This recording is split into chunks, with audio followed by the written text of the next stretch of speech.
Welcome to the verdict room. Pull up a seat.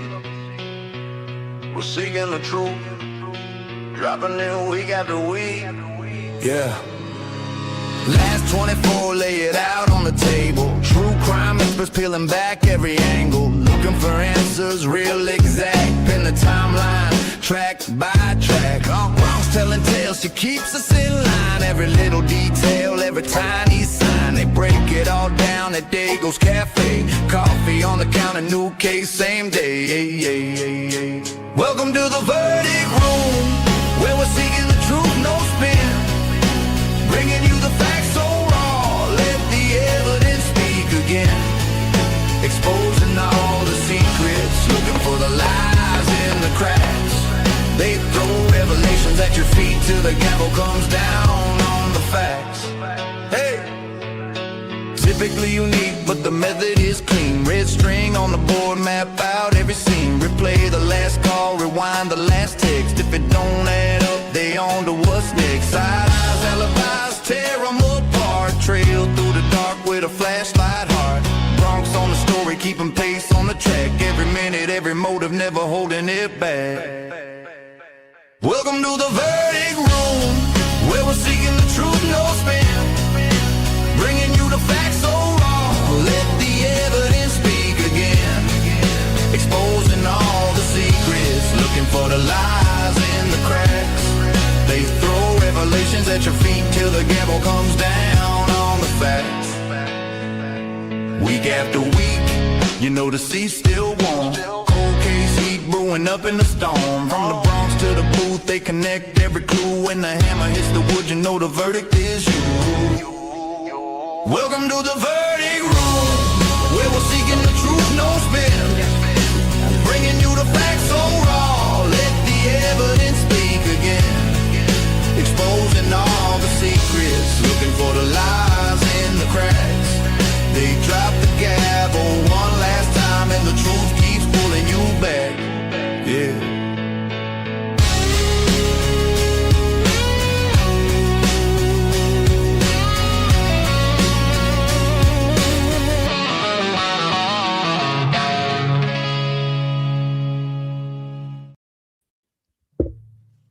What's good? What it is, what it do. Oh, hey Maybe I guys. should turn my microphone over. Hello.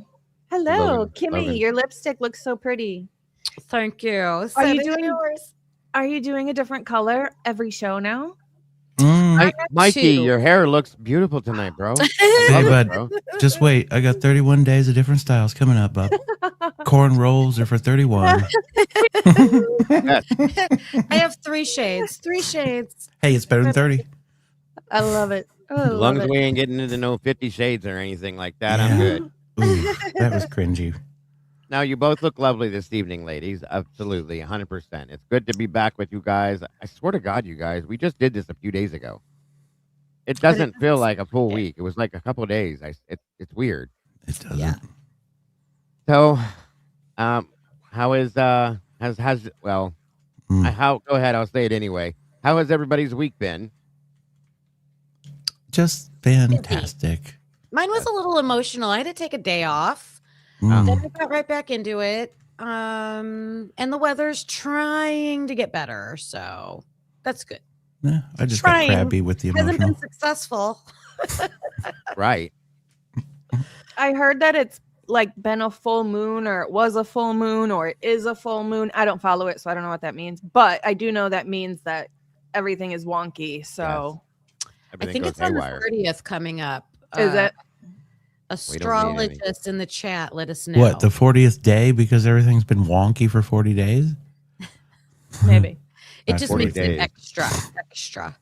Extra wonky. Alibaba and his 40. Where did that even come from?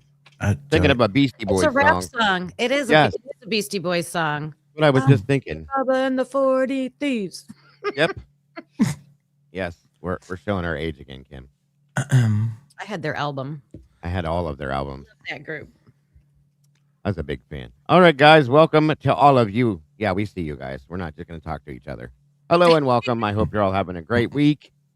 And we're here to end it again and drop the gavel on all the craziness that, because again, we're still on Idaho, of course. but we're gonna drop the gavel on all the crazy and wild and weird things that have come out that we've discussed about the Idaho 4 case again. Because it's been an interesting week. There's been two pretty interesting interviews I think we've gone through. Of course, we talked about Pete Elongoria or whatever his last name is, him, and broke that down. Travis joined me the other night on my channel as we broke him down and discussed that. And then the lovely Ms. Logan here was able to get us Mason Barstow's interview in. Oh, Yeah. buddy. Oh my gosh, Logan. Wow. Yeah. That's That like was a little different. That was like a gold mine, you guys. There was a And- bunch of weird shit in that one for sure. That's one of the best ones yet. How in the world? Group. I don't even know.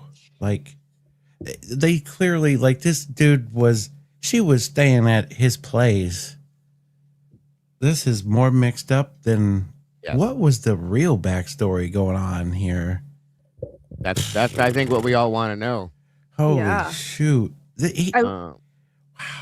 Real quick, Tara just dropped Oh, a huge thank you so donation much. there. Bronx, we Thank love you, you. dude. Get better real quick. We need your possum presents. I love that. That was cute. thank you so much, Tara. You are so appreciated. And would you like to address how Yes. the Yeah, I mister is think- doing and where he's at? Yes, Yeah. 1 second.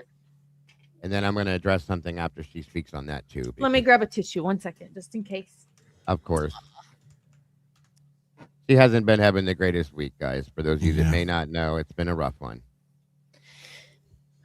I want you to know I've been thinking about you, Logan, but I didn't want to like bring it up to Sorry to bring it up. emotion. Go ahead. Listen, you don't have to do this if you love don't you. want to. No, Yeah, it's we can okay. wait. I want them to know. Bruggs has not had a good week. He's not feeling good. Seems to be possibly kidney failure. So we're doing everything we can for him. He's currently in the animal hospital. So just so you guys have an update. I know some people say, it's just a dog, but you guys know I'm alone and he's all I have. And He's not my just whole a world. dog. so That's right. he's, A dog. he's everything to me. So You know what the best thing is I think some of the stuff that can't really see that's unknown is because he hasn't gotten to the stage of 80% failure. So there's some positive things that are going on here that it was caught early. He's doing good. Yeah, it was caught early, and he's going to recover. So Yes, fully speak. and completely. And here's my thing though that I need to throw out there, and I know you guys probably get tired of this, but this is a different situation.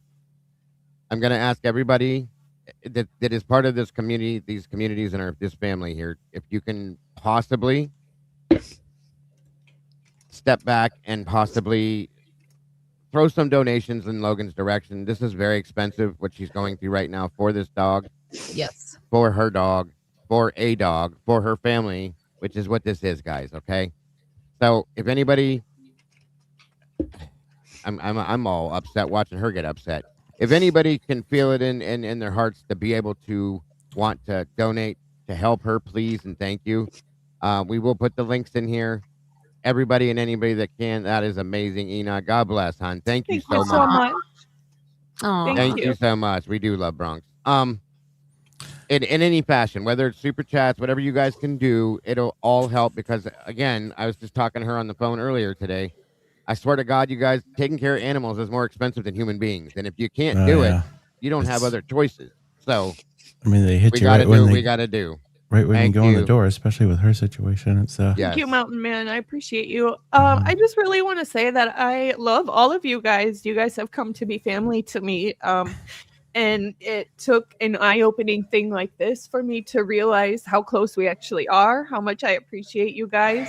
That I say often, I'm alone. I do everything alone. But in this moment, I don't feel alone. You're not.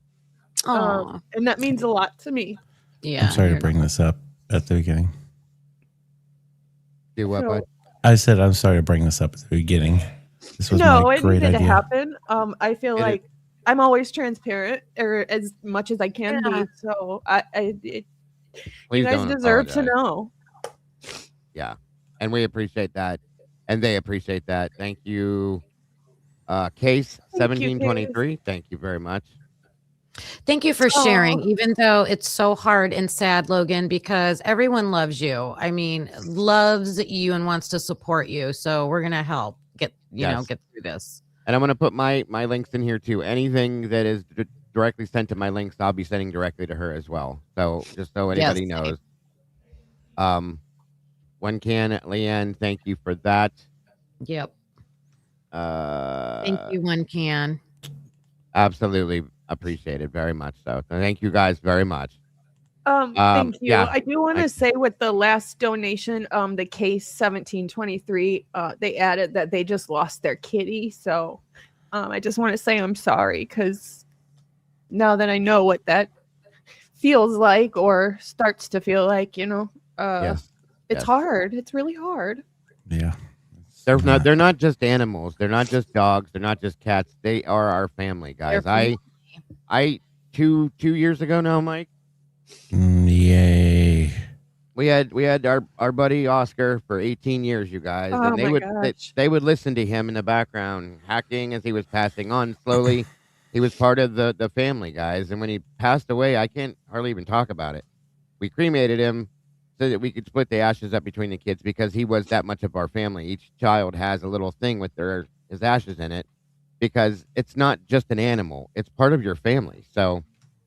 Yeah, big time. Yeah. Also, if anybody has the ability, if you are going to donate, try to go with the PayPals and stuff like that. That way, it can go directly to her at this moment, rather Just than her trying to having to wait till recreate next this month. here. I'll say that, but there it is, and I'm going to pin her link at the top of the chat up here. I think I can do that. I can put it in the back of this here. Okay. I think one of the Perfect, most sure. frustrating parts of it is I'm grateful that there is emergency care. It's just, Yeah. there's no middle class anymore. It's either you're super rich Mhm. or you're Or you're barely poor. making it. Yeah. That's it. So people want their animals. And the fact that just to walk in the door is $1,000, it's like, It's wild. so you have to pay $1,000 just to walk in the door, not even get any help. But, or you have to watch your pet suffer. Like, yeah. it seems not right. It's rough. And a lot of people, not that, thank God you're not in this position, but I know people that have been in that same situation. Thank you so much, Blue Eyed. God bless, hon. Thank you.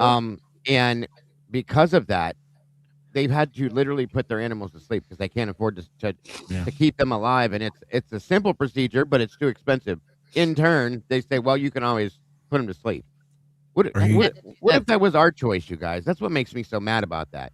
Well, I can't afford to save your life, but just put them to sleep. You know what I mean? Right. Or you get the cases of like people that get the mindset of like they can't even take their pet to someplace, so it just goes through this and without, You pray that they make it through it. That's all you have the option for sometimes. I Like she couldn't said, imagine leaving Bronx like this and just watching him. I couldn't imagine doing that. I don't know how anybody could do that. Anybody.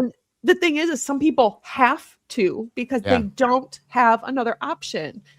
Yeah. It's crazy. A lot of us go through that kind of stuff. I lost my insurance, folks, and I had to start paying out of pocket for things. So I had to eliminate certain things that I'm supposed to be taking to be in good health. And, it goes with when you don't have it, you don't have it. That's all there is to it. So Stealthy Kelsey, coming Thank from you so someone who much. is also alone, my babies are my kids and my whole world. Sending you and Bronze my thoughts. Thank you so much, Stealthy. That is amazing. I definitely relate to you. Or definitely our children.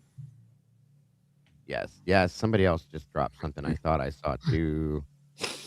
But we're not going to go anywhere near that kind of stuff because he's going to make a full recovery. Yeah. He's in good hands. They're going to have him for a couple of days, and he's going to be jumping all over everything here. In that video of him, even when he was at the place, you'd never be able to tell there was anything wrong with that guy. Poor He's guy.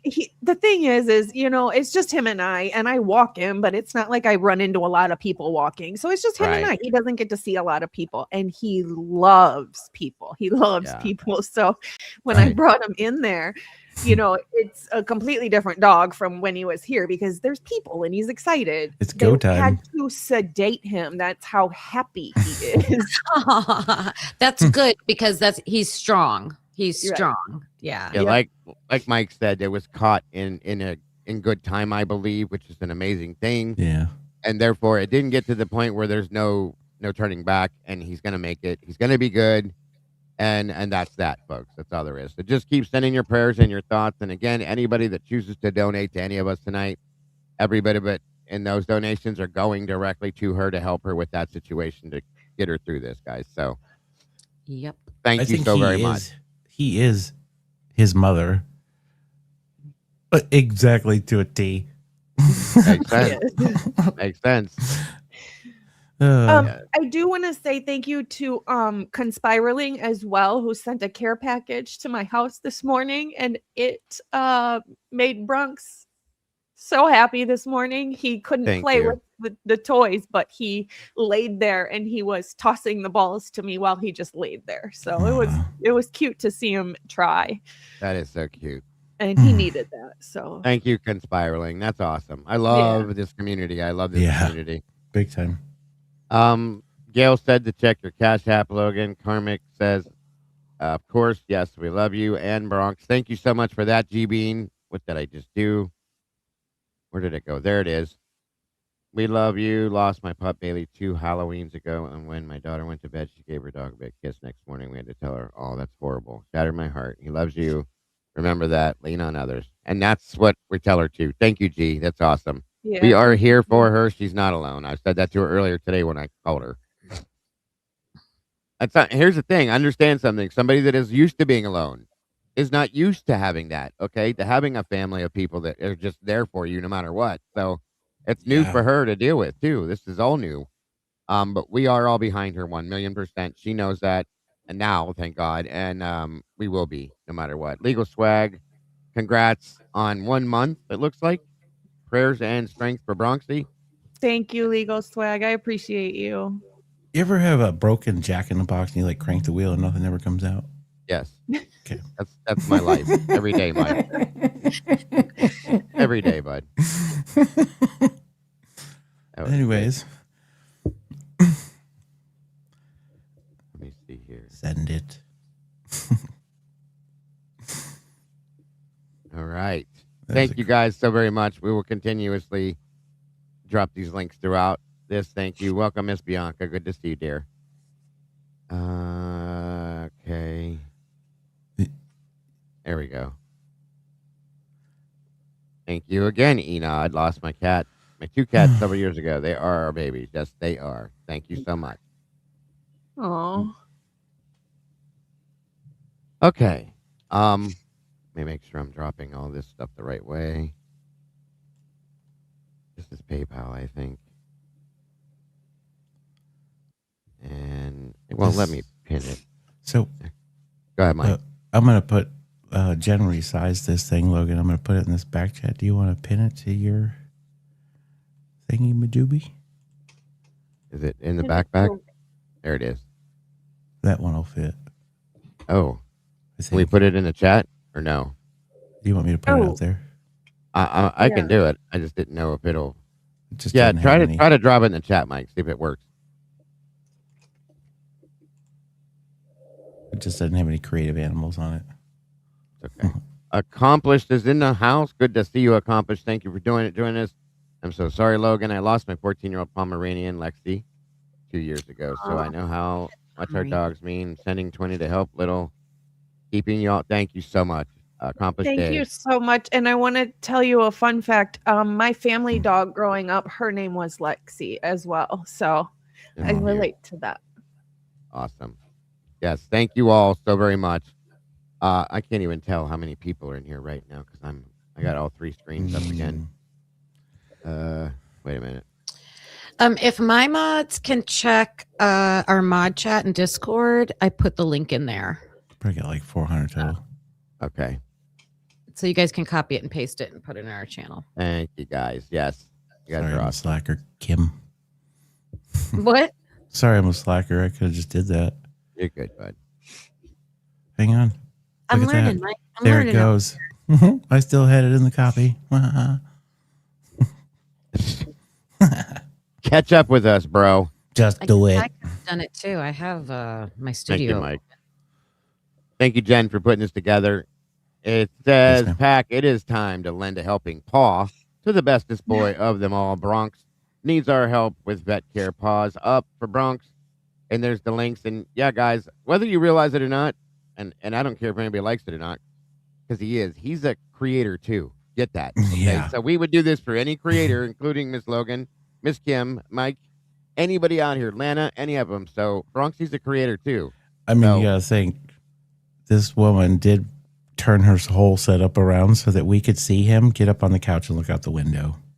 Yeah. Oh yeah. Yeah, because we all wanted to see him. That's part of her. He's part of the channel. Bronx Tales. It's not Logan Tales. It's Bronx Tales. And now Jen can drop Bronx alerts in the chat. So, you know, it is.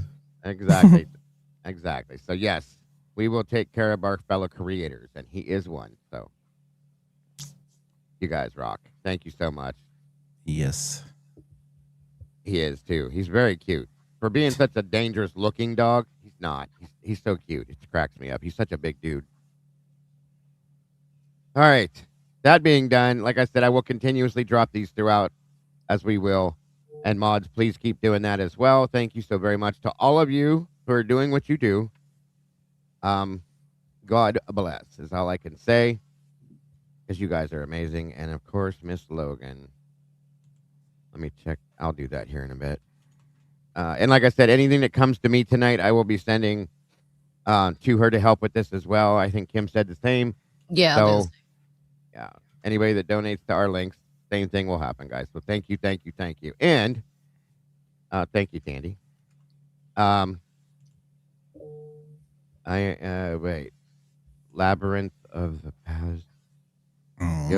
Yo, Dago, you the make it. We were just talking about. Make it a Mac, Daddy. Who was that? That was Crisscross? Crisscross to make it jump. Wow. Jump. You know you wore the pants. I just said that the other day. Yesterday, I was talking about that. I tried to go to school with my clothes on backwards, and my mother said, if you leave that way, you don't come home. Period. So I think I was in the 5th grade and it happened. No, maybe 4th. One strap bib overalls. Mm-hmm. Yes. Yep. Absolutely. Then you had the hammer pants. Of course. You know you had a pair.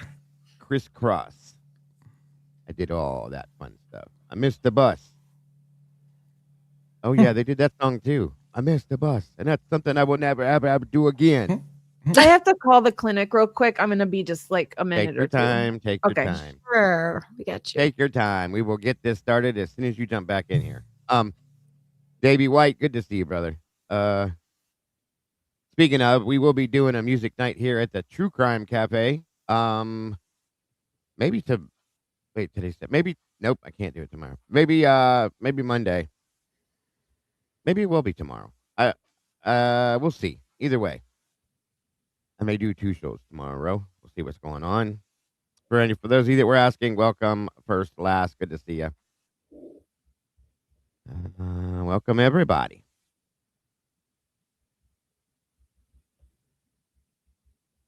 Let me see. I totes did that too. I did.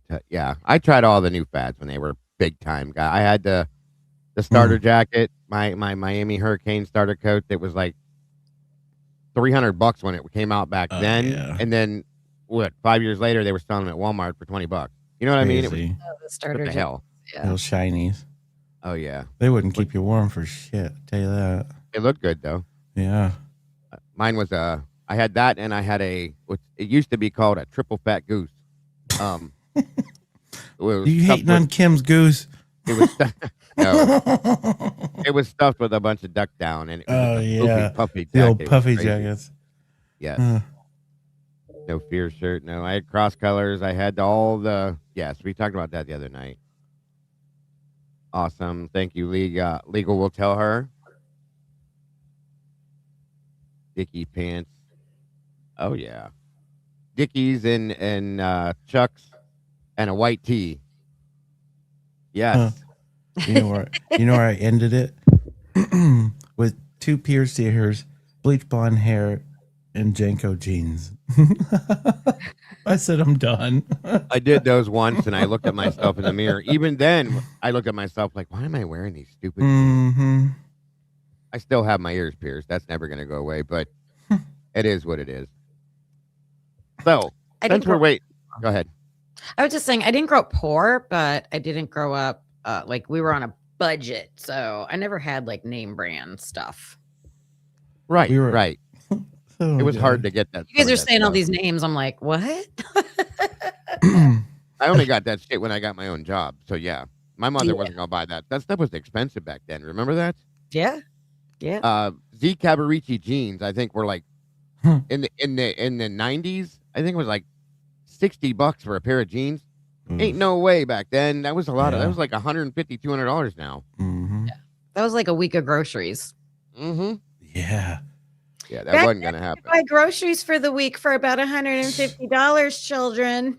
Yes, you could buy a pack of cigarettes for 75 cents. Oh, buddy, you could have a good time on $10 $10. You could fill with up your car, gasoline.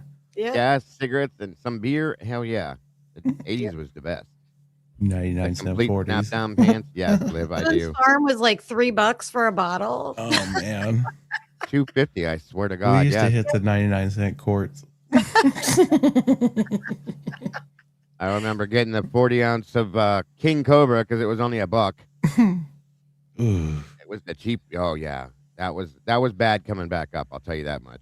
man, when we would go on the other side of town and somebody would buy the Old English, oh boy, that was 8 rough. ball. Ugh. Yes. OE. OE. That and Mad Dog 2020. Wild Irish Road. Wired Irish Rose. Ding, ding, ding. Yep. White Lightning. Mm. Good God, you guys. That stuff was cheap. You could have a couple bucks in your pocket and be smashed out of your mind. We always seem to have the best time on St. Ides. St. Ides. Yep. Susan, welcome. Good to see you. Was it your channel in the beginning trying to figure out what was in the backseat of the Rosendale car? No, it wasn't my channel, but I did look at it. I remember that. And could it be Dylan's vacuum? I mean, anything at this point, Susan, anything could be anything. I don't put anything past anything with this case now. I think that Yes. really what she's describing as a gun. It sounds like a rifle. Mhm.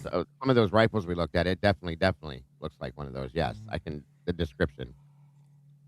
I fully agree with you. What I'm Sarah. trying to figure out is where did the firefighter thing come in? So it's clearly there was probably no firefighter there. So what were these people wearing that made her think they were a firefighter? That's a great question. I'm with everything Lana is bringing out, which I think we're probably going to talk about tonight. But Yeah. We need to account for all these officers and what was going on for them. And we're getting more and right back, more guys. information about early notification with people. And I'm starting to really question how soon law enforcement showed up to that house. Who else showed up early? You know, we've always questioned the 911 call. There's a lot to question about that. I've always said, how can Hunter be telling them to get out of the house to call 911 when they're already on the phone with 911? Yeah, that was definitely a play. So it just, and we're seeing all of these things, especially with the Mason interview, Mason Barstow, the editing that they've clearly done. And when you can catch it so blatant, like the room had 3 walls. Okay. Mhm. Yeah, that was like a freaking porta potty, or like it was like a bathroom in a freaking Someone said fisheye camera. Isn't that interesting? I'll have to ask my daughter because I know she used to do photography, but I just feel like it's not getting better for them, for Moscow Police Department. It's getting way worse. We're seeing things that are they just getting lazy, and it's too much for them. We're on to too much and they just can't redact and silence everything. Oh, so like basically you're talking from the recent interview, like what was let out that you felt like maybe shouldn't have been, like why didn't they redact this? Or what were you saying about that? Well, the way I feel like there is an overlay on the actual law enforcement that's in the room. Like you can see movement. Yeah. The one guy's got 4 hands at one point. You can see the room move. You can see the frame around the window like goes uneven. Like what? That's weird. Like that's not just a legit recording where they hit record and then, silenced whatever they wanted to redact and then sent it out. So That's do not what they, with their overlays and their blurs and all this shit, so have they pulled in, what do they call those people? Interns to do this shit? Because there's so much of it that people want, and they really don't have these professionals they claim that are reviewing this to do this. I don't know. It's just some rando person. I mean, I wouldn't trust somebody like that to do it. I don't know. I think Maybe they're to they're the using point. their WSU intern. Oh no, that's Pullman. That's not Idaho. Maybe it's the AI program. They're using AI. It was all I know is it's bad, and it just makes you like, why don't they want us to know who? Why are they covering up the interviewers? I'm surprised that they didn't redact what he said and how squabbly he was about not letting his phone out. Yeah. That's the biggest issue I had with Why? that entire interview. Huge. Yeah. You know what that says? Imagine all the other shit they have redacted. Thank you. And the other information that they didn't redact, I don't think they realize how smart we are and are keeping track of everything and connecting information, because, man, we got some nuggets out of him that it's just starting to, for me, confirm some of the things I was thinking. Yeah. I like the blue. For I do me, too. I'd like to know what time that formal ended, because I can't remember that night, because he went to a formal with a girl. Where does this tie to, and why do I feel like that's who Kaylee was texting and got sidetracked mentally that night? It is. He is the guy, Kaylee, at midnight, he said. At midnight. Ethan and Xana, well, I'm sorry, Ethan and his crew left early. They were only there literally for, I think it was an hour. They left maybe like a little less around than, 7. Yeah, and got back at 9:30. Yep. So that go ahead, Mike. Sorry. Oh, we never asked Logan about the puppy. Sorry. Everything good, Logan? Yeah, they needed a partial payment. It's ridiculous. That makes me nuts. We're gonna do this, but can you please pay us first? At Save us. night? In the evening? They won't even do anything for him until I gave them almost $2,000. That's insane. And that's That just is- a partial payment. Well, I It's understand. ridiculous. My friend Lori, I'm a trigger warning, but I need to talk to you. She's one of my mods. She went through a horrible medical thing with her pup, and she I mean, busted it. She had yard sales all weekend, every weekend, and she raised that money, man. Yes. Her puppies are her kids too. They're my nephews and nieces. I feel you. Yeah. It's all going to happen. So there's a lot of people out in this community that have been there and feel for you. I'm sorry that happened, Logan. And we're going to fight against that money making. We got this. We will make it happen. Yes. All right. Yeah, there's some angles on that.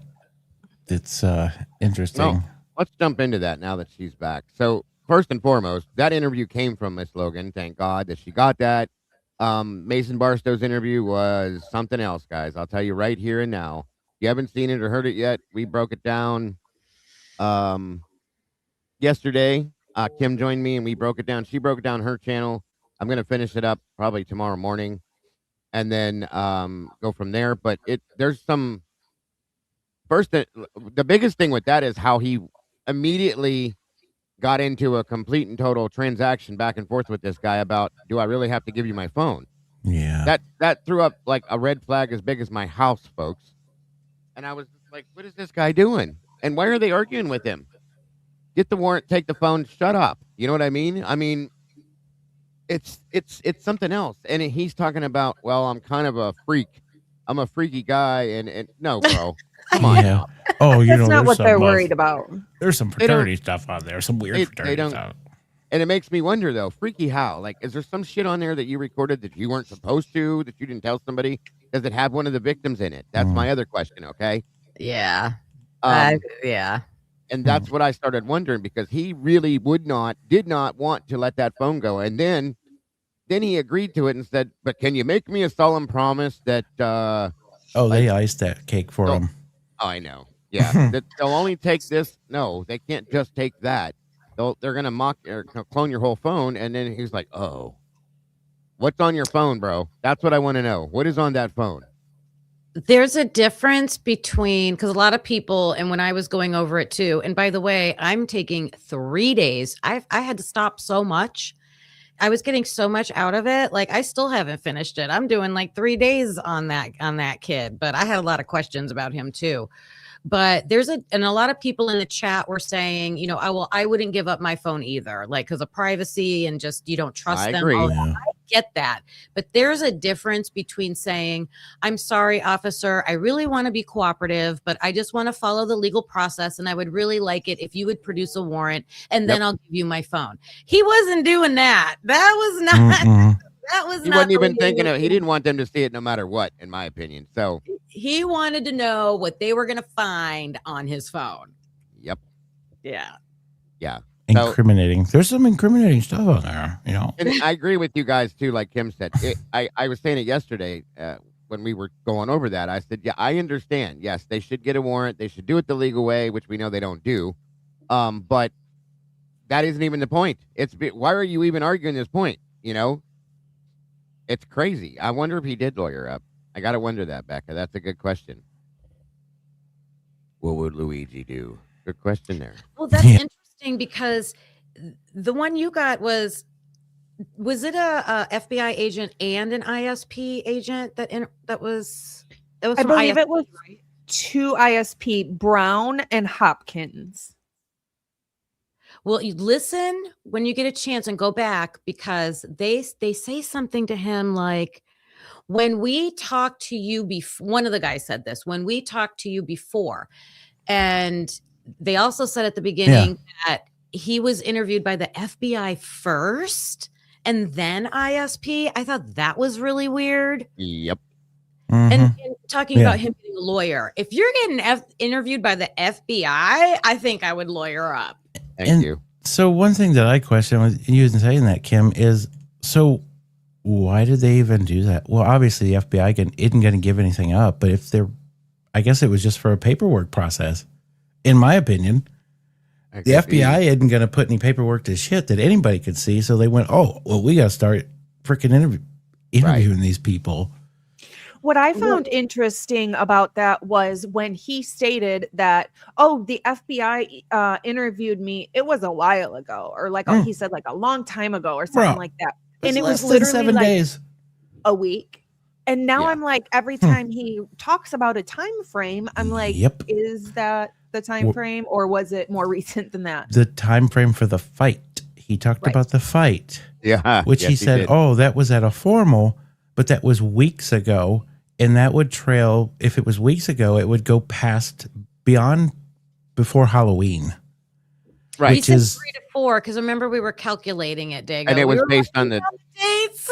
it was based on the date from the 13th of December, wasn't it, Kim? Is that the date that he did? Yeah. So we did a whole thing on the show, found that. Then he claimed that he was at the Hunka-Dunka. So here's my thing with that one, okay?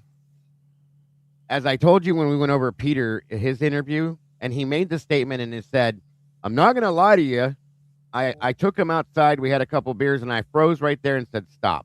First and foremost, thank you so much, Princess Scary.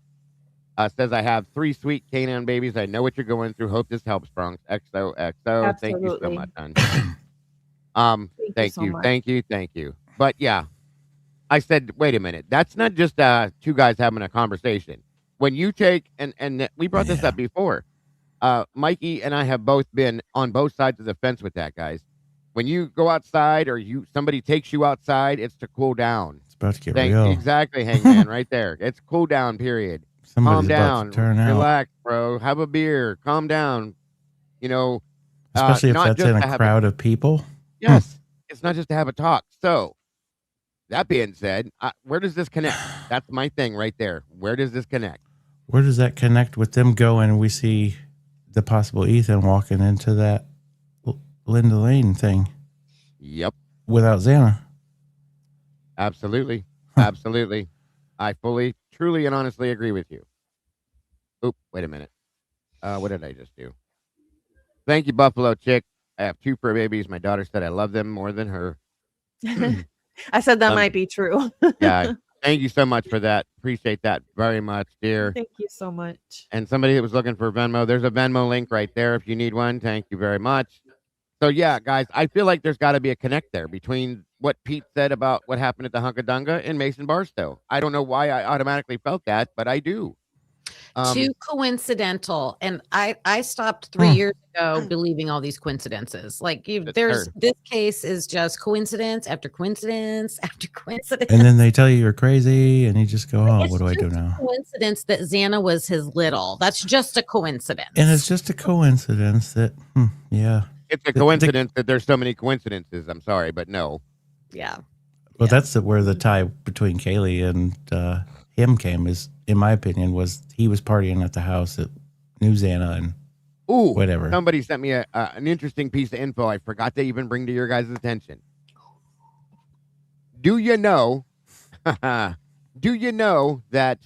Remember how I made a big deal about finding who I thought was Hunter Chapin's blue sports jacket balled up underneath the TV? Yeah. You want to know who else was wearing that same color dress Mason. jacket? Mason Barstow. Is there a photo? So there's a photo of him from that night. With who? Yes, ma'am. He was standing there with them. And I wonder whoever what that chick girl he was. supposedly took to that formal. Yeah. Let me Mia find it. Darwood. It was Mia Darwood, I think. Yeah. Yeah, it's in the book. It's in the book, Broken Plea. Let me find the picture. So she must be in the same sorority that Maisie is in, and I keep it. That's a Kappa something. Kappa. Oh, so where does that bring Kappa Maisie into the something mess? beta. Maisie was a crying mess. Yeah. Huh. So I think something more happened at that Hungadunga, and nobody wants to talk about it. And 2 of the Chapin siblings were there and could have possibly witnessed it Or been part of it.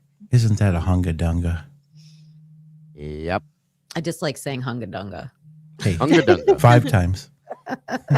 So Hungadunga.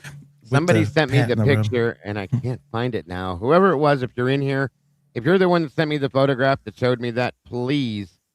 Oh, Please. I might have an email. Let me check. Uh, Let me check. Thank you, hanky panky. Hanky panky. Why do I hanky feel panky. like there was a Mia that spoke at the memorial? There was, I think. Huh. I think So- there is. Let's talk about that. That's a good point too. That's interesting. But let's talk about the fact that what if Mason was at the house that night? What if that's his jacket that's balled up and not Hunter's? There was a Maya, M-Y-A. I think this is probably the same chick. And she Maya? spoke for Xana. It's Kappa Alpha Theta. Sorry, that's the sorority. Is that Xana's shit? No. Kappa No, Alpha no, Theta. Yeah, that's Maisie and Oh. Mia. Anyways, sorry, man. I went through part of this because I had an interest in all these people that spoke at this memorial that were, we've never seen any of their interviews. Let me download this.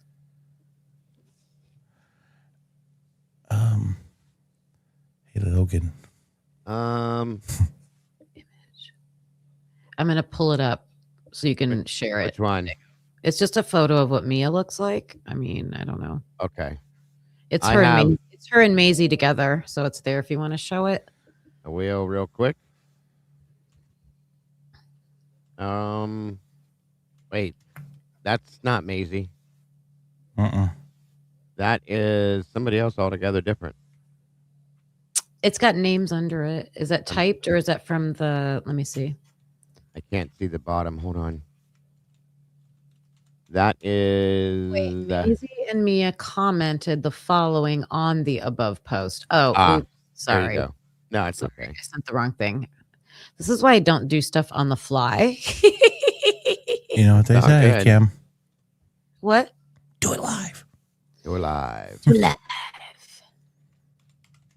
Thank you, Jen. And looks like Miss Jen just provided a new peep over at the peep What about this peep one? coop over at Typically Unique. Thank you for that, Miss Jen. I can't see who got it though. Love Jen. Good job, Miss Jen. Thank you, Jen. And Miss Jen just dropped one here as well. Thank you, Miss Jen. God bless. Let me see. That went to. Come on, scroll down. Okay, look at that one. Hiya. Looks like. Hey, it's me, KP. What it do, KP? Hey. Welcome to the sauce, KP, and thank you again for that, Miss Jen. You're amazing. There we go. That is Mia, Maisie, Hunter, and Ethan. There we go. Same girl. I see it. Yep. And she just dropped one over in Bronx as well. Thank you, Jen. We love you so much. Yes, you're so awesome, Jen. Thank you, hun. Very much appreciated. Yep. Absolutely. But you have a photo, you said, of Mason in a blue jacket? I can't find it. I will find it. I promise you I will find it at one point. I can't find it as of right yet, but I will. Okay. Right now I'm gonna bop this up here real quick. Baby bop boom. Mikey brought this up. Boing. Oh, you know what else? Well, no. Never mind. What? So Never mind. I'm curious about how many of the people that we've seen interviews with. None. Maybe there's probably 3. I went through this the other night. Kayla Wynn may have been one. That's Jake right there, ain't it? What about all Xana's friends? None of them. Right. Yeah, that's Jake Stryger. That's Maddie's 45-year-old boyfriend. That dude's having a rough time. These quote-unquote long-term boyfriends? Yeah. I just always thought he looked so much older than his age. He does. I always thought he was like, no way this kid just came out of college. He's accelerated. Is he a plant? No. PSYOP? There's Miss Maddie's mom, Miss Karen. I need to get to the friends is what I'm trying to. We know those two. Wow, they've changed so much. I know. Well, the whole family's lost a lot of weight. That's fact. Except I haven't seen Steve in a while, but he has like long hair now. Okay. Oh yeah, this is. And that's Jasmine, Jeff, and I can't remember this gentleman's name. Let me get to him. Come on. Jasmine, she's just beautiful, just like her sister. No. These are hard to watch and listen to. They're so hard. Jeff had a hard time. This is Anna's aunt. I remember that. Is this her brother? Didn't she have a brother too from a different marriage or something? I thought. I feel like yeah. I could be wrong, but that's what I thought when you said you didn't know who he was. I thought brother for a second. Like half brother. Yeah. I think that might be what it is, you guys. Because I remember when I first found out, I'm like, wait, Santa doesn't have a brother. What do you mean? He's from another mother. Liv is in there singing the Ozempic song. You guys are hilarious. Thank you, Jen. Again, yes. Let's not forget, you guys, please, and thank you. Let's not forget. The main reason that we're here is because of these 3 right here. I don't care what anybody says. I don't care what anybody thinks. They're wrong if they don't believe that we're all here because of these 3 beautiful souls that have been lost.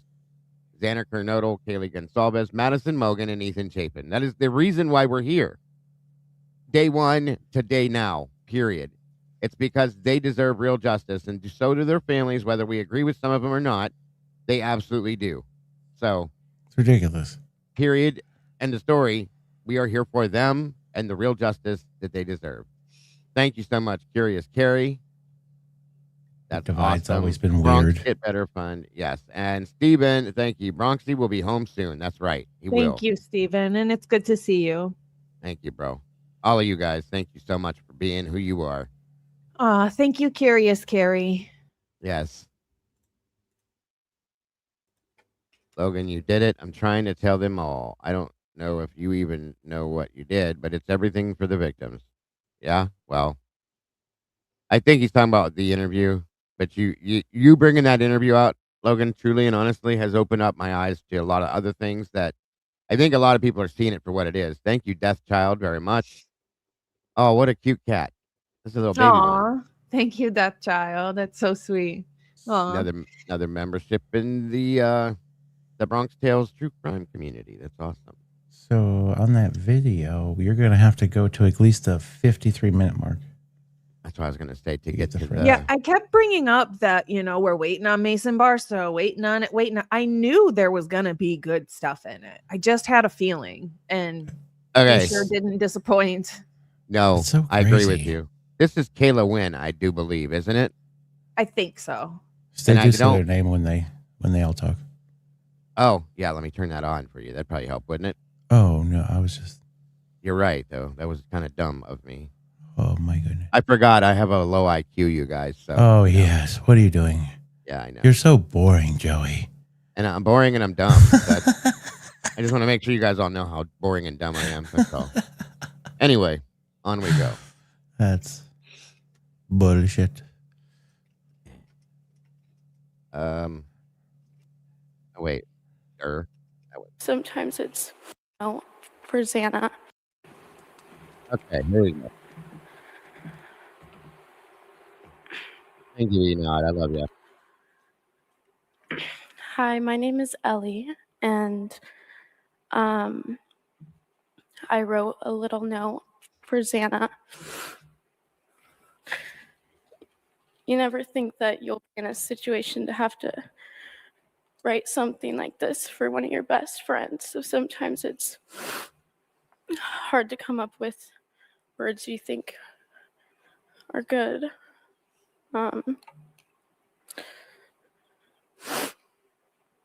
Xana, you were once in a lifetime friend. You are one of a kind and someone that was so incredibly easy to love. You're irreplaceable, and no words can accurately describe how amazing you were and the substantial impact you made on my life. You made life so fun. I can't imagine a better person to have experienced the last couple years of my life with. Having fun with you was a different type of fun. I've never met someone so unpredictable and free-spirited. You were funny without even trying, and were the source of everyone's laughter. Imagining my life without you feels dull and unbearable. That is a great question, Mr. Fillmore, because we've asked the same question. You're not being unkind. How many best friends do they have? And I get that. Okay, I get it. When we were growing up, and I'm sure that Mike and Kim and Logan can attribute to this. When you had a best friend, you had a best friend. That was just one best friend. Everybody's saying that Ethan had this best friend, that best friend, and 3 other best friends over here, and Kaylee's best friend was this one, and then that one, and this one. It's like, what the hell, folks? And you know what, though? What's kind of interesting is this girl is talking right here.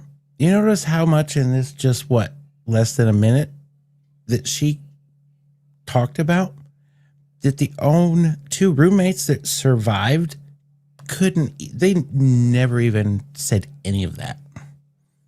They lived with them. Good point. And yeah, watch the body language when they're talking about certain things too, you guys. But something my wife noticed when we were watching this more than once. So yeah, I will be quiet again.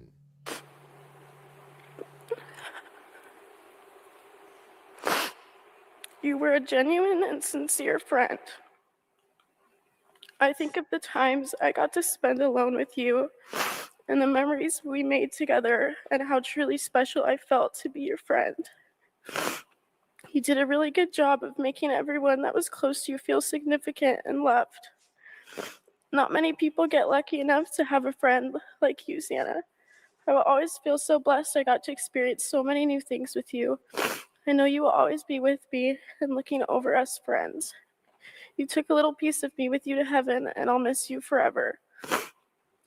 Long live one and only DJ Xan. Hi, I'm Maya. I have prepared a few things to say about Xana. I've actually thought a lot about what to say about my friend Xana, and the truth is I've written this so many times in so many variations that I concluded I could probably go on forever. Xana was a once-in-a-lifetime kind of friend. She was the kind of friend who made you laugh even on your hardest days. Someone who always offered to make you breakfast food, no matter the time. Someone who was always for having a good time.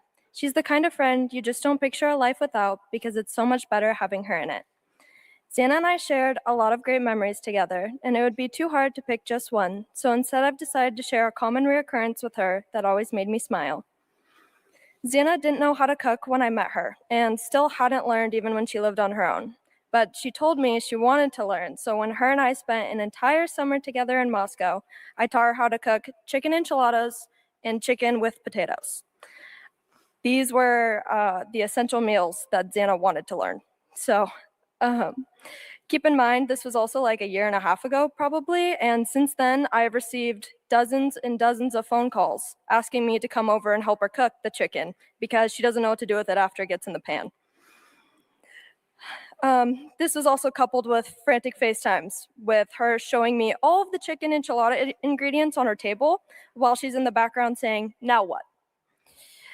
These calls never failed to make me smile, and some of my very favorite memories have been with Xana, and I am certain I will never have as much fun as I did with her. She is easily one of the best people I've ever met, and I hope heaven knows how lucky it is to have her. I hope they have unlimited chicken enchiladas and blasés on repeat for you, my Xana girl. To say I'll miss you is an understatement, so instead I'll say I'll carry you with me forever.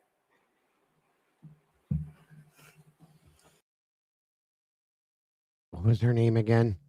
What? Who? This one? The one that just spoke, the blonde. Maya. That was the Mia. Okay. Is that the one that homie took to the freaking whatchamacallit? That's what my thought is. Me too. That's my thought. I just wanted to double check that that's what she said. Okay. Interesting. Thank you. She was kind of vague. She was. It was kind of quick to the point, and out the door she went. I agree. You see how that head down and just kept focused on her little thing. The emotion was a little bit off, too. So, say that.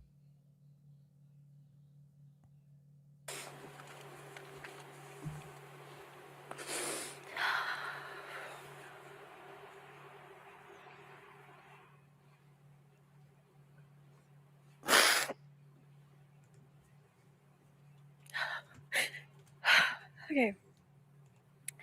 Hi, my name is Emily. I was one of Xana's best friends. Emily, not Kayla. Okay. Hey, another best friend. Uh-huh. One of.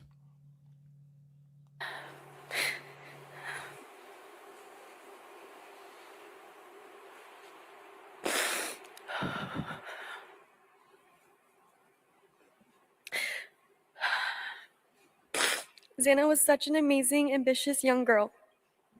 She was someone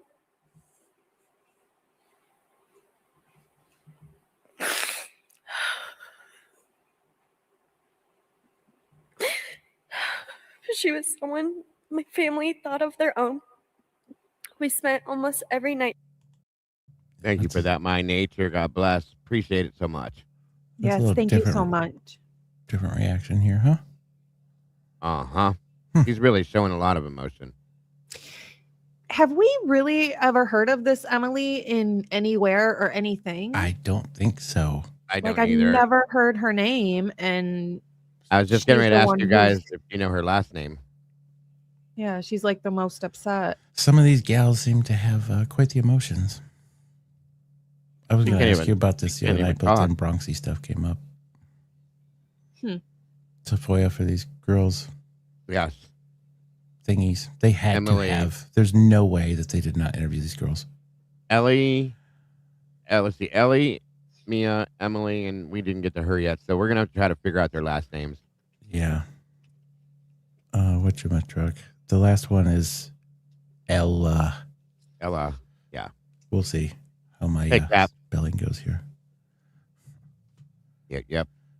Together, whether it was a school night or a weekend. She was my other half. Everyone knew us as a 2-in-1 package deal. If one was invited somewhere, everyone knew we would both be there. Xana and I had an unforgettable friendship from the first day we met in the 4th grade. Then why do we not know her? 4th grade. Wow. Why do we not know this girl? Yeah, Is I wonder she why she's so from- emotional. Somewhere else? She must be. Xana's from Arizona. No, she went to elementary school in Idaho. That's right. Mm. I knew this girl would be by my side for. I could go on and share all the memories we have together, but we would be here for who knows how long. I just remember how mad our sisters used to get when we got invited to hang out with their friends.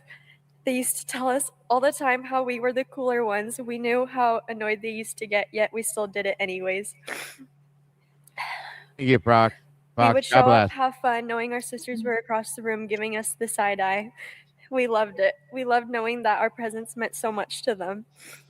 Xana was always the fun, crazy one. Thank you, Hank. Hanky seems to know all these names too, so thank you, Hanky. We appreciate you.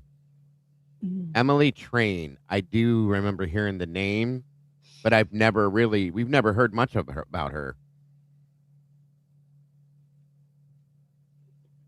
No, of course not. They we will be flushed all looking- these down the toilet. Yeah, we will definitely be looking into them now. We didn't hear from anybody that talked on Xana, other than these trashy roommates of hers.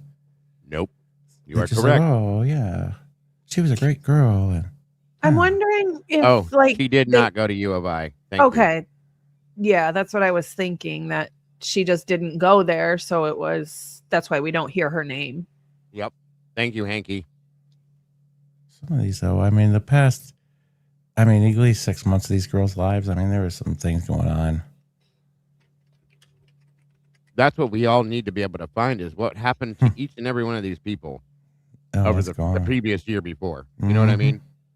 Because obviously some things turned upside down. And I clearly, like when these girls broke up with their boyfriends and stuff. And they're not in any of these pictures. I mean, of course, they're just going to, if you wanted to say that they had long-term boyfriends, how come there's no pictures of them guys with these girls in the house? Good point. It's just weird. There is. I don't know. It's not. I do fully agree with that one. I mean, I was in a relationship once with one of these types, and it is a thing. Those are tough relationships, especially with the whole dog thing. Right. It's a string-along game for sure. Yeah. I agree. And while I tried to keep up, yet still made sure we got home safely. She always cared about everyone and made sure everyone was having just as much fun as her. She was everything, an amazing friend, comedian, pop star, therapist, sister, girlfriend, and daughter. This girl was the light in everyone's life. She lit up every room she walked in. She didn't care about what anyone had to say about her. She definitely lived up to the term YOLO. She always told me that if she were to die tomorrow, that she would be okay with it because she has lived every day to the fullest that she could and has left her mark on this world. I told her how much she meant to me every time we saw each other. She always told me, I'll forever. Something that my wife noticed about this, she's definitely emotional, okay? She's having a really hard time even reading this. These three behind her are friends of Xana's as well. So, and I'm just saying, this is something that she noticed, and it doesn't mean it's anything. But she said, if she was this girl, that these girls behind her, she would imagine they would be breaking down as she's saying these things too. Okay? And it's an opinion. I know that. Yeah. But they're not. I don't understand it. And it's crazy. If that is the thing, and she didn't go to school with her, there's some real disconnect here, huh? That's what I mean. Like, That's I would messed imagine up. that these three would be upset, maybe tear-eyed a little bit while she's reading this about their friend. Blank. It's just a little off to me. It's That's like they all took a half of Xanax, huh? Yeah. Thank you so much, Stephen. Wow. Thank you so much. You're the man, That's bro. incredible. Thank you. Yes. I'm actually not a crier at all, believe it or not, unless it's something super, important or a big deal. Right.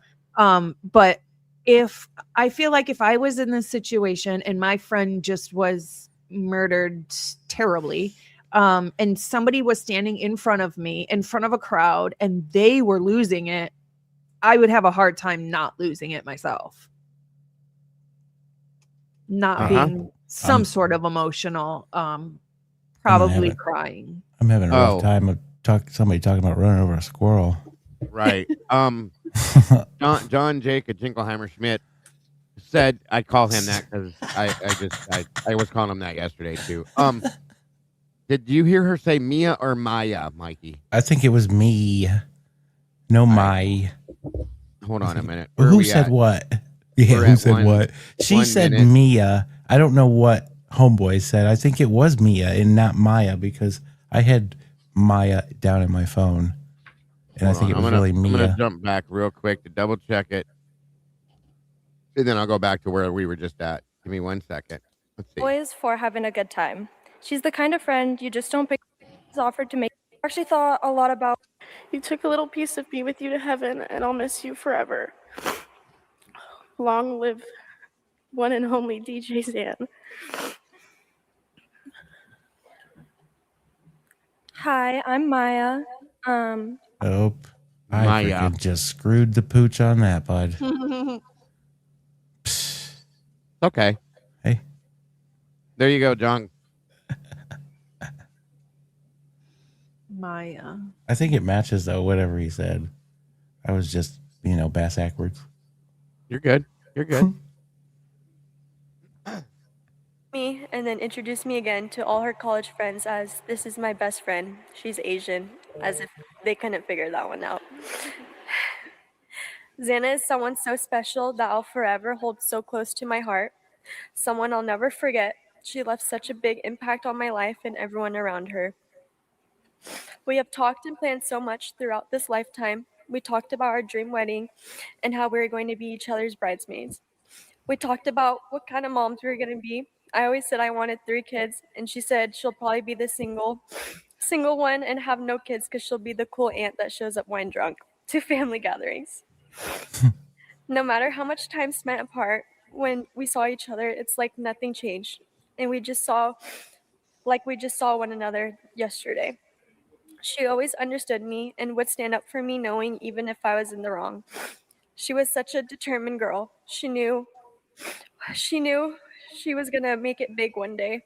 She told me if she ever got famous, she would bring me along to enjoy that life with her. She always cherished the moments and memories spent with her friends and family. We used to find ourselves in the bathroom crying to each other about how we couldn't live without our family and how much we love them. Life is so unfair and unpredictable. My heart aches knowing I can't see her again in this lifetime. And it tears me apart knowing I can't hug her. So hold those you love closer. Hug them a little tighter and tell them you love them. We'll find justice for you, Ethan, Maddie, and Kaylee. We love you all so much.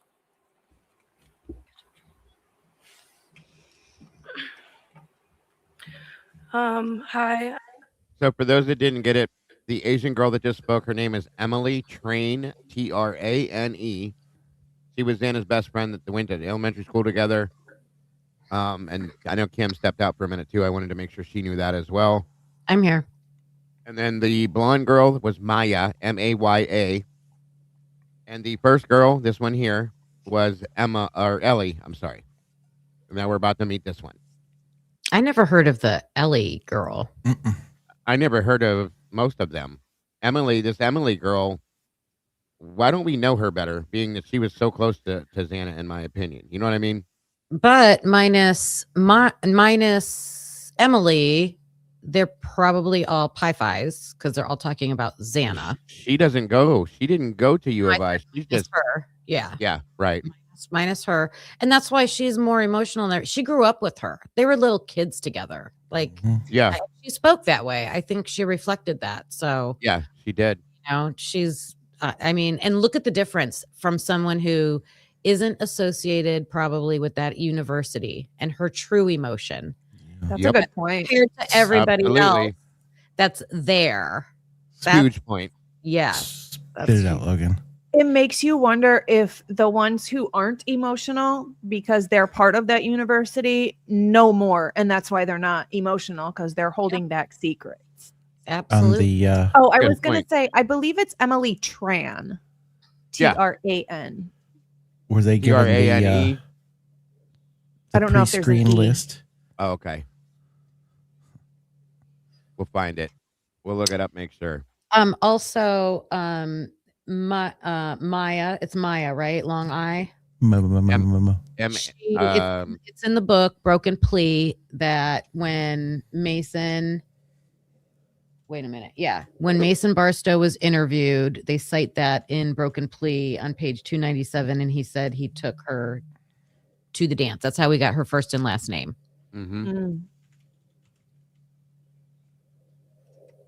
Okay. First and foremost, Mark B's in the house. Good to see you, brother. Thank you for joining us. I'm glad to see you're using that logo now. Yeah, buddy. I noticed that a couple of days ago. Yeah, right. And thank you for that donation for Bronx, brother. We do appreciate you so much. So very much. Thank you so much. Hanky said the first girl is Ellie Shepard and was a Pi-Phi in Xana's pledge. Thank you again, Hanky. I get to put names together now. Thank you for that. She's been saving names of people forever, so she is a vast. She has like everybody's name. It's amazing. Shout out to Hanky Panky Mom. Yes, you are appreciated, ma'am.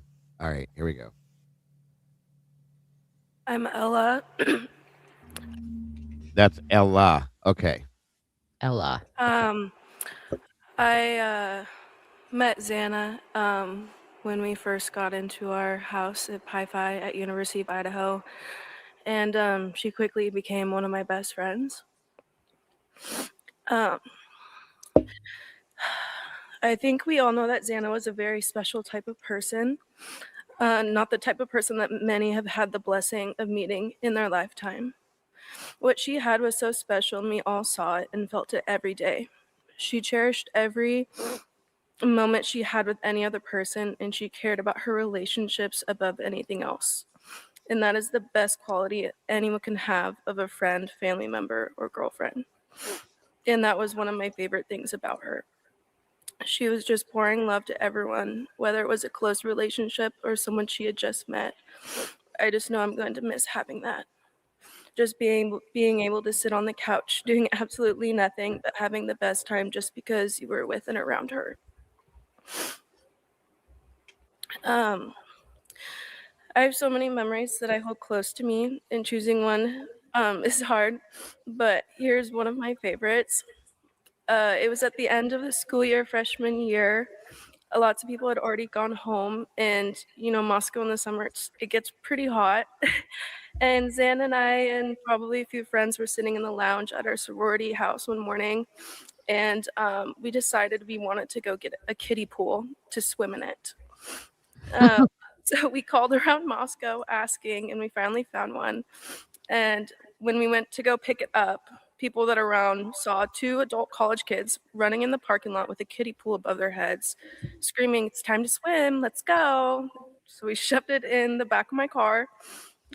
We grabbed Emily a lot, and we went to Sigma Chi to go swim. It was more sitting and trying to fit all 3 of us in the tiny pool than anything else.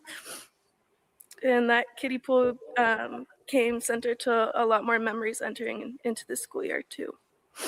I wanted to share this story because it's not much, but it's about the little things and the spontaneous things that don't seem interesting, but they become the best days of your life because of the people you were around.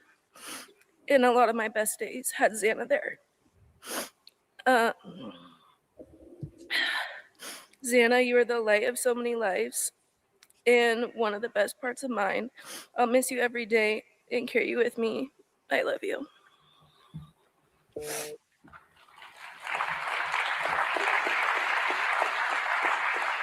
Very rare and beautiful trait.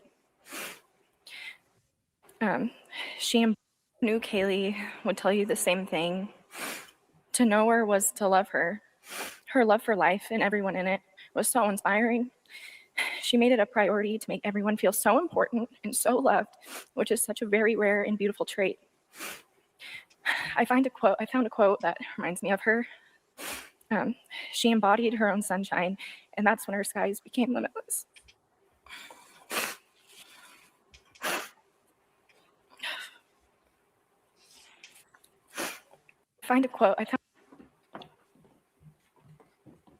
Sorry, I'm trying to get their names real quick. Hi, I'm Riley. I was really good friends with Kaylee. Can you pause it for a second? So this is the one that was at the house with her the night they went to the bar. Oh, so Hanky Panky Mom said that the Maya was Maya Hippensteel. So maybe it's a different one. Because I'm wondering, like I said, if these are all Pi-Fis. Uh-huh. And they're talking about Xana. Maya Hippensteel was the blonde. Before. But the one that Mason took would go to the Betty Ball, and that was Maisie's sorority, not Pi-Fi. So it's got to be a different one. Maya Darwood, right? Yeah. Okay. So that's not who was speaking, probably. No, it's Hippensteel. Hippensteel. Okay. Yes, that makes more sense so that everybody understands. Thank you, Kim and Logan. This is the Riley that was at the house getting ready with Kaylee to go to the corner club that night. She was the third one riding with them. For those of you that didn't know. Last name Riley. I know that one. I know I've seen this. I know it too, and I just can't think of it right now. What's her last name, Hanky? Someone in the chat will tell us. I know Hanky Panky knows. She probably knows my last name. Maisie Moreland. That's what it is. Yep. Riley Moreland. Yes. Thank you. You're such a good resource to us. Thank you. Anyone who knew Kaylee would tell you the same thing. To know her was to love her. Her love for life and everyone in it was so inspiring. She made it a priority to make everyone feel so important and so loved, which is such a very rare and beautiful trait. I found a quote that reminds me of her. She embodied her own sunshine, and that's when her skies became limitless.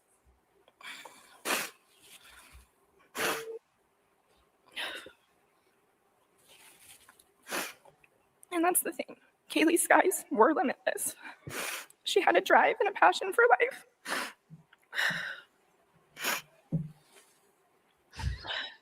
That everyone looked up to. She never said no. She was a yes girl. Remember that statement, folks. So now she would be an A fee. This one? Yeah. I think if she's talking about Kaylee. Yeah. Thank you, Price, L. Price, so much. Logan, prayers and positive vibes to you. Thank you again, my friend.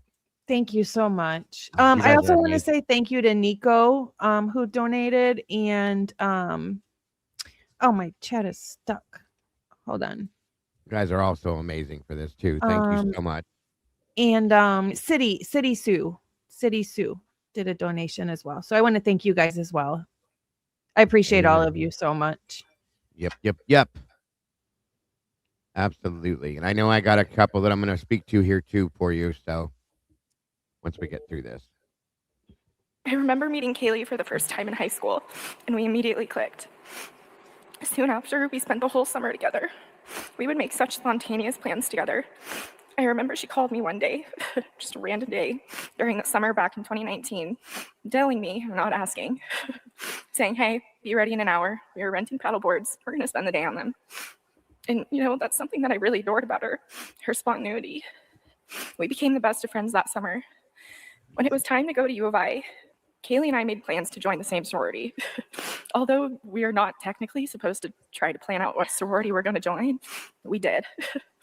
Bid day in 2019, Kaylee and I both ran home to Alpha Phi, which made us not only best friends, but sisters. We made so many friends and took on college together. Our sophomore year, I remember Kaylee coming into my room just weeks before spring break, like 2 or 3 weeks before spring break, saying to me, hey, let's go to Cabo for spring break. Can you make it happen? Oh, sure enough, we made it happen. Kaylee, I, and 2 of our really close friends, Zoe and Josie, flew down the California peninsula for the best vacation to date. She was so go with the flow and wanted to do everything on that vacation. The four of us were unstoppable on that trip. These are memories that Zoe, Josie, and I will cherish forever with her. Kaylee had a light in her, and it's our job to keep that light burning. We should focus on living like her, never saying no, loving everybody, and taking every chance that may come in our paths. I'm so blessed to have had you by my side all these years, Kaylee, and I promise to live. I promise to live just like you did. Fly high in those limitless skies, Kaylee, my sweet friend. Hi, I'm Jordan. I was one of Kaylee's close friends. This is Jordan Quizno, I believe. Yeah. She was going to go to Europe with her, right? She was going to go to Texas with her too, I think. I think both, probably. I'm not sure.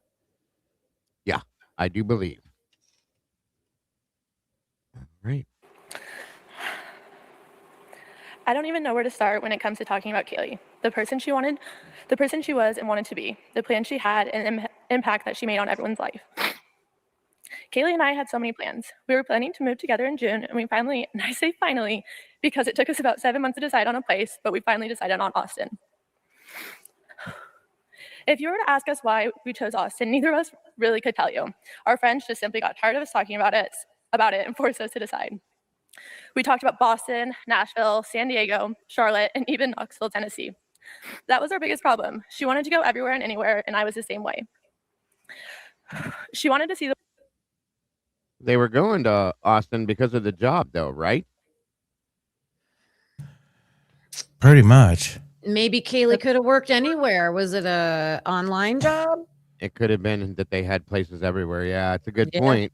I wonder when she was moving her stuff out, Kim. Yeah. You hadn't, yeah, right. Not to be goofy, but I It's mean, real, come though. on It now. Hadn't happened, that's for sure. But then we're hearing too in Bethany in her interview, well, she changed her mind.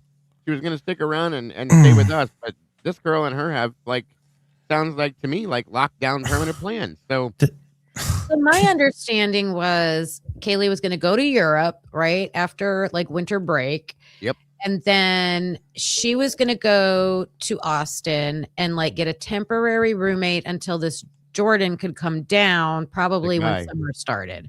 You know what my permanent question has been? Why did she get a dog if she's going to go do all this?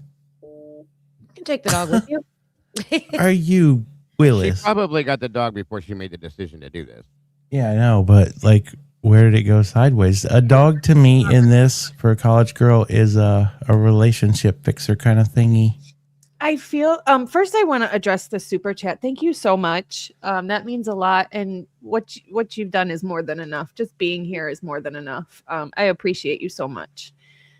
I also want to say that I do think that Kaylee got the dog because she was going through a crisis type of deal. I mean, she was estranged from her, she was going through all that stuff with something. Obviously, at some point she was breaking up with Jack, and if you listen to Jack's interview, he helped her source the dog just like the car. Yeah, I don't understand. It's I don't know. I can't explain it. I'm not feel sure. I mean, it's definitely weird. I'm not sure of the timeline when she broke up with Jack. Lately, I've heard from couple different channels and from reports and stuff that it seems like it was more recent, October, maybe a month or so that they had just been.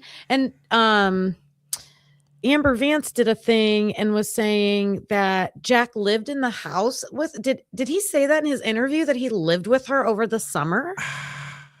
I don't remember that from his interview, but then I didn't listen to it 5 times like I've done everything else. So I didn't hear it anywhere. I want to go back and hear that. I know it said that she had a roommate for the summer. I do know that, but it didn't say who. Oh, I did. A catchy part I recently caught was, about 10 months ago, I helped her move out of Xana's room to upstairs. that was when the summer was over. So when the summer was over and everybody was moving in, she moved rooms and Jack helped her. And I'm like, well, that kind of makes sense if he's staying there. She lived in the Whites before that. Yes, the Right. Whites and then over So to. when did she live in the sorority house? Seems like a lot of places she lived. Freshman year, I think. Well, she was there for 4 years. Yeah. So probably her first 2 years. At least, yeah. Yeah. Oh, I have something interesting to tell you guys real quick. So I FOIA'd, Kaylee got underage drinking ticket citation type thing back in 2020. You can look it up online and read the citation and whatever, and the court costs and everything like that. It exists. I FOIA'd it. I FOIA'd for the body cam for it. And any other information, reports, whatever on it. And they came back and told me they don't have that case or citation at all. I have the citation number and the case number. It's on the website. So why would they come back and tell me that they can't give me the information because it literally doesn't exist anywhere? Well, sounds like to me, how does that usually go away like that, Miss Logan? They just lost it, Logan. Makes you wonder. To say that when it's online. Was it Coeur d'Alene? It was Kootenai County. Kootenai County. Yeah. Wonder if that points to anything about informing. Right. That's why I wanted to look at this, because was there something else in the car? And is this when they originally caught her slipping and turned her? That's why I asked Logan to go after it. Possibly. And but yeah. I don't know, just to rule out that angle. It's very possible because a lot of times when things like that happen, they will put something in the computer system to make it look like, a minimal citation type of thing. So nobody thinks, oh, she got out of it because she's telling. Yeah. Don't forget that Steve or one of them said, well, Kaylee doesn't have to go to court now. Was it just underage drinking or was it driving? Underage drinking. Yeah, it was like that stupid Banfield bullshit, right? Basically, where they threatened her. Yeah. I don't know. That's why I wanted to see it, because what's the body action in that? Let me ask you a question then. Now that Logan, now you're saying that you can't find it, or they're saying they don't have it. I gotta wonder if those are the files that were taken from her school file that are now missing. Interesting. I mean, what was the reason the internet went down this night at the university? Yeah. I don't know. I don't think a report from your hometown would make its way into your college. So I think it's got to be something else. She was. Well, if be something else. If she got charges, though, put against her, wouldn't they hold that against her in school?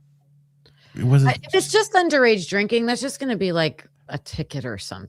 I don't know. It was just a citation and a court cost. And Okay. she did have to go to court, I believe. I think she had a lawyer. Yeah. Yeah, didn't while have a I'm on lawyer. it, while I'm Barstow. on it real quick, I just want to say, sorry, I FOIA'd something. I FOIA'd the knives found in Genesee. I was trying to get the pictures of those before we had to wait 2 months to get the FOIA return from all the knives. I wanted those specifically, and I did get a return for it. I'm paying for it on Monday, so I should get those on Monday. So who was Pictures hunting? of the knives found in How Genesee. much is that one? And Not much. It's like $15 just for a picture or Thank two God. pictures. Thank Yeah. Was somebody magnet fishing, or where do these knives just pop up in Genesee? A kid found this knife at a playground, and it was buried in the dirt, That's and it had rust on it. There's that one, and then there was the ditch that had 2 or 3 in it too. Yep. I FOIA'd those, but I didn't get anything. I don't think anything back on that yet. interesting. Those two I FOIA'd outside, separately, because I just wanted them back quicker. That's interesting. I put in a FOIA for a report that they interviewed an ex-boyfriend of Maddie in Coeur d'Alene. That's not Jake. Jake lives in Boise.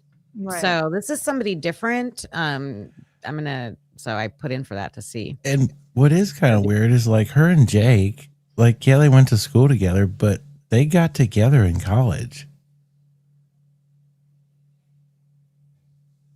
So, I mean, I don't know. There's just like, there's some backstory to all of this that just isn't there. Yeah. I think that, and this is going to sound horrible, and I don't mean to victim blame. That's not what it is. But I do feel that Kaylee was, at the end, at least, cheating on Jack. Yeah, you don't, I mean. You're not the only one that thinks that, so don't feel bad. You go into this, when Homie said she stayed at his place, I mean, holy, I think there's way more to it. Because in my opinion, I feel like they met through Xana. And that's where this all maybe started from. Because, I mean, nobody else knows Kaylee. Yeah, it's a true thing. Nobody does. All right, on we go. I was right there by her side. We often joke that someone could point to a place on a map and say, move here, and we simply would. One time I sent her a TikTok and the person moved to Greece and I said, let's do it. And she said with complete seriousness, well, I'm down. Kaylee and I shared something special, a need to experience life to the fullest. We told each other time and time again that wherever we ended up, as long as we are together, we will have the best time. And I know that stays true. That was the thing about Kaylee. She lived life. And not in the sense that we were living every day. She truly 100% lived life to the fullest. And for that, I am so honored and proud to have been a part of her life. Anything, and I mean anything we would do, she would turn into an adventure, a memory, a time where we laughed and nothing else in the world mattered. Something that we would have fun doing, even if it was going to Walmart to get a bottle of wine. We would have a blast doing it. I have a lot of favorite times and memories with Kaylee that it's hard to narrow down. I mean, we studied for our praxis for months together, and it was the most miserable time, but also one of my most favorite times to look back on. If I had to pick one of my most cherished memories we have, it is an itinerary we made. So it was the week before finals, and me, her, and the other member of our trio, Cass, had so much to do, and we all decided to study day and night during the week to finish everything we had to do the following week. I mean, we did everything. We were even emailing our professors asking if we could do assignments and tests early. We grinded, and somehow the three of us finished and had all of finals week free, so we made the most of it. We sat down one night and planned every day out, and sure enough, followed through with it all. It was jam-packed with plans, but we didn't want to miss out on anything, and we wanted to create memories and live our last finals week in Moscow all together as best as we could. That's the kind of person Kaylee was. She wasn't letting life go by. She was living life to the fullest. Kaylee was a very special person. She brought everyone and anyone out of their comfort zone and was the brightest light in everyone's life. To know Kaylee was to truly love Kaylee. She was everyone's go-to girl, down for anything, and the most selfless and kind person I had the pleasure of knowing. It breaks my heart that we won't be able to live out our dreams together. But for Kaylee, I will continue to live in capital letters. I will live in New York for us because that was a dream. I will travel all the places we wanted to travel, and I will continue to say yes and turn the smallest things into an adventure because that's exactly how Kaylee would want me to live. Kaylee, you will never be forgotten. We will live right for you every day with your mentality in our mind. We love you so much. Wow, that was fast. Huh. You know, I think it's quite interesting how like some of the categories of these folks, I'm going to say, speak differently and more fluid than the other category. There's pauses and I sped that up so we could go through it a little bit quicker. Yeah, but still, it's like so fast. Sweet Pea said, I thought Kaylee stopped talking to Mason a week before, not a month. And you are correct. It was a week before. That's what he said anyway. A week. But why he stopped talking to? Why? Wonder why that was though. But why was there contact that night of the formal, which would have been the same night that she would have this night. Right. She would have been at the corner club. That's right. I'd like to know what that contact was about. And I firmly believe that if he wasn't with somebody else or he was with somebody else and it wasn't going to happen for him that night with that person, that it probably was for Kaylee. But I do want to bring something up that I'm not sure many people know. And I'm not sure if it matters. It does for some women, some girls, but Kaylee was on her period at that time, that night. And either which way was saying that. And I'd really like to know when this formal ended, because at 1:20, at the corner club is when she gets super invested and lost in that phone, and that's where it goes away. To the grub truck, it's Yeah, she's on it the whole time to the grub truck. So, did he get rid of? I don't know. You know where I'm going. I don't think it was texting Jack about the vape and the dog. No. And that brings us to another point, and I think we've all said this once before, but just as a reminder, Kaylee being on that phone, the way she was on that phone, she would not be dancing at 4 a.m. with Murphy, but her phone was never touched after 2:54. The way she's on that phone, there's just no way. Yeah. Well, and then Maddie, what did you say to Adam? I told him everything. That will never go away. I don't care what anybody says. That has something huge to do with this, I think. I'm telling you. And I don't know why. Maybe they didn't know right away that was said. Like officers didn't know to ask Adam when they interviewed him. But later, when you found out that was said, why would you not just call and ask him? What was said to you? Was it anything big, or was it something, a silly rumor? You know what's interesting? I never paid when they were walking to the grub truck. She was either looking straight ahead or at her phone, and then she was still disconnected from the walk. And then you got Showalter that's just like, oh. She didn't stop looking at her phone the whole time, and even the only time she did was for a few minutes at the grub truck. She was messing around a little bit with Kaylee or with Maddie, and then she was back on her phone again. So something would have had to been said in the phone to bring up, like, what did you say to Adam? Right? Because other than that, she was probably disconnected. Yeah, whatever she was doing thing. in her phone is what brought that up, Mike. I fully agree with that. Yeah. Whoever she was talking to said something about Adam and whatever they were talking about. Otherwise, it wouldn't have got brought up the way it did, in my opinion. I agree with you. That's a good point, Hemi. A lot bigger question. Adam Lauda, come on, it's over, bro. They didn't do a good enough job on the audio for 1112, at least not for you. Give up. Give it up. Oh, yeah. I don't know. We'll see. Annie Ruler, good to see you, dear. Whatever Maddie told Adam is all about whatever. I feel the same way. I have for years, and Miss Wisdom, that is no longer with us, said, Dago, I'm telling you, whatever that statement was that was made is your answer. And it's way bigger than you guys will ever believe. And I was like, okay. Thank you very much, Miss Wisdom. We miss you. Don't forget the selfie that the phone was being held way too high for. She was taking. Yep. Thank you. Way too high for a selfie. I don't care what anybody says. That makes no sense. That is not a selfie. It was up here. She's down here. Explain that. So would that be like maybe a picture of that you wanted to take of yourself, but you didn't want somebody to know where you're at? I don't know. That's dude. a dumb It didn't thought. look like the camera would have even caught her. That's weird. Pretty much. That's another good point too, Sophie. We've asked. She couldn't do the, or for whatever reason, she couldn't do oh my God.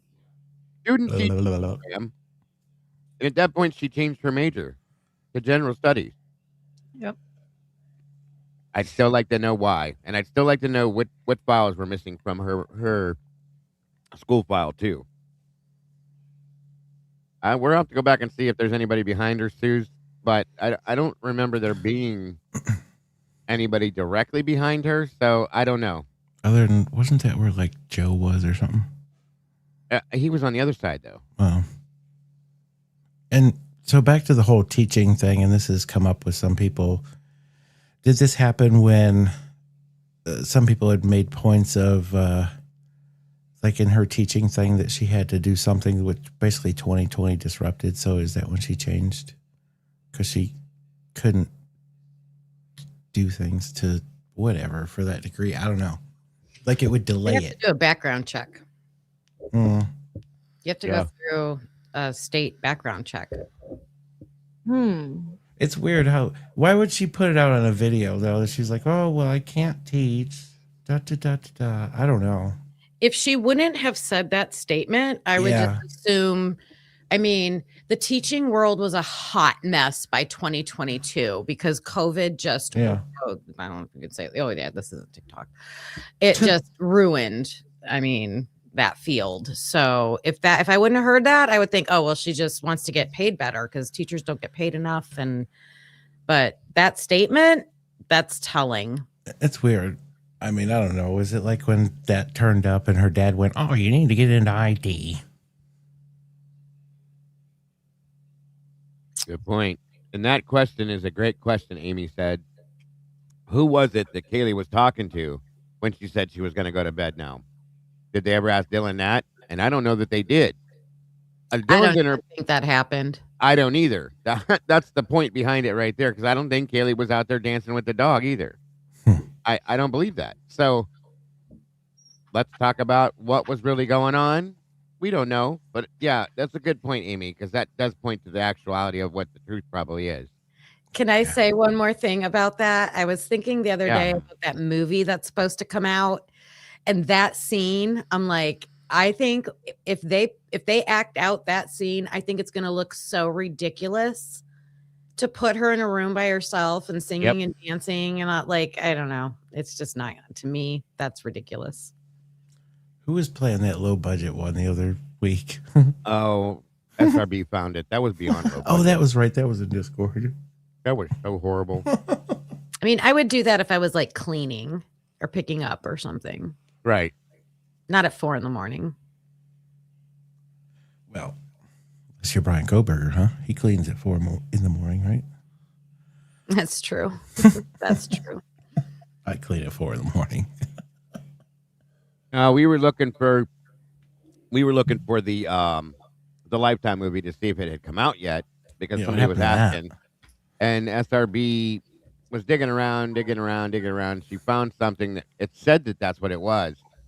So we pulled it up and it was literally 1 hour long. It was so bad. Yeah. That was so the bad. Lifetime? No, it wasn't Lifetime. It was made by somebody else. Oh. It looked like it cost like $14.75 to make the movie. Oh, it was definitely a Ron Jeremy special. It was horrible. But anyway, that's what we were talking about. And the scene that you're talking about, they were talking about bullets, is the one where Kaylee's dancing around the living room and somebody else is in the bedroom. That's what Kim was talking about. On we go.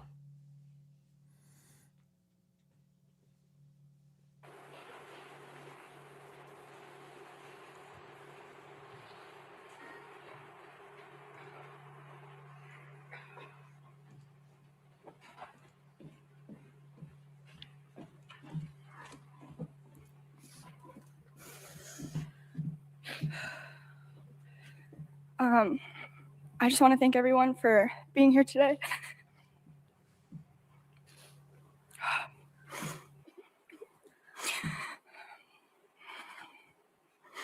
My name's Ashlyn.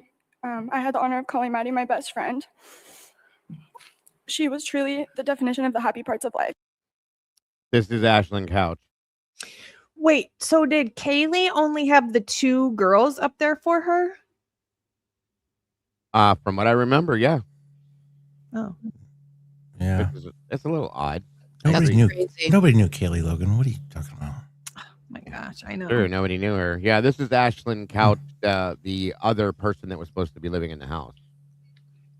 And Jack didn't speak at this, right? Yeah. Right. Yeah. No, he walked up there and stood there, but he didn't say anything. Oh, that's right. Because the family overran this one. Huh? That's when Steve gave him that funky ass look, remember? 2 people. Wow. That was thick Steve. Damn shame. That's thank you. Yeah. Congrats, Dinocytes. Yes. Yeah, the 6th roommate, supposedly. Thank you, bro. Maddie.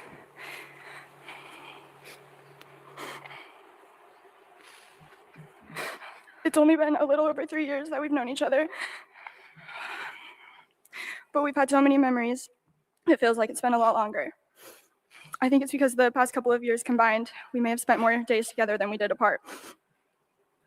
And I can never be more thankful for that time and the once-in-a-lifetime friendship that came with it. You grow so much as a person on your own in college, but we got to grow together through every step of the way. And for that, I'm so grateful because some people don't get that chance. Our lifelong friendship on this earth was cut way shorter than we wanted it to, but I know you will always be by my side.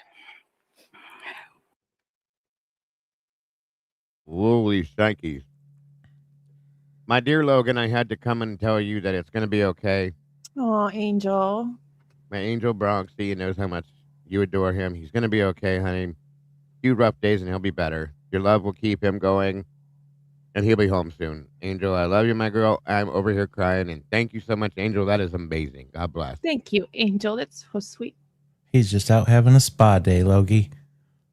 They did sedate him, so he is feeling pretty good. And I said, can you please keep sedating him? Because he'll get upset and miss me. Did you ask for a take-home bag for sedation for yourself? Yeah, you probably should have got one too. You know what's quite interesting in this, not to change the subject.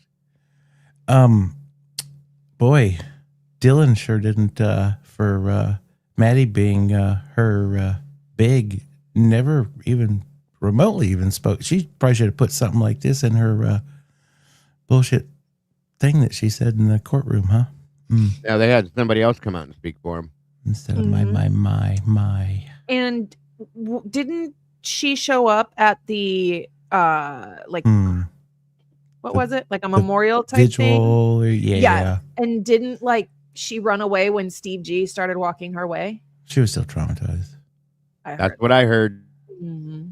Yeah. My house, my friends. Yeah. Must have been the trauma. Yep. We made the most of the time that we did have together, though, because we always said we're only young ones. We've experienced so much together, from sharing a room in Pi-Fi to traveling together, celebrating birthdays, and everything in between. It's hard for me to choose just one memory that stands out. But what made our friendship so special were the little things that we did together, like waking up each morning together, making our coffees, telling each other every little thing that we had on our agenda for that day, self-tanning on Wednesdays, listening to music, and getting ready together on Thursdays, even sharing a zipped-up hoodie on a cold night out, and always having our sweet treats after dinner. We pretty much did everything together. Our weeks were like copy and paste there for a while, and you were truly my partner in crime. It never mattered where we were as long as we were together.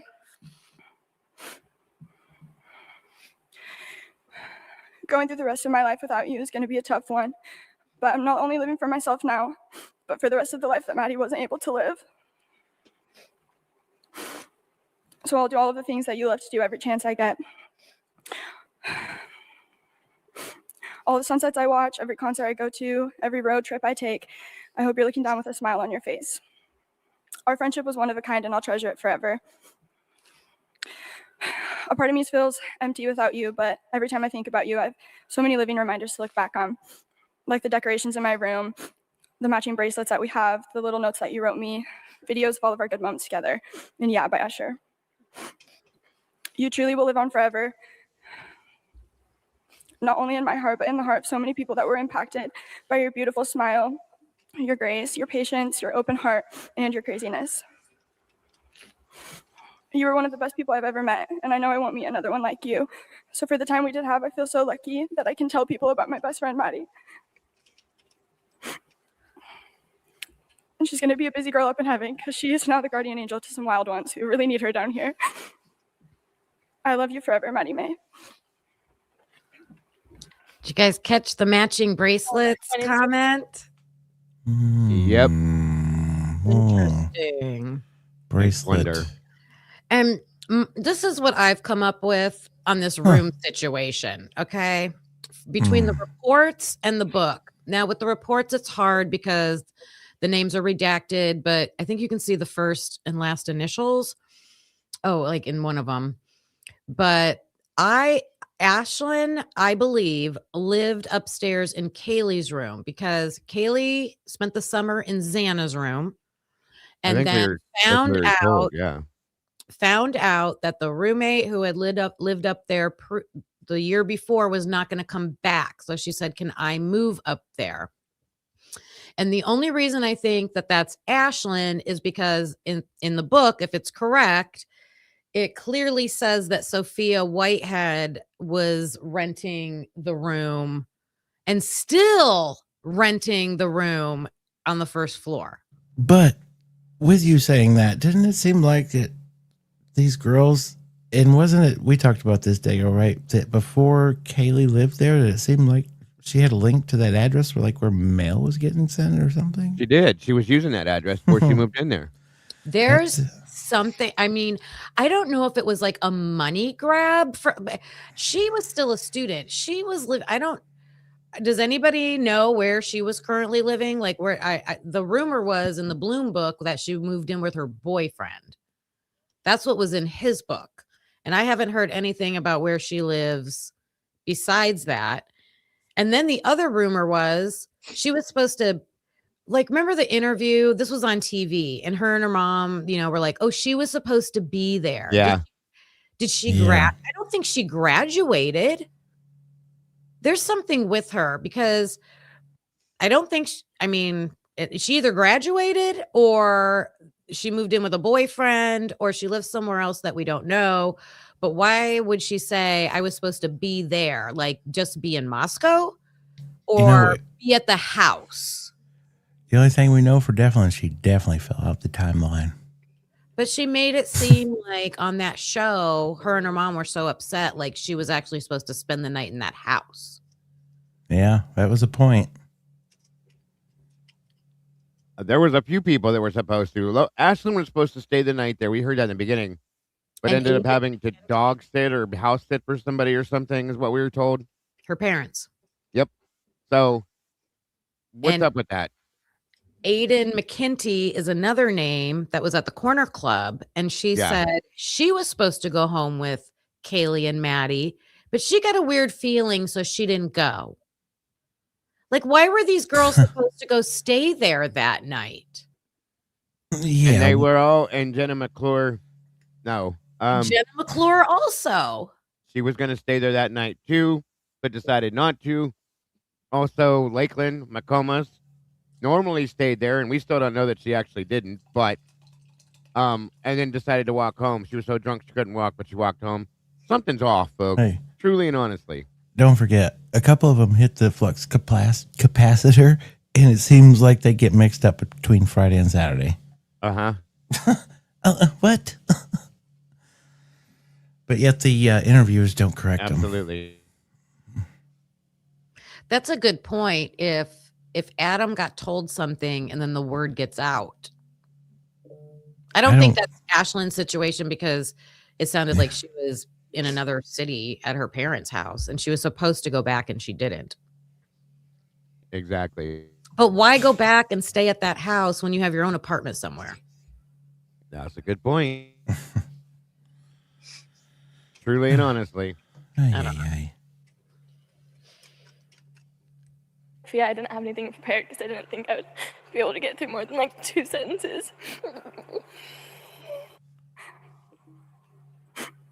All these girls are losing it, and even the girls in the background are losing it over the one in front of them, what they're saying. I love you forever, Maddie Mae. I agree. My name's Sophia. I didn't have anything prepared. Is this her, Sophia? Maybe. She had graduated the year before. She lived in that house and had graduated. And she was back in Boise. Okay.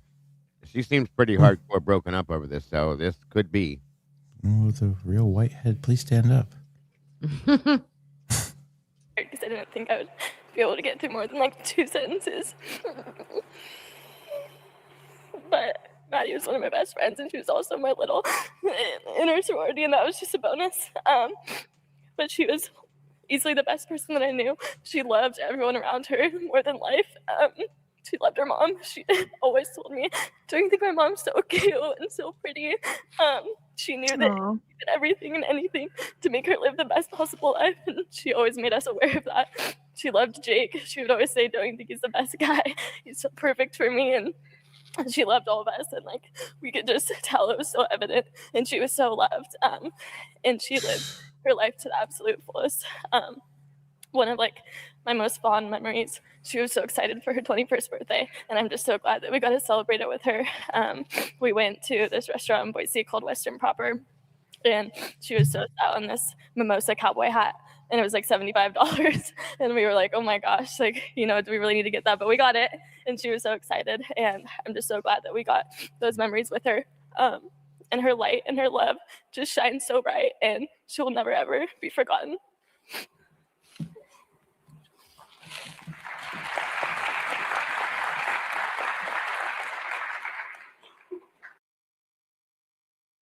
Am I wrong, or did they not all speak?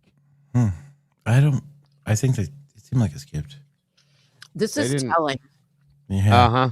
Yeah. And That, then now we have your boy coming up here. That was some true emotional hyperventilation right there. The Pi Phis are coming out. Sorry. The Pi Phis are coming out in full force, supporting their sisters. 2 Alpha Phis for Kaylee. Laid flat. I'm still blown away by that. I don't think, she left. Did she really leave? Did she really leave the sorority, or did something happen? They are on probation. There is something legally, in my opinion, my speculation, that something happened. You've got files missing from the university. You've got this pullover thing, or I guess that was previous, but yeah, it's weird. Yeah. They're not showing up for her. Nobody knows her. Right. And let me point something up real fast. I know this is a little bit off key for what we're talking about, but here we have Hunter Johnson. We heard Pete's interview. Can I ask you why Pete didn't come up here and speak? Yeah. That's his best friend, his best friend. Oh, wait. So is he. But And again, in Pete's interview, we don't hear a fucking word about this guy right here. Not one word. Not one word, you guys. And these two are supposedly Ethan's best friends. And as weirdo as it is, like Pete they didn't. have to. Go ahead. One more time. They have to have interacted at least once at some point, since they're all 3 friends. Sorry, Mike. Go ahead. They speak 2 totally different angles. Like Hunter's talking about Owen for beers and stuff as he's skipping around. It's just completely different. And like you're saying, like if they're both, even if they're both considering, like they have to have interaction to where this wouldn't be like this. I don't hear Hunter talk about Pete in his interview, and you don't hear Pete talk about Hunter, but they're both talking about Ethan, and they all have to know each other. I got a problem with that. Yeah. I feel like Pete, I would guess would probably have a closer relationship with Ethan if they're living in the fraternity house together, if they pledge together, they're like having these intimate experiences together. Hunter, I would imagine, is like, and I don't know if Logan, you can relate to this, but I feel like when girls are best friends and then they have a boyfriend, and then it's like the guys are kind of forced to spend time together. So it just kind of forges a friendship is probably what happened with Hunter and Ethan. That was my guess. Let's rewind this to Hunter always answering the doors that were Ethan was basically living. Yeah. Where was Hunter was the one that was called to go through the house. So obviously Hunter was entered into something. And why didn't Pete speak on Hunter? Is Hunter like another Kaylee? Nobody knows Hunter. That's my biggest issue. My biggest issue. But Hunter said that when Ethan was pledging or, doing the whole Greek whatever thing, that Hunter wanted him in the frat that he was in really bad. And wouldn't that have been before Hunter got with Emily? So he wanted to be friends with Ethan, or sought out Ethan to be friends with him before he was with Emily. That's true. Here's my question, Logan, since you said that. Why did everybody want to be friends with Ethan so bad? Well, I got off that kick, but that's a good question. It's yeah. I mean, I'm not trying to downgrade the fact that he was probably an amazing guy. Yeah. But from what we heard so far, everybody wanted to be Ethan's friend. it's just so weird to me that Ethan has all these amphetamines in his system. Number one, he's sleeping on them. Number two, that should tell you he's very much used to taking them. Yeah. Right. Oh, yeah. Did he buy them or was he the seller?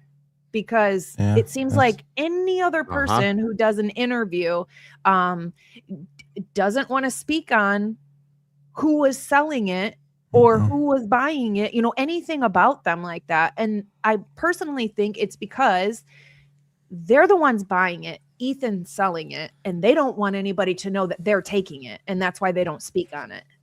Totally speculation, could be a reach, but every time that they brought up finances or drugs in the in the interviews, they redact and shut it down every time. Or the things that they did leave out though was they would ask about like him and money. Oh, well, him and money, and then they talked about the grocery card. Like, where did this come up? A college kid's just going to give away $250. Well, how are they with the bills, the money? Well, I think I think there was big turmoil with the selling of this stuff because the cops said they know it comes from the Delts. Mason got that whole Mason Bangman thing that you showed with that. I got a lot of suspicion about that dude. And then you've got Mason Barstow in his interview pretty much spelling out an organizational chart that he has made a pyramid scheme with these sorority littles that they're trying to like build year after year. Every year, we're going to add a new row of littles in this organization. And Ethan is on that pyramid. Listen, guys, to the Ponzi scheme. It is absolutely it looks like a damn Ponzi scheme. He's right, because here's the thing. Barstow has a little that's a female from every sorority, you guys. Yes. What the hell? Yeah, where does this come into play? In what year do they start mixing of? I don't get think that. It was very long. I think it was. I'm kind of putting this all back on that Bangman kid because they said he was a fifth-year senior. I'm wondering if my big question is, was he Mason Barstow's big? Does anybody know who Mason Barstow's big? Because whoever his big was, it was that person's grand idea to start this whole thing. Well, I'm sure it wouldn't be too shocker, Kim. It was like he had a harem going, guys. And in that mix, with the three littles he had, Xana was one of them, and she was from Pi Phi. And Xana's little was Ethan, folks. So he's creating. What's the point? His crew, okay? Yep. It's like a cover. It's like a cover. It's a flow. It's a way to communicate. It's a way to distribute. All the things you want to do. You got an in at every house, guys. Makes you wonder if you were to like tree out those names for this time. I did it on my inspector projector. Oh, what the hell? Where was I? Anyway, it's go ahead. If you get caught selling drugs off campus versus on campus, are there a lot of difference in what happens to you and the charges? And wouldn't you lose like any scholarship you have, your tuition, like anything like that? So is that why Ethan had an apartment off campus? Well, that's good.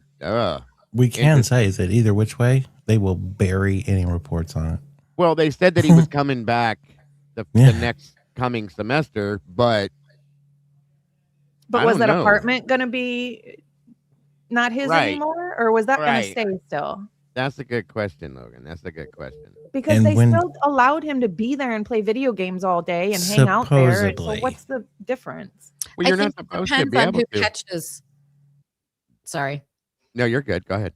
I think it depends on who busts them. I'll be right back. If it's just the frat, that frat handled a rape. They didn't even report that to the police. Like, that's disgusting. So if it's just the frat, they're just going to handle it themselves. If they're caught by law enforcement, I don't know. I don't know. It depends on what your view is of the law enforcement around there. Hey, before you freaking take another pull on that weed eater, Kim, you know what I thought was kind of weird is at one of these interviews they went, who was Ethan playing video games with? Why would you ask that? Like they were, Communication. You can communicate through that. You can chat and, on those games. and that's exactly where I was going with this, which where did that come into play? And they asked about a specific person. And I think, in my personal opinion, and this is where I was in this whole pressing thing, but I feel that these kids were, and how those times were, like these drugs were getting sold and pushed through like social media and platforms and stuff like that. So I wondered why they went to that. They were communicating with CIs on Facebook Messenger. Like, oh, but it's normal that, you know, we get like 40 to 60 kids into when they all come in, we get them to a Snapchat group chat and we just go through there and in 24 hours, everything's gone, Kim. I do know in my area, the younger generation do all of their buying and selling through Snapchat. It's crazy. Yep. And there was lots of Snapchats going on. Man, I've run across some Snapchats and it's like, oh, wow, that's on there. Oh, I saw something earlier. Remember the Cougar Den chat message group? Oh, yeah. Someone had a theory. What if that, because Cougar, older woman, what if that had to do with that picture that Ethan took at the frat house? Huh. With the mom, the inappropriate posing he did with the mom. I was like, So what? I don't know those. Her and Bryan got together and did an episode of Snapped? No, I'm just explaining the title of title of the group. I think that was almost a way to like Ethan was ghosting to like keep track of him in some way. Yeah. Like because he got added to that group. Xana was left out and they wanted to maybe they knew that he was pissed at Xana for some reason or whatever, but they still wanted to keep tabs on him for some reason. Yeah. It's weird. I just don't understand why it was called the Cougar Den if the Cougars were WSU's mascot, not, I mean, Idaho was Vandals. So why, I don't understand why it's the Cougar Den. Maybe it was something to just get him to click on and join Cougar Den. Oh, he'll just join that. That's one of the things that Amber Vance video. She went all the way back to like, what was the first thing she started with? Like the previous year at least. And like Bryan moving there and things like that. She made a lot of connections between the U of I and WSU, like people that we know that had siblings that went to WSU, places that kids from Idaho went to in Pullman, like vice versa. Places in Idaho that kids from Washington and like events where they were commingling. And it was really good because it won't be anything you've probably never heard of, but when you hear it pieced together like that, you're like, oh, wow, there really was a lot of commingling. I hit part of that. Yeah. After breakfast, and then I took a nap. So yeah, I don't even think I've listened to the whole thing yet, but it was really good.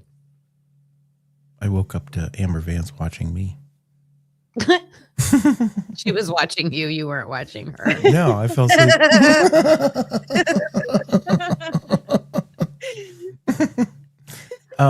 But no, she did have good points, and it wasn't because she's dull. But yeah. But I think that's a part of the problem. I mean, there's a lot that's behind in the backstory of this that would tell a lot. Yeah, we're figuring it out one little nugget at a time, I think. It's a shame we have to do this. Like, just think if we got to hear all these interviews. Yeah.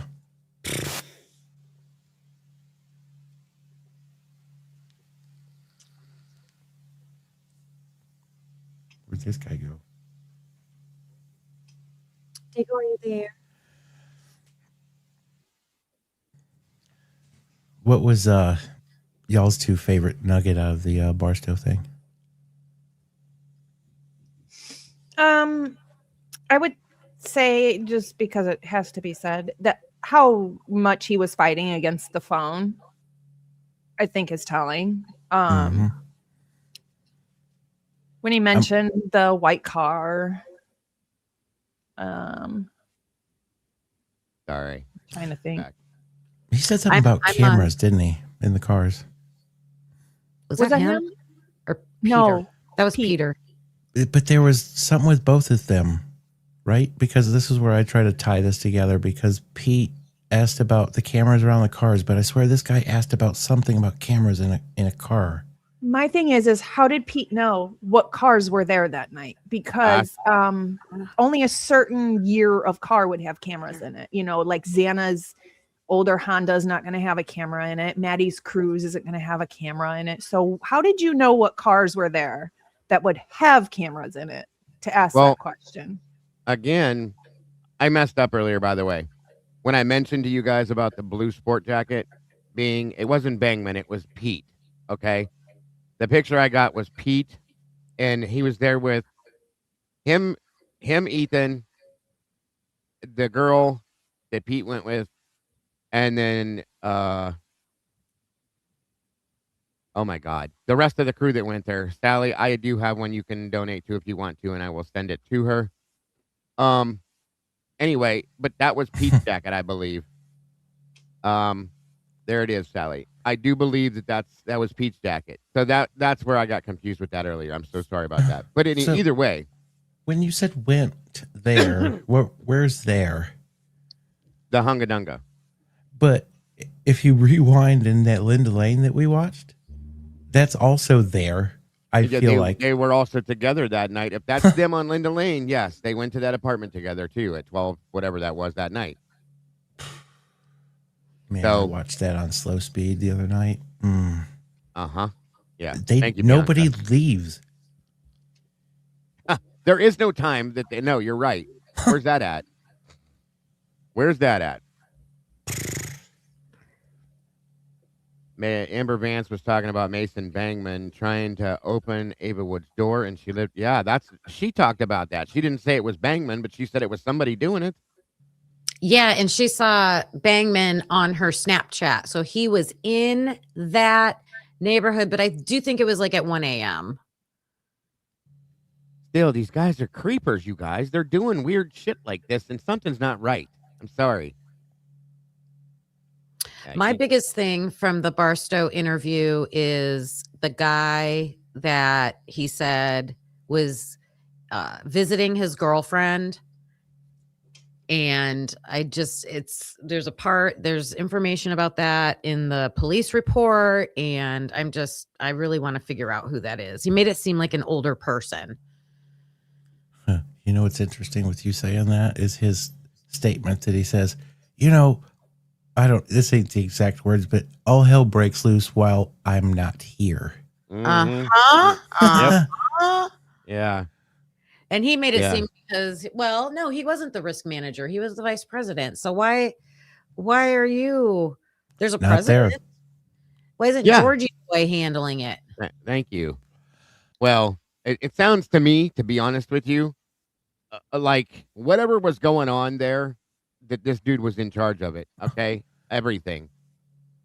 Vice president, VP or not, you know what I mean?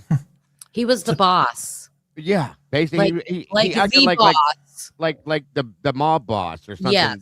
The Godfather. You know what I mean? It was crazy. So you know what would call him out on that, and this is, I think, what we really need to find out is that formal that he went to with whoever. If he wasn't supposedly there, when was that formal, and when was he not supposedly there when this happened? The formal he claimed to go to was the Betty Ball that they all went to Saturday night at the Hungadunga. So why wasn't he there? What was that statement all about? Am I crazy? He was there. What do you mean? He was. But he says that statement of something like, maybe this was the fight he was talking about. He went somewhere else for a period of time, too. I don't remember where, but Angel Heart, thank you so much for that. God bless, hon.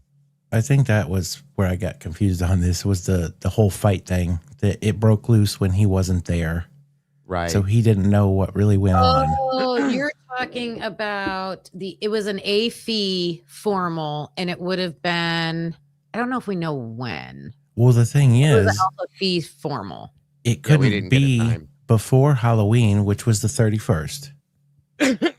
Right. So I looked that up, and he says 2 weeks prior. Well, that's bullshit, because 2 weeks prior is prior to Halloween. Well, I think he was saying 2 or 3 weeks prior to the interview date, which was December 13th. So in that- back up- Said 3 to 4. The interview yeah. date was the 11th or the 8th of December. of. I just tracked Now, this Diego down. and I figured this out. Hold on. Yeah, It's we were- literally. It is 12/3. Maybe it was a different. So it would have been 1 week prior, would have been the 27th Oh, yeah, you're right. 12/3, not 13. or 26th, whatever. So this was pre the murders that he said this. 2 weeks would have been the 19th, and 3 weeks would have been the night of the murder. The 12th, and then yeah, And 4 weeks would have been Parents' Weekend. It does Week not of- line up. Trust me, I looked through this on when these formals were. And the whole Halloween thing, it separates it because they have this Halloween BS thing.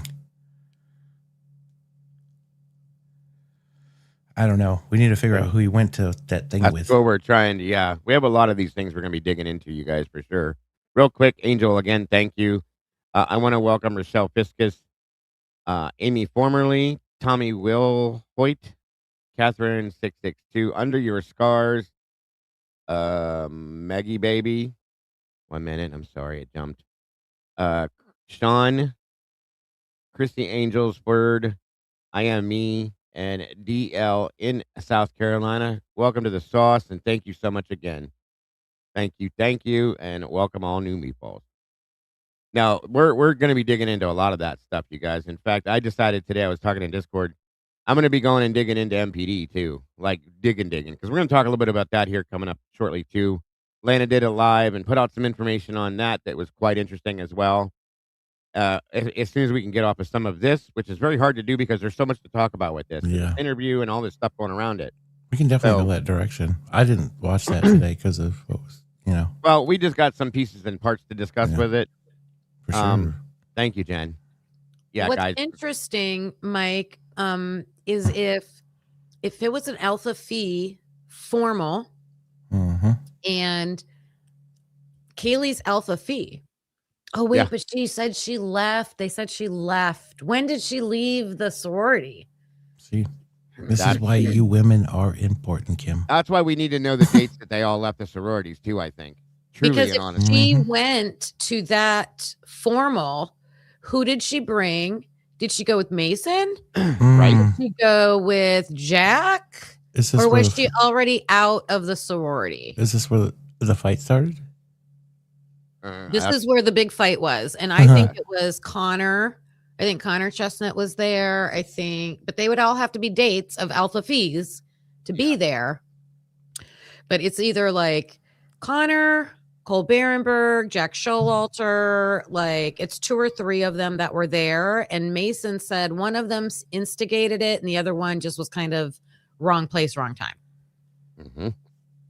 And the names that were brought into it are all names of people that are known troublemakers, too. So, Mm-hmm. violence, folks, violence. It's interesting. It all kind of has, there's some dots that are connecting, for sure. For sure. And it makes it even more interesting. Like Hanky Panky Mom said, she thinks Kaylee was already out of the sorority the previous end of the school year. So if Kaylee is not associating with that sorority anymore, then what was this fight about?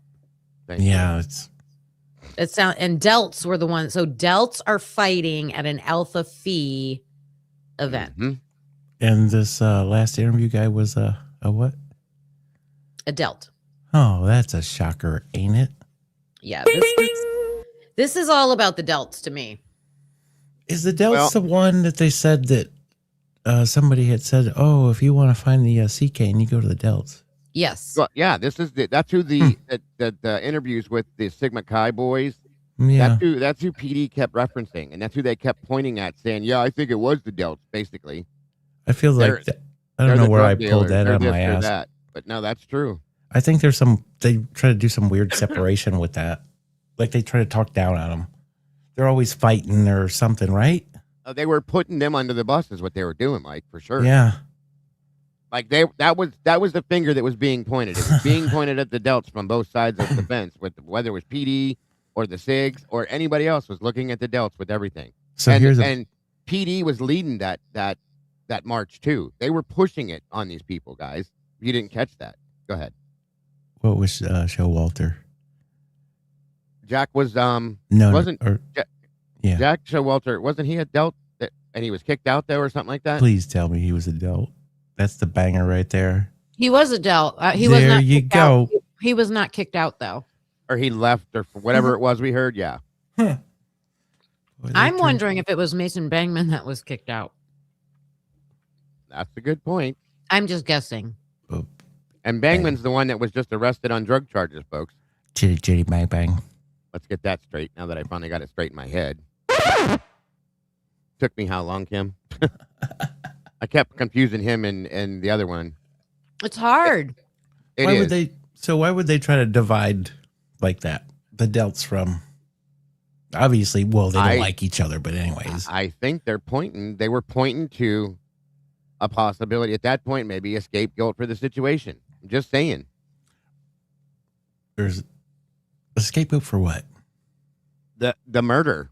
They were looking at they were doing the interviews, and I think they were trying to point their finger at the Delts to try to make it, to throw them under the bus and say, well, with what we're talking about here, what we're seeing here, so on and so forth, blah, blah, blah. I think they were leading people in that direction to try to make it look like the Delts were responsible for this. Would make you wonder. That's how I took it. Did they know that maybe there was drugs running from the Delts through there? I know they know. They have to know. There's no way they didn't know. Okay. Like, what's the Delts tie? That's what I'm saying. That's what I mean. Like the PD was looking at, hey, Lenny, PD was looking at them from the beginning, from my understanding. And we heard in the interviews with Sigma Chi, they kept saying that. They kept pointing at them. And of course, the guys from SIG were saying the same thing to them too. And they were taking the lead from PD during the interview, saying, oh, yeah. You know what I mean? So part of putting all this together, for one, that would make you hesitate why you wouldn't want to give your phone up, huh? Oh, 100%. Sure. Yeah, absolutely. I don't think the Delts I don't think the Delts committed the crime. No. I think the Delts are the connection I personally have been looking for to find those college students who are connected to whoever they want to call the plug, right? The drugs. Who's that outside gang member that's bringing in the drugs from the big suppliers to this college? We didn't do it, but you may find a couple pictures in there where we have some Ziploc baggies we're holding up in our rooms that's full of shit something. Yeah, and I'm texting the guy that texts the guy that texts the guy that did the crime. Yeah, exactly. And then if you think about this, let's go back a little bit to another video that Logan got for us. When she got the video for Caden Young's when he was found deceased, okay? And the interview that was done where they drug the truth out of this guy and said that they bought drugs from a specific person or persons regularly through the fraternity there. Well, I gotta wonder. And you know what? How does that link together? Think about that, folks. And I think this rolls back. Okay, so I just had it coming too. So I slipped up on one. So Caden Young, he was a president, right? Yeah, but he was in Logan, which fraternity was he? Who? Caden Young. He was the president of something. He was the Alpha Kappa Lambda. There we go. Thank you. And then let's roll this back to, I just remembered when I was watching Amber Vance's thing, she talked about this, Kim, with what had happened around the C-Cane charges and a frat that got shut down for that before the Caden Young thing. Yeah. Yeah. On the U of I campus? Oh, no. That would have been, I think, the Washington side, right? Is that where he went? No, he went to U of I. Well, then it was the other one. I thought you watched this. He went, yeah, but he also was visiting. He was visiting in Washington, is where he was at in that video. But yeah, he went to U of I. And there you go. Thank you, Lucy. Maddie, Kaylee, and Xana left their sororities the semester before the crime. Thank you.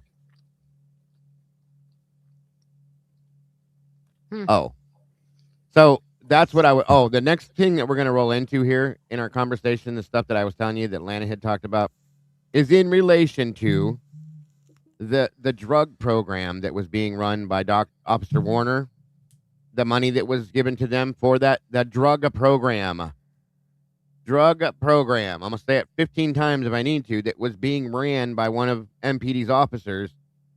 Why do you need a drug program on a college campus? I'm sure there's a real reasonable explanation to that, but this, in my opinion, plays into that. All of that. Yeah, this was what they were getting funding for.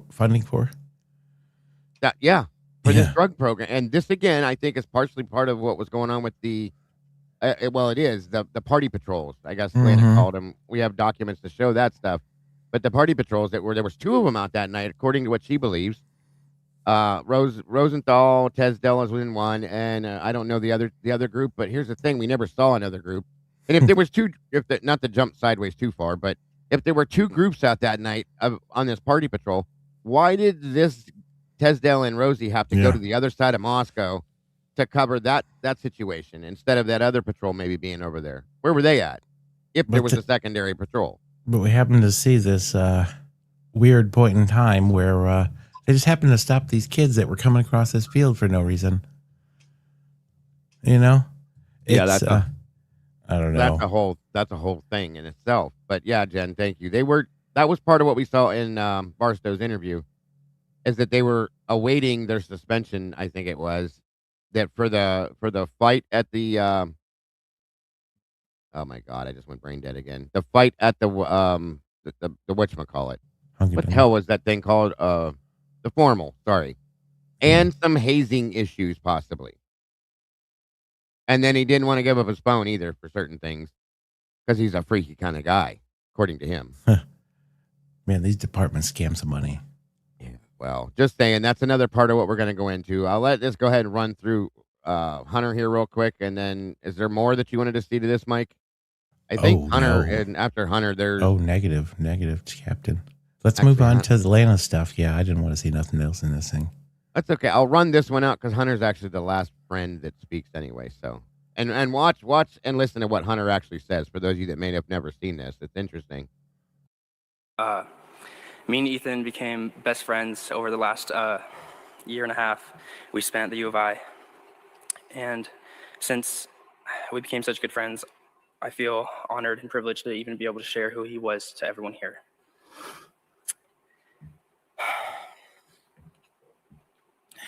I met Ethan during Fall Rush of last year. And if you don't know what Rush looks like for fraternity guys, you're coming in as a freshman and you're walking to 10 different fraternity houses and talking to 100 different guys, trying to understand all of them and see if you fit in with them. And I remember he was the first person I talked to during Rush that year. And I knew immediately that he was someone that I wanted to be friends with and someone I wanted to join my house. My first impression of Ethan was some tall, goofy kid that, looked athletic. And he was, because we played a lot of basketball during that time.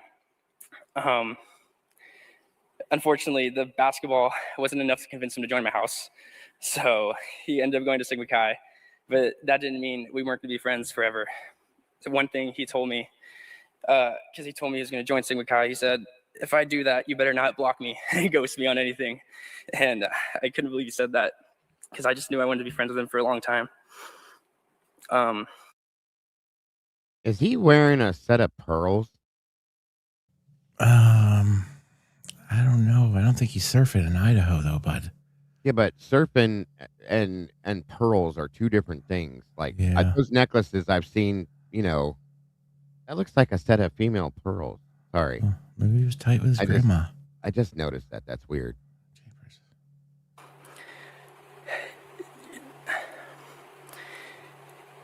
He had such an infectious smile and a charismatic personality. And if you knew anything about Xana as well, they were very similar in how they acted together. Me and Ethan shared a lot of memories together. Usually at a party where me and him would be controlling the aux. They're not pearls. Be singing at the top of our lungs any country music song with 50 other people in there not saying. Now, does this or does this not sound like the same thing that Pete just said? Oh, yeah. And you know what's funny is in these videos that we've seen, why do you hear the country road song being sung in the background? That's I know that, but yeah. And that's the thing, but no, that ain't candy. That looks real to me, folks. Like real it's pearls. Like some weird white ovalish stone. They look like real that's pearls. pearls. Oh my those goodness. are pearls for sure. It's cute. But Pete is the one that I seen in the video singing with him, not him. But I mean, maybe they did it too. I'm just saying it's the same sounding thing that Pete said. So no, that's pearls. Yeah, those are pearls for sure. Yeah, for sure. Can we do just one more time and tell me those are pearls, please? Hey, I'm not sure if you know. They're not puka shells, that's for sure. All right, I'll get my shit straight. Sorry, I'm just kind of like beside myself that those are pearls. I just never noticed it until now, and I'm like, Me wait a minute. neither. Why are you wearing pearls, bro? You. Oh, I don't know. That's a good question, Lucy. It could be. Good point. What? I see. That's the thing I'd like to see. Curious is Hunter and Pete together. Why Never does seen she it. have to put stuff out like that? What? Lucy. I mean, she makes good thoughts. Yeah, I'll I just say know. that much. Does that make you think stuff? It does, for sure. Us singing as loud as we could. Some of my other favorite memories that I had with Ethan also included Xana, and those were the times we spent on the golf course. Me, Ethan, Xana, and Emily, we went a lot over the summer and before summer. And you knew it was going to be a good time when we went golfing, when we had more drinks in our bag than we did golf balls. And we usually had to send Xana and Emily to go throughout the forest to look for more golf balls for us because we ended up losing so many. If you knew Ethan, he was never angry about anything. He would never get upset. You couldn't upset him ever. And one time we went to play 18 holes, and he wanted to bet money every hole, $2 every hole.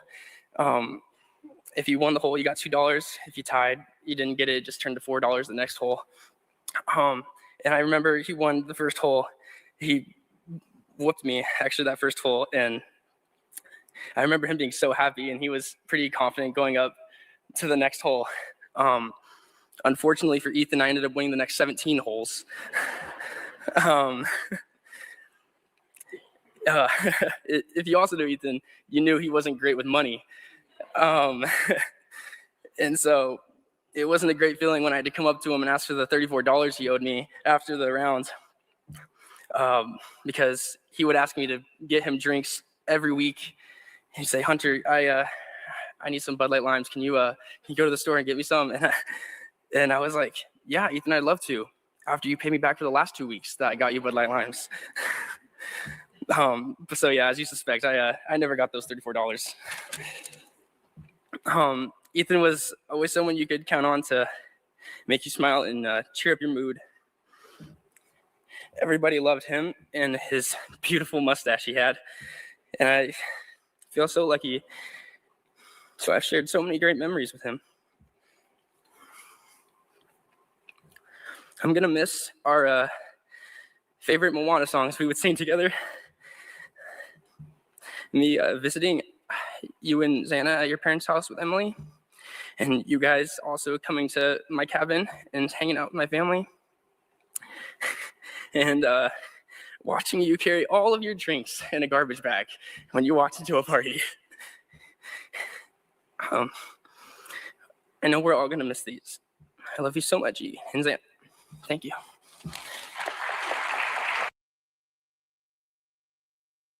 It's got some interesting tidbits. Yeah. When he said Ethan never lost his cool or whatever, didn't we just hear in another interview that somebody had to take Ethan outside? Yeah, that's what I mean. He definitely skips around his feelings. Uh-huh. Yes, he does. I don't know what to say, but Wow. that gives us a little more insight going backwards into, you know, that time and what they were saying and who was speaking for who at that point. Oh, wait a minute. Good Lord.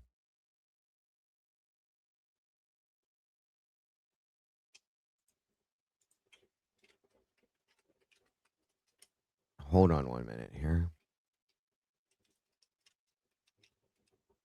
Nope.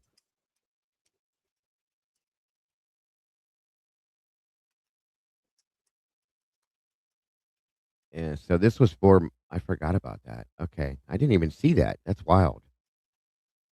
Did you guys see the celebration of life that was done 4 months ago for them? Negative, Captain. Mm-mm. It looks like Jack DeCour's speaking, Jake Schreiger's Yeah. speaking. I never saw that. When the heck was this? It was Who is this coming from? Are you sure somebody didn't like February 23rd of this year? Sure somebody didn't redo this and like add to it? Mike, look. I know, but look at who put it out. No, I understand, but it happened. It's live. They're filming it live. Oh. Yeah. It said 12/30/22, right? It says February 23rd of 26. Maybe this is when this channel put it out was in Yeah, that's February. what I'm thinking. It was from 12 of 22. I thought that was the date. That was Or on 12:30 of 22. It's right here on the thing. I'm so dumb. See it right there? I wasn't looking there. I was looking down here. Or no, you're not looking at it because I took it down because I am a ding dong. Hold on a minute. I thought it was when like some dingle hopper decided to clip it and put it up and make it look like it was new. No. It was just the channel posted it then. Yeah. There's the date right there. December 30th of that year. Yeah, I never saw this. No. Because this is a completely different memorial thing. It's just for Kaylee and Maddie, right? That's what it says, yeah. Which explains why Decor and Jake are there.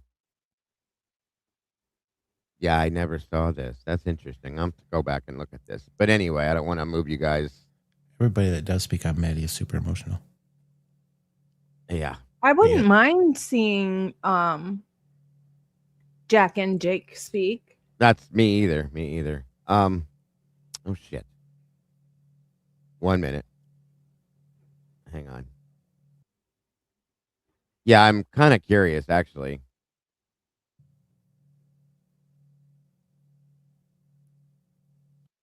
How long is this? Holy hell. Well, I could just put this up for them to real quick because we're not going to go through that whole period of time there. 1 minute. That's Olivia. I don't think we want to see her talk, do we? Or do you? That's Olivia. That was before she lost all her weight, yeah. Oh, wow. I did not recognize. I mean, I knew what she looked like before she lost all the weight. I just don't recognize her, like with glasses on and her hair pulled back. She was pregnant too at that point. So. Oh, that's right. Yep. She was. All right. Let's see here. No, there it is. I just want to get to the point where these two speak real quick so you can kind of get an idea from these two. And it was still fresh for these two, so this should be telling. All right. You guys can see it. Let me make it a little bit bigger. And here we go.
I also have, just so you guys know, while he is looking for this.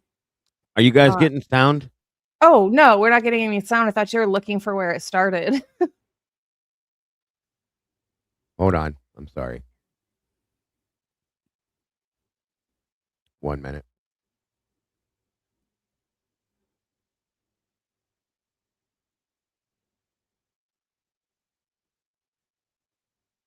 Try it again.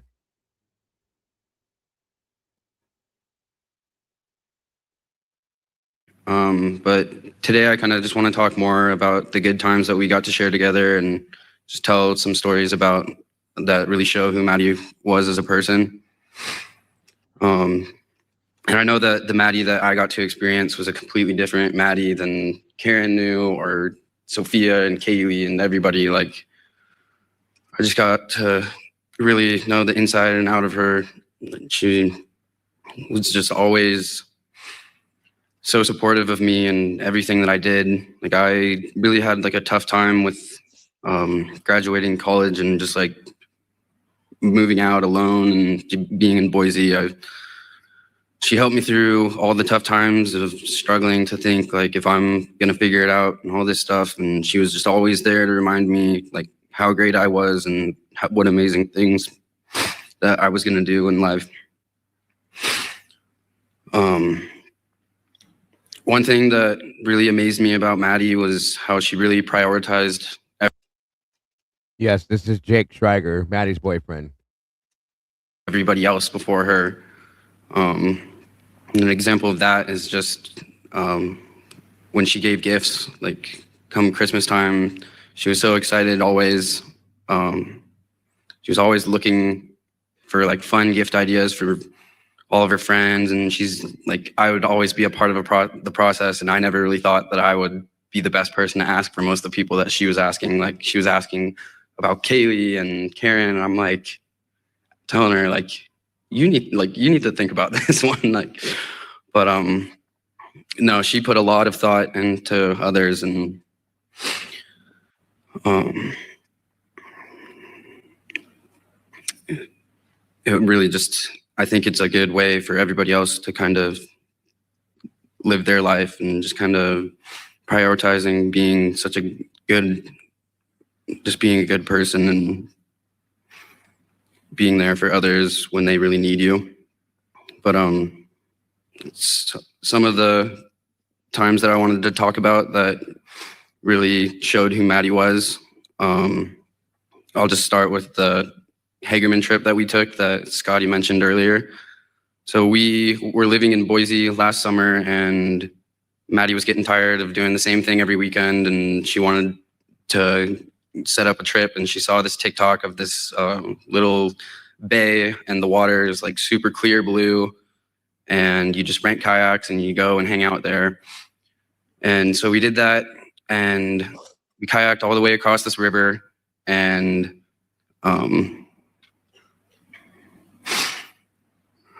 I was trying to take a lot of pictures of her, and she kept turning around as I was on the kayak, and she goes, "Why are you not paddling?" And I go, "Turn around, I'm taking photos of you." And she goes, "Oh, okay." And then she continued to pose, and she loved being on camera, and she was really good at it. But when we got to the cape, or the little bay area, we were hanging out there, and we were just hanging out, and then she wanted some photos, and I wanted to get a better angle, so I pushed her out into the bay towards this boat, like on the kayak. Don't worry, I didn't push her in. But I pushed her towards this boat, and then the next thing you knew, we were on that boat. And this random family that we had never met before, we just, next thing you know, we're we started out on a kayak rental, and next thing you know, we're at a mansion on the river. So that was one of the really good times. And then I also went golfing with Maddie one time. She had fun. I'll leave it at that. Her rule for that day of golfing was that you don't have to be good at golf. You just have to be cute. and I saw a lot of the photos popping up there, but she looked like a professional golfer that day, and she planned it out. She was just ready to go, and some of the videos I have of her swing, like, it's not the best swing, but if it was good enough for her, she'd turn around and smile and laugh, and she just really made the best of it, even though we didn't even get to, the conditions weren't good, so we didn't get a cart, so the girls had to walk, but we carried the bags for them, and we had a good time. And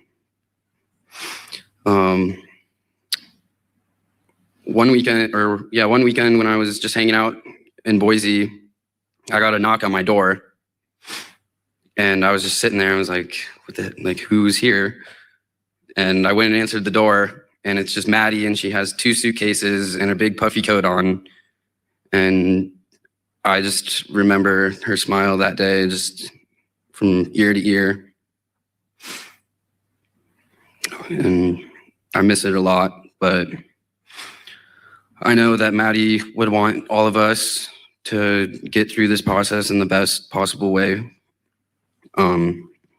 One thing that Maddie really believed in was manifestation.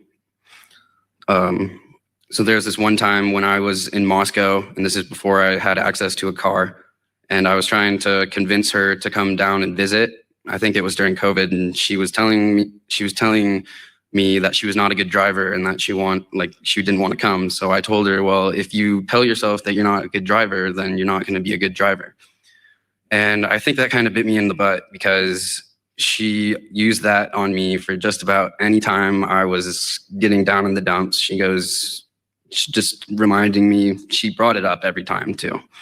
And she just mentioned that, like, I need to, like, speak things into existence and just be strong through everything. So I know that they're all up there watching over us, and I just can't wait to see them again. And I hope that they're loving heaven, and just can't wait to give them a big hug again. Thank you.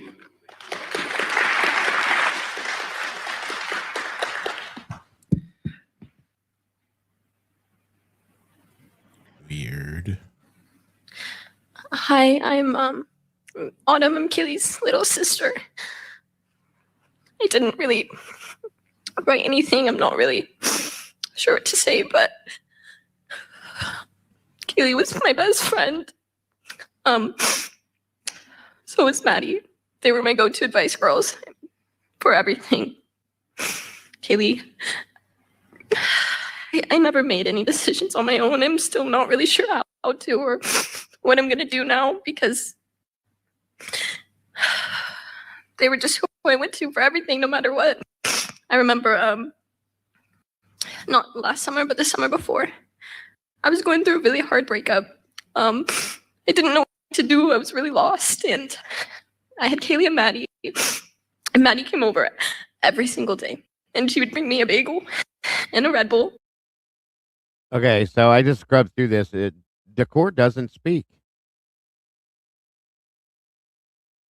So it's just the rest of the Gonsalves family, and I think at the very end, Ben speaks. Do you guys want to keep going with this? Interesting. That's a negative. Yeah, no.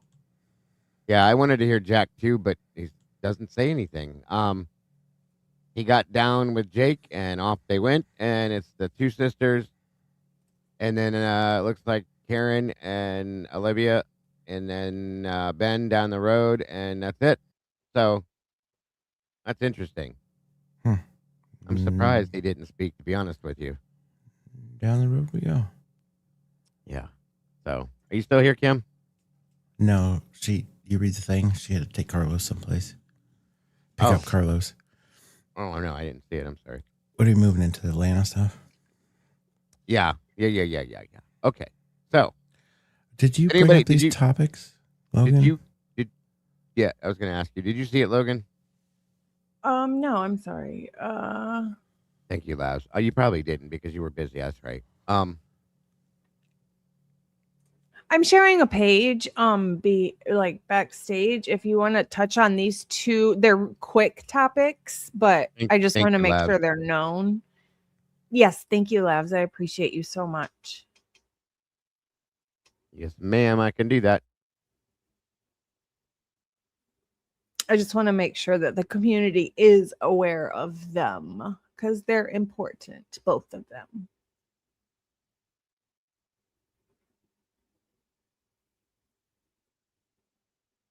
Yeah, I'm with you on that one, Keith. It's kind of crazy.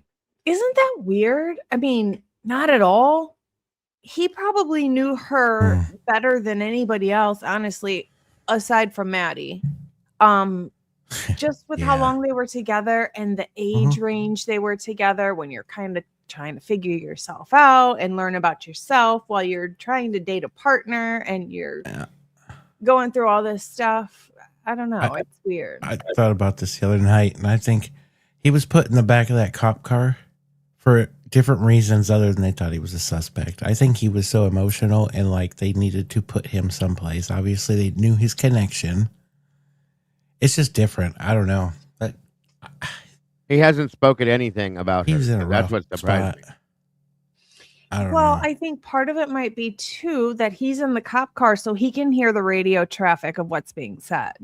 Nobody else can. So that might be part of it too. But who knows? Not everything is nefarious. But I do want to talk about this from Crime Talk posted this on Facebook a couple of days ago. And this is really important because you will think of this case. You will think of the Idaho 4. So this is a former DNA analyst with the Colorado Bureau of Investigation, the CBI, who pleaded guilty on Tuesday to 4 felony charges for manipulating forensic evidence in numerous criminal investigations spanning nearly 3 decades, resolving a scandal that has prompted the review of more than 1,000 cases she touched and possibly ruined or purposely matched to somebody else or whatever she did with these DNA samples. Over 1,000 cases. And what's crazy is I read somewhere that they believe JonBenet Ramsey's case is part of that. Her name is Yvonne Missy Woods. She entered guilty pleas in Jefferson County District Court to 1 count each of cybercrime, perjury, attempting to influence a public servant, and forgery. Now, she's not the mastermind of this, right? Like, what would be her logical motive or reason to do this, right? No. What's going on here? I bet you anything. Somebody from FBI, CIA, any higher 3-letter agency is going to her and saying, hey, I'll, off the back end if you just make it match my guy. It'd be interesting to see what in this process of this time that her life and who she was tied to, the come-ups, what got her maybe kids out of something. I don't know. This is weird. Because she wouldn't have a reason to match it to somebody it's not matched to, or say the sample's not big enough when it is, or whatever it is. So, I mean, this could be that many people are in prison for connected DNA that wasn't actually ever connected. 1,000 plus cases, you guys? Are you kidding me? That's sick. Insane. That's wild. That is sick. And it is.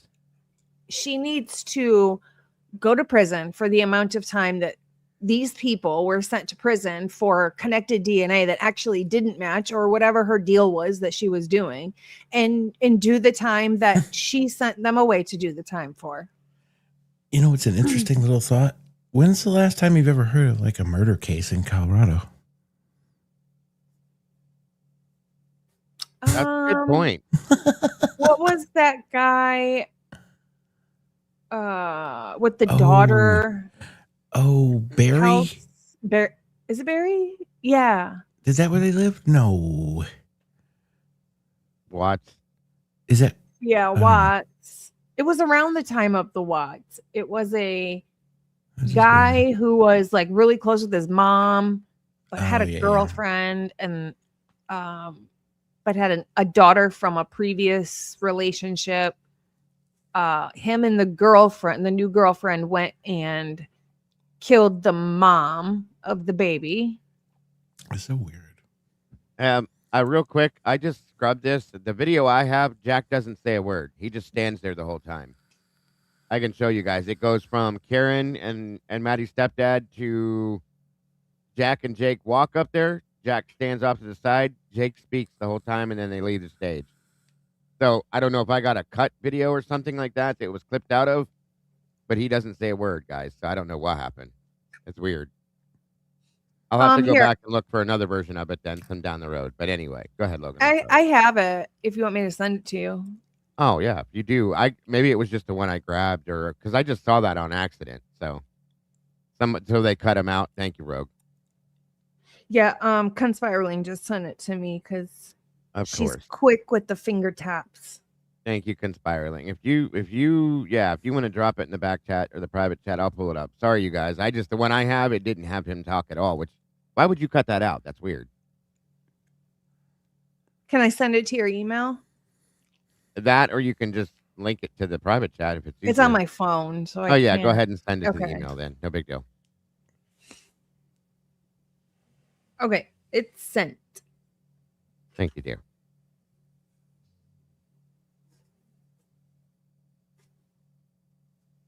But yeah, that's a lot of freaking cases for one person. That's a lot of and it doesn't even have to be like a murder crime. Think of other crimes. Your DNA was on this gun.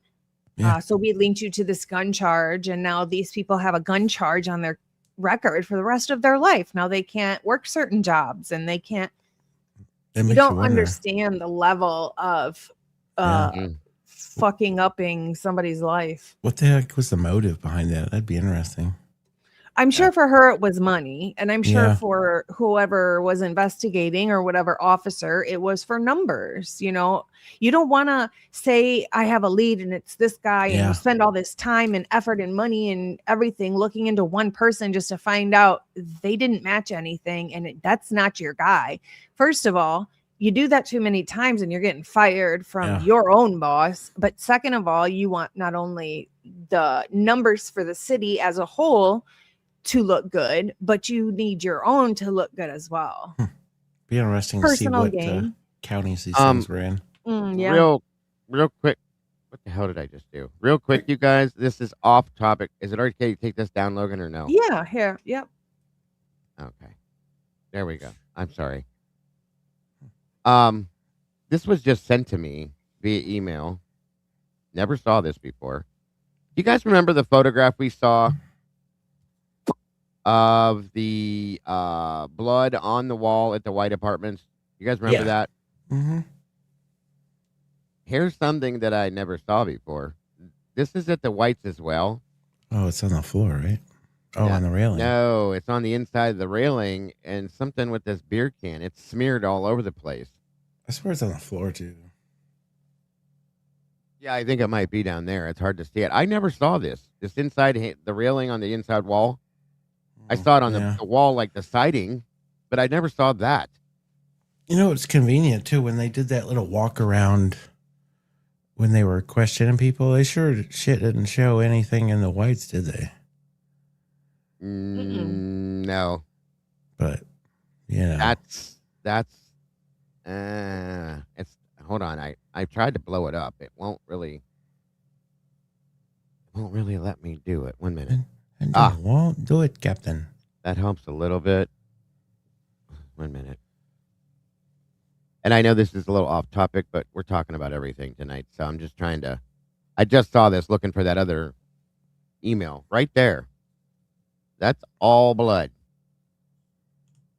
And it looks like there's drops right here. Absolutely does. And look at that beer can, folks. The beer can, that's part of the beer can. It's ripped and shredded, and there's another piece of it ripped up. It's like cut up or ripped up, and it's still sharp. You know what I mean? Yeah. I wonder if they clean for Parents Weekend. There's all through here, all smeared here. Was that ever tested? You gotta be kidding me. That is crazy. The half wall was BS tested. And I don't remember. Does anybody remember looking at documents, seeing where they found blood on Taylor Avenue?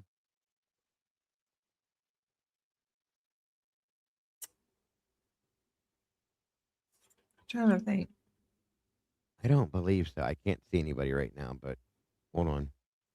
Anyway, I wanted to show that real quick. It's dripped down here, smeared there, and there. And then these droplets right there, which I think we saw on the floor from the other photograph, but I never saw the inside of this wall to see it. So just wanted to show you guys. I will be looking into that a little bit more. And I definitely would like to find a document that refers to that. Be nice to find a camera at that place. I find it hard to believe there isn't one. There is. I know there is. Rollo did? Okay. Got you. I never recalled that either. Supplement 10 or 12. Thank you, senor.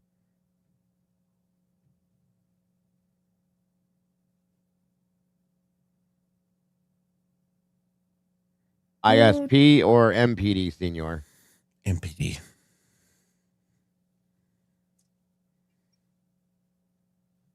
Crazy cutie, welcome. Says, did you notice Dana's broken bracelet on the ground in that pic? Wait, she's talking to you, Logan. I wonder which bracelet. The bracelet? Did you notice Santa's broken bracelet on the ground in that picture? Which picture was it? MPD, thank you. Was it the White's picture we were just looking at? No. Yeah, that's what I'm wondering. There was photo drops, but I didn't see it. The one that I just had up, you mean? Hold on. Yes, the blood on the whites. 1 minute. Okay. Senor just sent me everything. This is the one that I saw initially, you guys. I think all of us saw this. Okay. There's blood on this wall. I'm guessing that other wall is right there too. How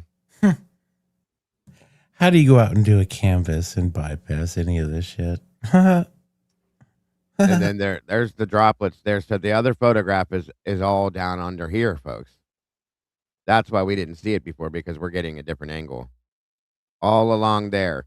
Something happened right here. But they want to highlight that picture that's posted everywhere with all of them together. Right around in here, huh? They were like right here, yeah. Yeah. Mm-hmm. So something went on right here that somebody was bleeding. This blood should have been tested. There's beer cans on the ground. That one is the one that was shredded and broken. Thank you, senor. There it is. Huh. A lot of blood. Do you remember where the last, I'm going to ask you two, where was the last place they supposedly saw Ethan and Xana? Over at the Whites? No. Okay. The last person that we saw Xana and Ethan was at, well, it depends on who you listen to. It was Pete. Oh, yeah. Between 1 and 120, or 120, 125. No, Pete, like pre-Pete and all the others. Oh, it was way earlier then. Wait, what was your question? Where was the last place that Ethan and Xana was supposedly seen at? It was supposed to be at Sigma Chi. Yeah. Remember, because 125. what's his name 120. said? I think it was Pete, wasn't it? Holy Said, shit, "Oh, you were fast." There was some shit pre-Pete. Pete said he was going to the lodge, which is connected to Sigma Chi." And Xana and Ethan said they were packing up to go home at 1:25. You know what I think I'm parked on? Welcome back, Kim. Dylan's bullshit. There's a link in the private chat. Hey, Kim. How are you? Sorry. Hi. Did you drive fast, take chances? I'm back. I did. Passed on the right? Yeah, at least you didn't get pulled over. That's good. She wouldn't tell us. Oh. Is this all the dumpster stuff and everything? Okay, thank you. Kim. There's pictures of the Whites.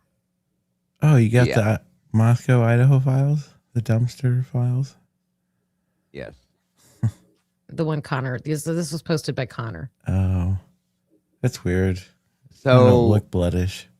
Even if it dried, it would be that's- darker. Yeah, that's dried blood there. That's bloody. Yeah. That's blood. Blah, blah. What the hell happened here now, I wonder? I Look at that mean, red smear. Yeah. Don't you think that looks kind of light on the top for being blood? The dark part, make it real big. I made it full screen. The dark part is not blood. No, that's like The tar pink or Part something. is blood. Yeah. Well, I guess that could be blood, but This is blood here. And those are like fingerprints, Sam. Yeah, they're fingerprints. Hello. This looks like hair. Like what we've learned about the patterns and stuff. Like hair pushed against the railing or something. Looks like those. Yeah, like the eyelash or the hairs. Yeah. Like the hair drags or whatever, or imprints, whatever you call that stuff. And then, Mhm. yeah, the black thing is tar or paint or something. But then there's more fingerprints here and these smears here. Mm-hmm. And then there's the droplets on the floor. Hold on, I got more. This one, It's on the wall.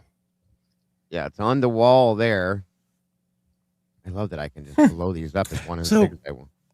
you gotta think. Finger drags right there. How many weeks before this was Parents' Weekend? One weekend. I mean, did they leave this shit up there on Parents' Weekend or what? It was no, this happened. No, this Parents' was Weekend was the weekend before this. I know, but it makes you wonder if was this here before Parents' Weekend and like nothing was done about it, or was it after that? Or is this from the night of the murder? That's what Exactly. Right. That's what In I'm my saying. opinion, if it was there on Parents' Weekend, that's kind of trashy. I mean, I know these parents don't stay there, but so what I'm trying to get at is I think it happened after. Who Well, yeah. had these photos? Are these from MPD? We saw the one of these in the photo dump from ISP.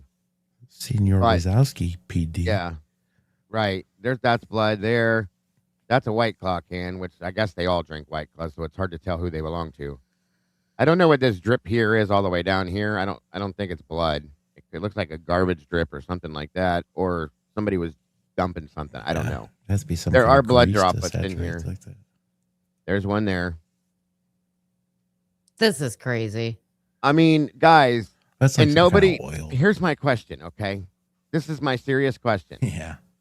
Whatever happened right here, back and forth between the Is wall that and the blue? railing. Is that blue chemical on the wall right there? Look No, at that black stuff. You mean? No, up here no. on Wait this to the left. post. No, go up. Go up. Back. Right This- there. The support post. Oh, yeah. right there. Yeah, that? good- No. it might be. You shit me, Willis. I mean, why would you do that? Who knows what it's it is? like a It may- lighter blue. There's some there and there. It looks like it could just be like a rub off or chalk or paint or something. I think it's a rub off some more bullshit. If they canvassed this place and they didn't this isn't any kind of evidence. I mean, it's steps away. Oh, wait a minute. Is there more down here or am I just seeing things? Yes, there's Yeah. blue under there. Yes. Yeah, I see it. Yeah. That ain't that freaking blue I'll star be shit. damned. It would be almost black. So, yeah, it would be darker, I think. Still. But here's the thing. We didn't get any documents stating about any blood tested from the White's apartments. Nothing. Mm-mm. Nope. Mm-mm. Once again, failure. Should I say it like Cy says it? Systemic failure, folks. Yeah. Did he ever do his interview, or is he gonna do it? I think that's coming up this Tuesday. Oh, okay. Yeah, that's what they said 4 Yeah. weeks ago. I know. They did not test it, and it's all over the walls. Like somebody was like, I could have almost envisioned somebody hitting the wall and like sliding down the wall or something with their hands dragging down. You know what I mean? Yeah. There's some down here. It looks like a tiny, tiny little bit. What number apartment? Who lives right here in these two apartments is what I would like to know. I wonder if it's the rack. It could be. Fucking rack it up to some more bullshit that didn't get investigated. When I was gone, did you say something about blood at Linda Lane? What were you saying about Linda Lane? Oh, I was talking about how I thought that, the supposed Ethan on the Linda Lane cam where he went in and never came out. That's what I maybe. Oh, that's, yeah. That's what I was going to ask. Like, we never see him come out, right? No, No. I watched that on slow. None of the footage shows them leaving there. And you don't no even one leaving, correct? Like Nope. nobody leaving. Right, No. unless it's been held back from us once again. I even listened for door shuts and footsteps. Yeah, it was bad. I heard somebody say, someone, I don't know if this is true or not. Someone said that they saw a door on the back side of the 1112 house. What? I've never heard that before. That there was another door. And I'm like, I don't think so, but The only thing I could think would be like some kind of access to like the basement lower level. It was block. we went over that like house like with a fine-tooth comb looking around for different things. There's no doors that I saw. I wonder if it was like a plumbing access to something or some dummy. There could be access panels to underneath maybe, but no door. well, I would think it would be a safety issue to have one way in and one way out. Yeah, it should be. Well, no, you That have the whole front damn door and place then was the a slider hazard. door. You have the Not front door. 1112, the camera house. Oh, Yeah, 1112. Sorry about that. I misheard that. Yeah, I would imagine you got to be right too, but I've never seen one. But yeah. What is the consensus whether Ethan went home or to Xana's and changed out of his formal attire and I put don't on think- something more comfortable? I don't think he did. I think Xana packed a bag and took his clothes there, and that maybe that's what the message was. And she met him there, and that's what he changed out of. I But think we know he was because- at 1122 because Bethany said she sat in the room with him and Xana at 10 p.m. and watched them take their drugs. She He said that was in at the 10 room. p.m. Yeah. Mhm. Well, don't you But- remember Barstow saying too that when he was packing, or not Barstow, Pete said they packed up all their stuff, including his suit jacket. So yeah, Why do I want to feel like the text for he was going to go change was more like 11 to 12-ish?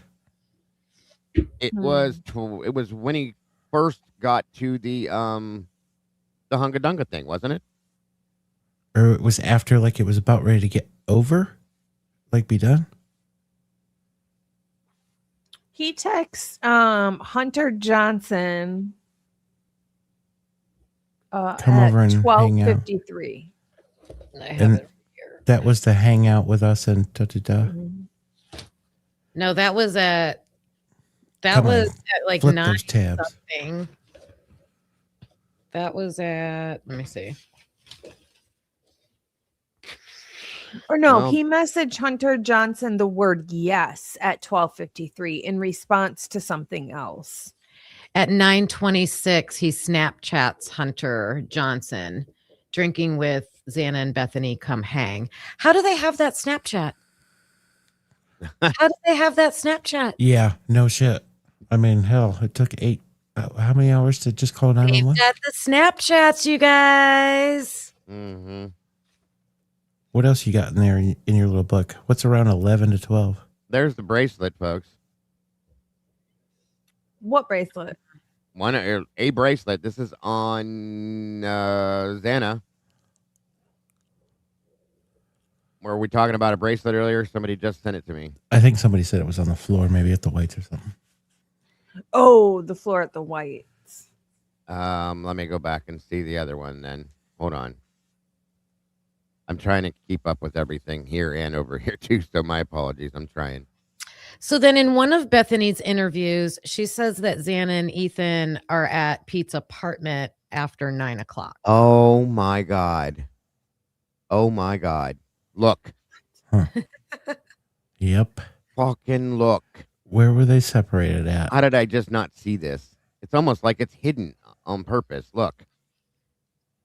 Son of a bitch. Like, where's Waldo, Joey? Okay. Huh? Wait a minute. What in the hell? Do you see Oh, it that right is- there? Yep. Are you shitting me, Willis? That's the bracelet that was Hey. just on the Xana's arm. Just What? chill I out. need to make this bigger. Are you shitting me? So we've got two There's blood on top of that little piece of that box right there too, Yeah. and around there it. I think that's part of the box. Can you make it bigger? I don't think so. I think that's more of that black I don't- shit that's I like think up that's on a the line on side. yeah, that's a line on the pavement. No, I'm talking about the blood around it on the ground right there. Look, I mean, there is that, but But where'd you see the bracelet? it's right there. that's what I'm saying. Not yeah. part of the box. No, I think that's like a line on the pavement. I think it's some of that black shit. Guys, I'm Like telling it's you. going the other way too, like northbound there. Okay, over. listen. I know, Linda. Listen, Linda. I'm Listen. doing my thing. Look at the string. There's no way. Look, hold on. Oh, wow. There's beads on that. That's a bracelet, Bubba. I just told you that. I'm telling you, there's the string, there's beads, there's the end of the string. It's Yeah. the same fucking bracelet, same color beads and everything. It sure shit is there. And there is blood on the ground around the little area that the bracelet's laying right there. Yeah. And look at that. Looks like there's some broken beads off around that gray circle. Right there. 1, 2, 3. There's Yep. blood here. That is a 4. that is the fucking bracelet. Excuse my language, but damn. Yeah. There's 4 broken beads laying around it too. Is there a ring to the right outside of the black circle to the right? I see exactly what you're talking about. Where Yes. the fuck are you at? Dago, you got to make this bigger. Can Yeah. you make it just a little bit I bigger? can't Just make it any can't bigger. do it, I blew it all the Captain. way up.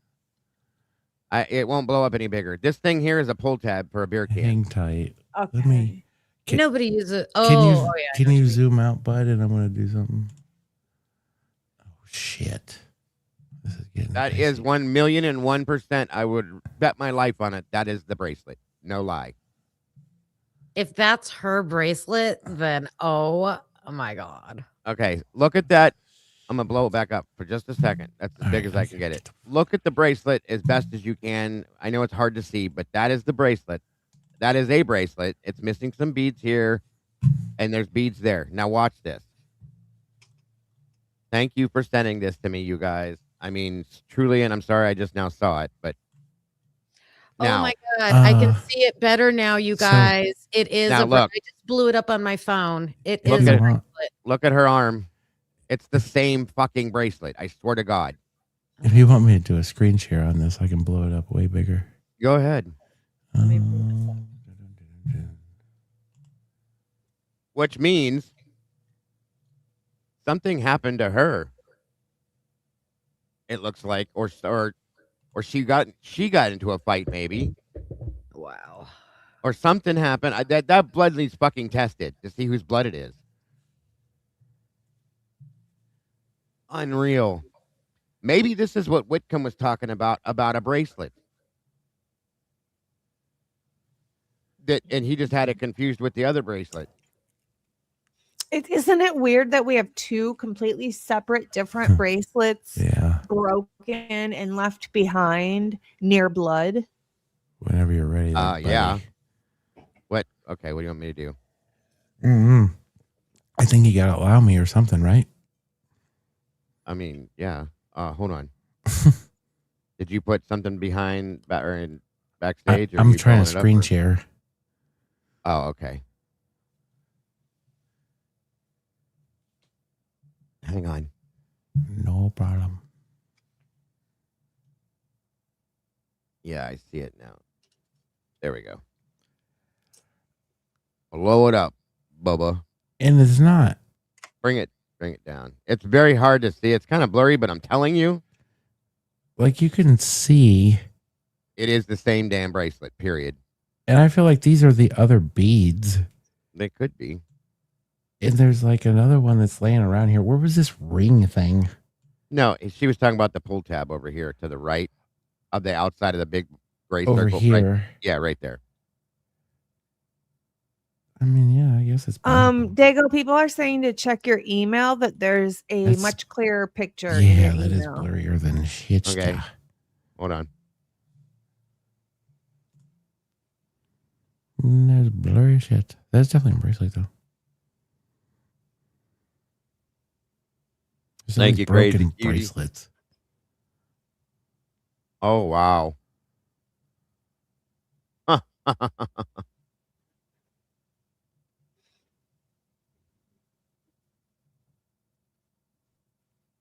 There you go. Yeah. It's definitely not a fishing lure there, Lord. bud. That's it. Does that look like blood to you? Right there? No, that looks like a 3D No. object. Okay. But there's definitely blood on the ground outside this, around this area that we saw that. That is 1,000,000% the same bracelet. I mean, it looks like there's even beads Yeah, on the ground next to it that broke there's, off of it. There's one there. Right. Maybe there. Mike saw those earlier too. So, and there. And there. So, okay, guys. Now we got to ask the question, what happened with Xana at the White Apartments and when? And whose blood is whose? Is it Xana's blood or is it somebody else's blood? This is fucking wild. That, hold on though, is that the bracelet she had that was matching to other people? That I don't know. Let me go back to thank you guys for dropping the pictures to me again. Amazing. Let me go to this other photograph. 1 second. Just a second. Okay. Oh, it only gets so damn big. That's who the hell lived over there? I have a library buddy. Well, I know. Kayla Wynn. Wait a minute. Is this at the Whites or is this at? This is coming out the outside of Maddie's. Yeah. I mean, sorry, the top deck, right? Kaylee's room. Yeah.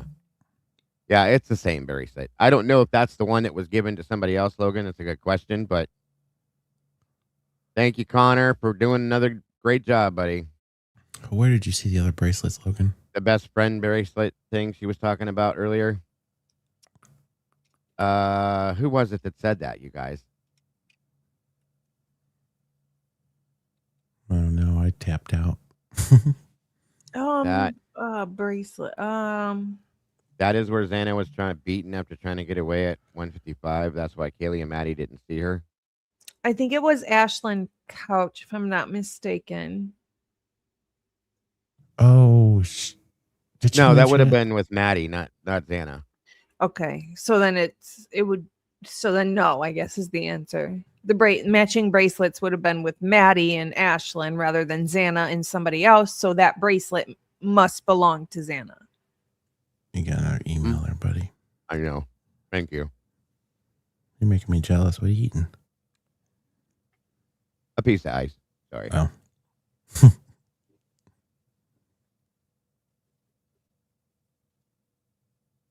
So that's weird. I feel like that happened in like this whole time frame of we don't know when Ethan and Xana were where. Nope. Huh. You see Ethan walking at whatever up through the Linda Lane camera, and Xana wasn't with him. Where was she? Yep. Thank you. That was you. after Dunga Dunga. And Xana texts Ethan at like 1:13 or something, and this would have been around the same time that Pete says they were going to or packing up to go home. I think the bracelet 1:16 a.m. The bracelet is directly under the blood, where the blood is smeared. Like it looks like the blood's going that way with my cursor. Like she was trying to get away from this area or walking this area, trying to hold on to something. And there's the bracelet. Like it just fell off right there. And then there's blood directly across from this on the wall of the building. Thank you guys very much for this. And again, guess what? None of this was ever brought up in any documents anywhere. Never. They didn't test any of this. I thought they did for some reason. I don't remember seeing anything mentioned from the Whites. Nothing. No, but Senor said MPD. You know what? I'm just going to grab it because I think I have it close to where I can just grab it. Hold on. So when you were talking about them being separated, so Bethany's trying to put them both in Pete's apartment at 12:17. But then at 12:20, Xana is texting Pete, Pistol Pete, right? You good? Yep. And then Xana's calling Ethan at 1:15, 1:16. So like that's like an hour of time. And there's nothing from Ethan during that time. There's nothing from Ethan. So Bethany saying she sees him in Pete's apartment at 12:17. That's it. Right. He receives some stuff. He receives a text from Hunter Johnson. He receives the cheating text from Erica. But there's nothing else from Ethan. Wow. His timeline ends at like, if you want to believe Bethany, 12:17. That's crazy. That's crazy. Trying to find this silly timestamp.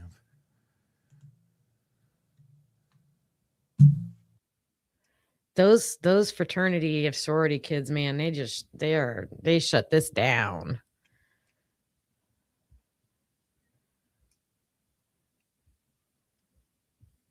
So look at whose name is on the report first and foremost.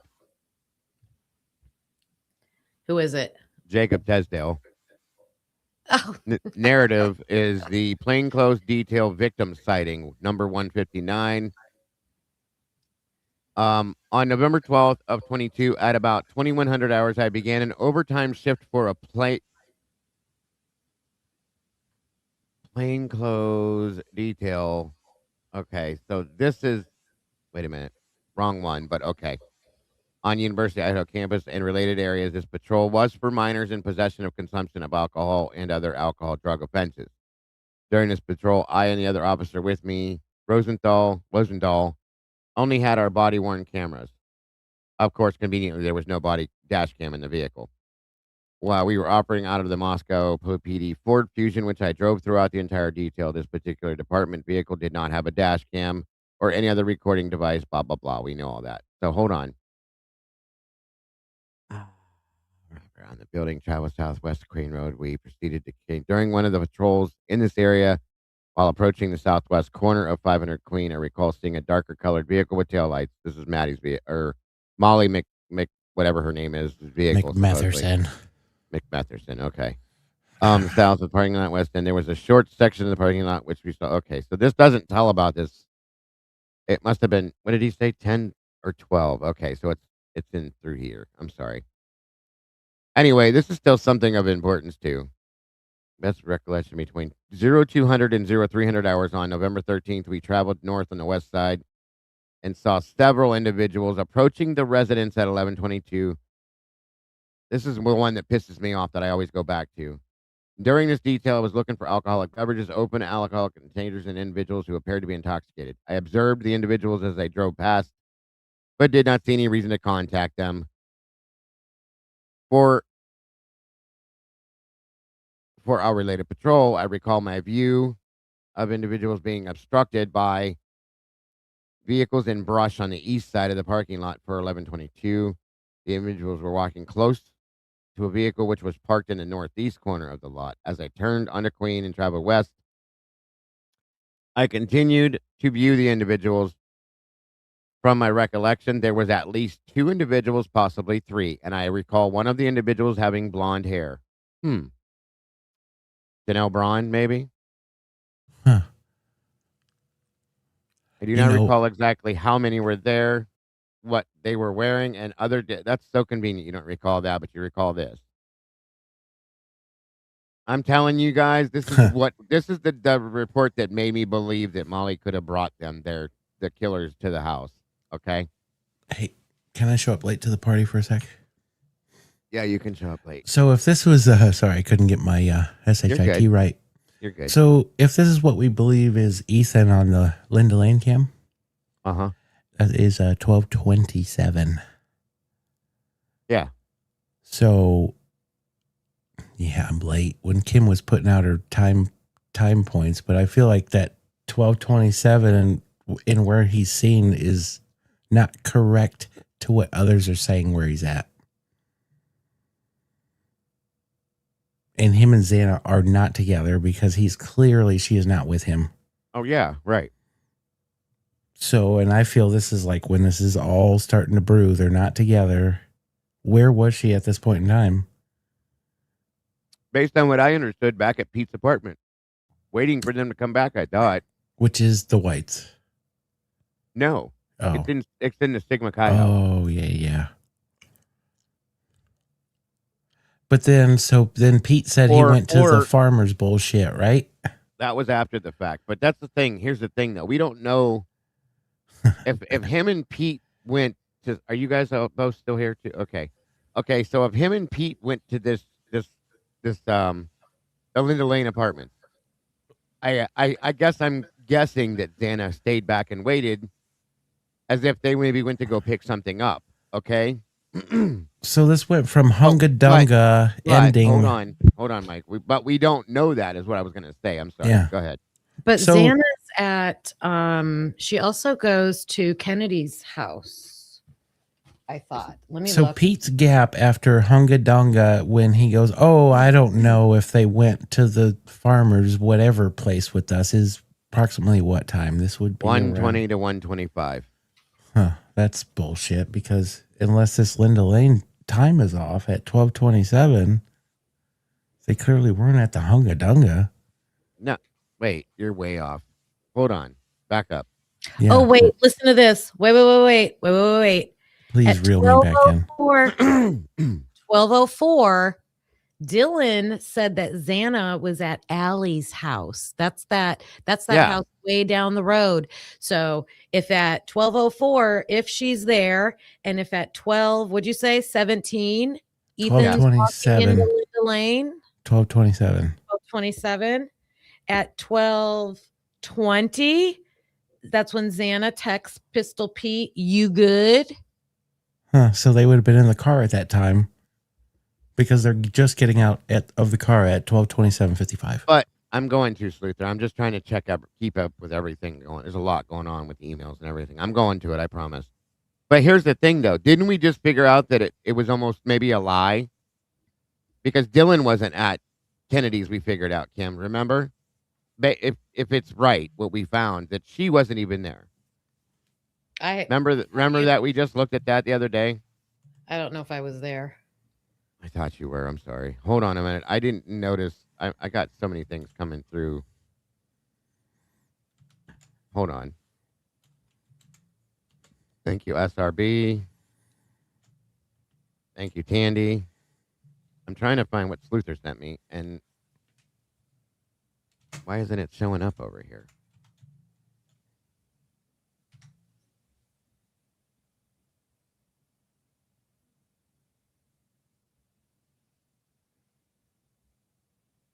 The timeline thing. Dylan says she has a picture of Xana at Allie's holding a White Claw. Yeah. But then we found something, I think, after that, when we were listening to, or we were watching or listening to somebody say something. Oh, a few days ago. I'm sorry. Okay. Maybe that was it. And it changed something about that. I'm scrolling back. I'm sorry. Like I said, this is a lot to keep up with. 1 minute. Excuse me. Ethan autopsy, Madison autopsy. 1 minute. Oh, wait. Did you send it to me in Discord or did you send it to me in email, Sluther? Oh, boy. We got some clown over here in Logan's chat trying to be funny. Holy shit. What are you talking about? I don't know. Into some dumb shit. Like I block people. Holy Christmas.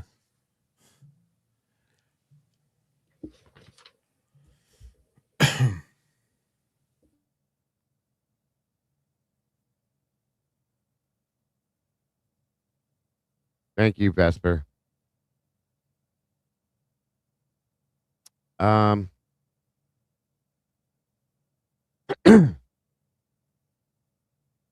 Oh wow.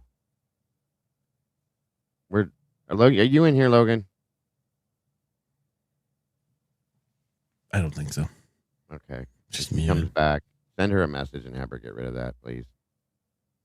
Oh, I think it's gone. Okay. I'm looking, Sluther. I'm looking. I don't see the thing now. What were you looking for? A timeline she sent me. I'm still looking. Oh, and of course he's here. Sorry, I was checking on Bronxy. They said he is You're good. sleeping. He's very sleepy. Well, he's wore out. He's been sleeping all day anyway because he's so sick. So Yeah. Kennedy said she never saw Xana. That's what it was. Thank you. Okay. So that's what I'm saying. This is our biggest struggle, is trying to figure out what we believe and what we don't believe. Mm-hmm. Who we believe and who we don't believe. What's true, what's false, all that fun stuff. I think the separation of those two is huge, though, because, I mean, they're a couple and they're obviously separated at a certain point in a party and things happen from there. Right. Did you send me that again, Sluther? You did. I see it. Yeah, we saw the bracelet, guys. We know the bracelet thing. That's not a problem. I was looking for a timeline thing you sent me.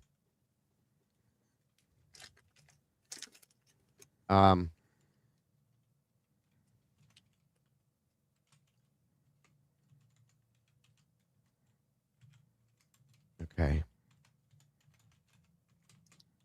I promise I'm doing the best I can. Let me go check my email again to make sure I'm not missing anything there. what are you looking for? A timeline thing. /help button. Turn the blue light. He's having. She sent it to me a few days ago, she said, so I'm still looking. And I probably remember it, but nope,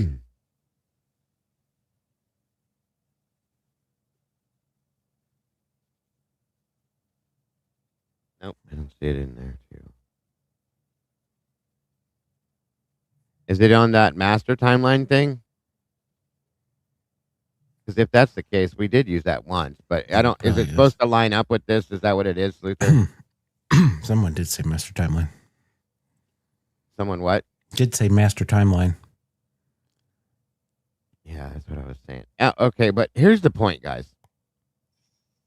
We know where certain people were. Yeah. We know where certain people were. We don't know where certain people were. Now we're seeing that this blood is at the White's apartments. I'd like to know an address as to what apartment building or what apartment number this is closest to. The bracelet is obviously Xana's, not the master. Okay. I'm sorry, Sluther. I have a lot flying through my head right now, so I'm trying to keep up with everything. I'm so sorry. But I gotta wonder now. That document only reads. Go ahead, Mike. There's definitely some disconnect at this point, for sure, for real. Mm-hmm.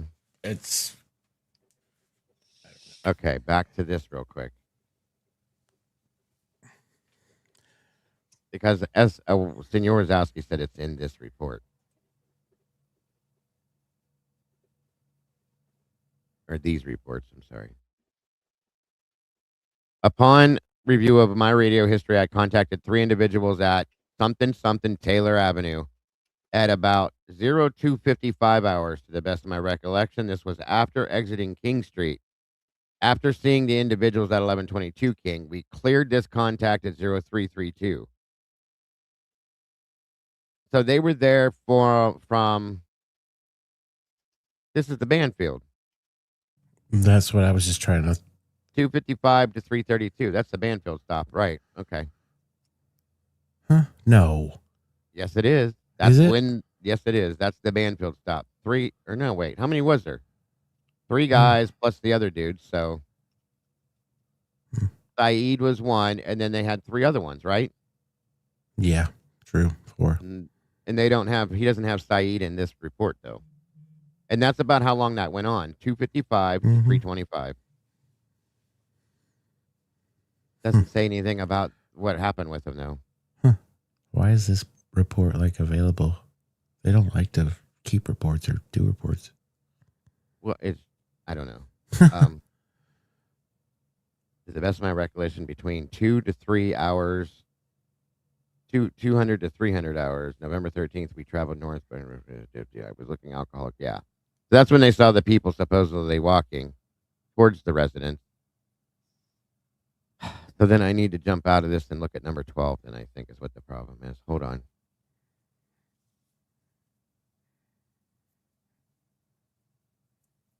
Just a minute.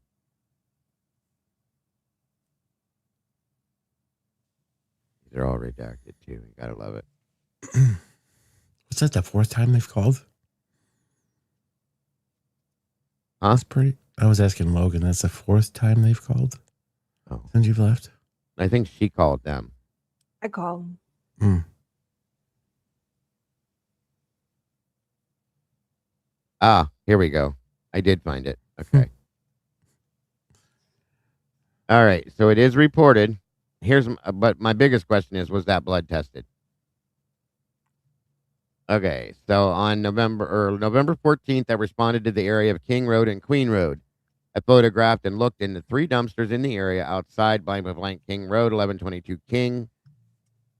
Nothing of evidentiary value and found in the dumpsters. I photographed them and cleared the area. ISP later pulled the trash pursuant to this investigation. Some blood was located on the second floor at whatever number. Damn it, I want to know that number. Taylor Avenue is commonly referred to as the Whites and is known party location. The blood, it was isolated to one area with no trail to either area, which is not completely true. I photographed the blood and notified scene investigators. Officer House and I walked various areas around the crime scene looking for evidence. Officer House and I found nothing of evidence.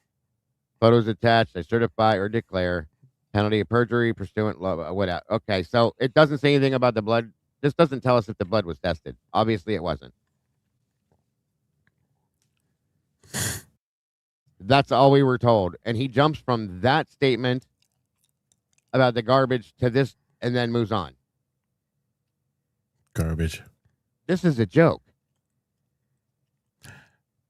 Senior said something about 703 Taylor. 703. What's that address, Cam? Is that Kennedy's apartment number? Or was that 724?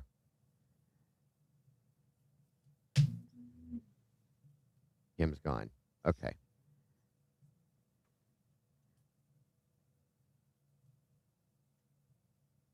I don't understand this. He said it was the redacted address in the report. Well, yeah, of course. But what I don't understand is did something happen here? And she went back to the house herself? And it continued there? Kennedy's was 427. Thank you, Hanky. Or was this something different that may have been a preempt to what happened at 1122? Boy, you think they would have buried this one, huh? Well, it looks like they did. All he said was, this is what they found. There's nothing else to it. That, I'm telling you, is fucking Xana's bracelet, period.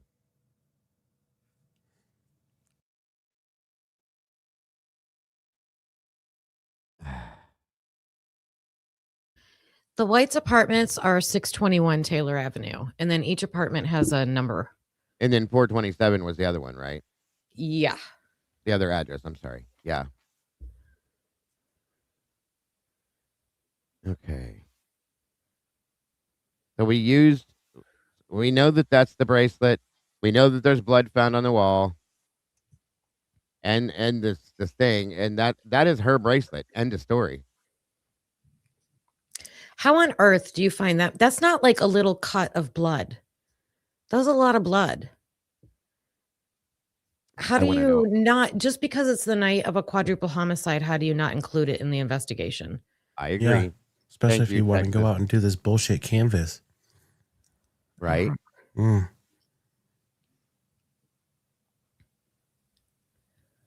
None of these kids ever lived in any of those apartments.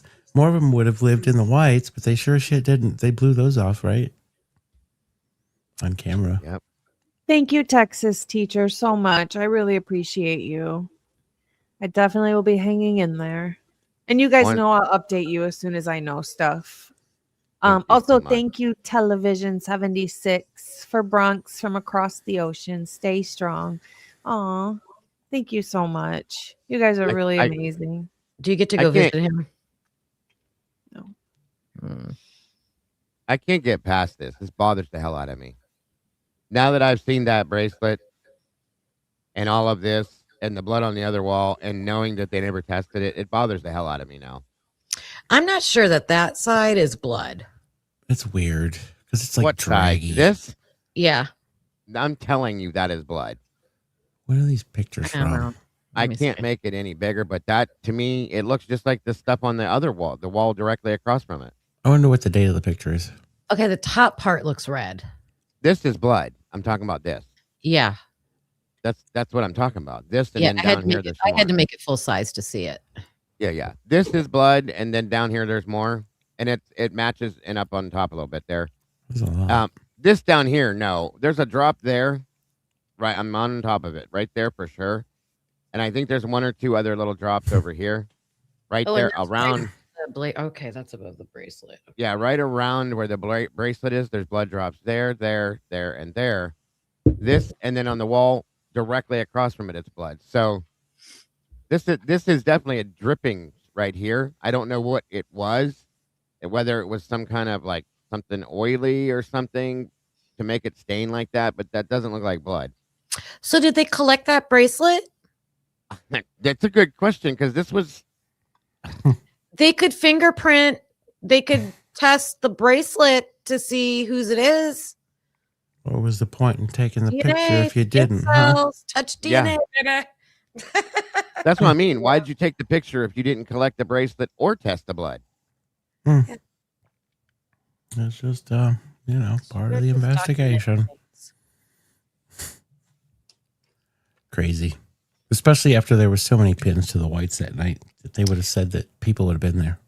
This reminds me of the Long Island serial killer Gilgo Beach case because those are the first cops, the local police department, they collected everything.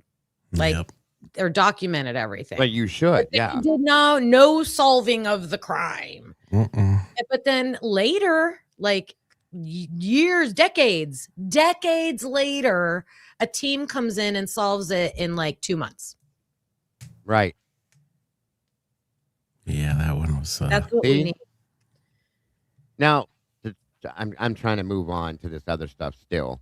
I've been trying to, but that other stuff was too important to me to pass up. This was the other stuff that Lana had been talking about. This was so good. The drug policy that, well, there's one of the MPD officers that was running the party patrol. We Yeah, all it was knew the that. other day. Yeah, Can I speak on this for a second? please do. So one of my jobs that I did when I was teaching, like extra, was I have written my own grants and received them as a teacher. You have to do that to get funding. So I know that process of it, of like having to write it and what you have to do to receive a grant. And I've done it for myself. I've done it as part of a building team for one school, and I just did it at the district level. So like hundreds of thousands of dollars. And then I also, because I had that experience, got to go to the state and be a reader of the grants to like approve them. So when Lana's explaining like this process, like you have to explain exactly what you're going to do. It has to be very detailed, and they'll give you a list of like requirements and criteria you have to meet. And so like when she was showing the first part of it, like their plan, what they said they were going to do, she's proving they absolutely did not do that. And then There's some inside players for sure. let alone how it's related to the crime. Okay. And that's a way to show it's like two different things. Like, yeah, they effed that whole system all up. But what she's showing is that there were she said two teams of 2 people out that night, and then this is going to show that it was just like on paper they want it to be one person. Yeah. So Bingo. yeah. Because if you look at this, look, it's Jacob Tesdall. That's it. Where's Rosie's name at? As you go down, it says right here, a one-person plain clothing party patrol, 11/12/22, which resulted in 13 total citations, 4 of which were minors in possession, 8 drug-related citations, and 1 citation for theft. What were the 8 drug-related citations? Right. Yeah, I'd like to know. I'd like to see. I want to see every citation that was put out. Do you have any other expense for reimbursement? Total requested amount for $494.02. Why, if they had the money they had for this, why is Rosie not on this with him? Yeah. Absolutely. I can't believe they kept getting extensions and approved for it. Like, that's crazy. This grant stuff is wild. And here's the names of everybody that was on patrol with this: Tesdale, Aaron Morris, Rosinski, Joe Siverding, and Taysdale again. Again, where's Rosendall's name? Was he even on record that night on the clock? You know what they could have done? They could have not wanted things documented so bad that they bit the bullet and were like, we can't use the grant money to pay you guys. We're going to use a different funding of money. They probably, he was out there. Clearly we see him on the body cam. So they made sure we're not going to use the grant money to pay you. Yeah. I mean, what this is $50,000. And we'll go into the red or whatever, you know, just the lengths that it looks like they went to like not have documentation. It's less than $100,000. That would be worth a lot to just blow some shit under the rug. Was it? It was Warner that was in charge of this program, right? Yes, and then he claims he got moved to patrol. So permanently. Yeah, and so that hindered his ability to keep on top of the grant. No. No. Even though he did admit to himself that he's inept, in his own words, "I'm sorry, I'm inept." Yeah, you sure are, buddy.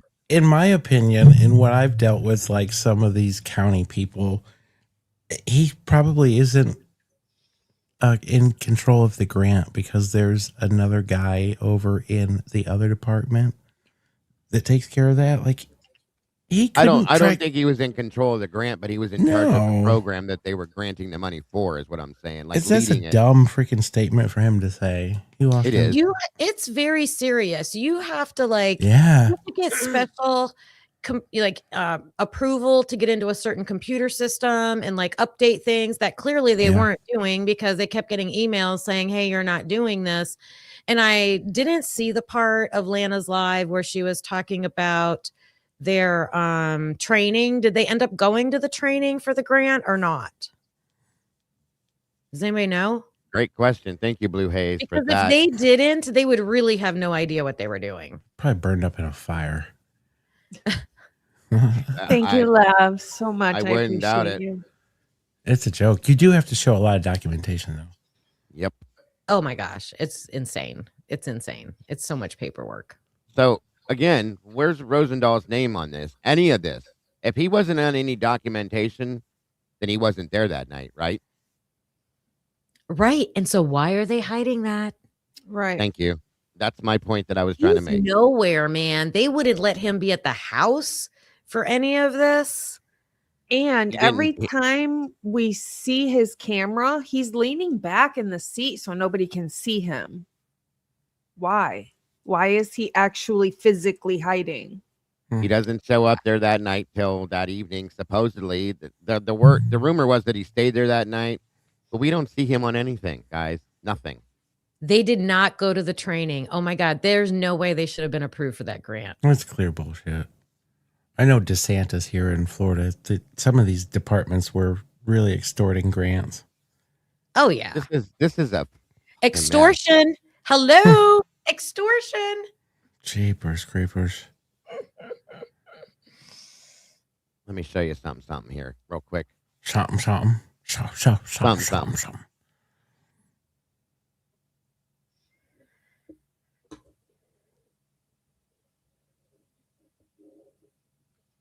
Yeah, it was crazy. There was Berries under the tap and said, "You realize that's not removing anything." those look yummy. Sins have these records.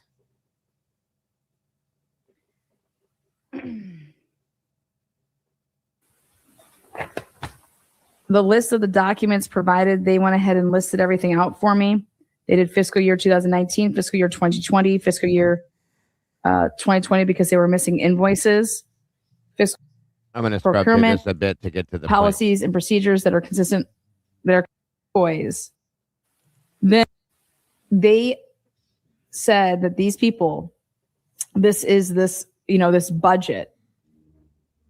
Well, first and foremost, okay. Okay. Look at the hourly wages here. Okay. Shane Gunderson is making $14.05 an hour. With his overtime, it's $58.53 for 15 hours. Snyder, $12.53 an hour, $52.20 with overtime. Dustin Dean, $13. I mean, they're making pretty decent wages with their overtime, right? And they're all on this list here. I don't know what interdiction means, but these guys are listed on the Party Patrol list down here. Tesdell, Nunez, Corbin Smith, Cyberding, Ken Patton, Aaron Morris. Gee, guys, guess who's not on this list at all? Rosendahl is not there. Anywhere. Was he working for MPD?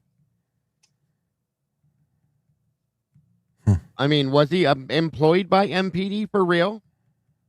That's my question at this point. Makes you wonder. No problem, Kim. I'm asking that question. I know it sounds dumb because we see him there, but again, is he working for them? Is all I'm saying, because this is weird. His name's not on any of these lists. 1 minute. Okay. Party Patrols again. I'm trying to get to where that one thing was. I don't want you guys to have to watch the whole thing. Extension agreement, acknowledgement, receipt, prevention provider. I wanted you guys to see Warner's conversation between. It was hilarious. Where he calls himself inept.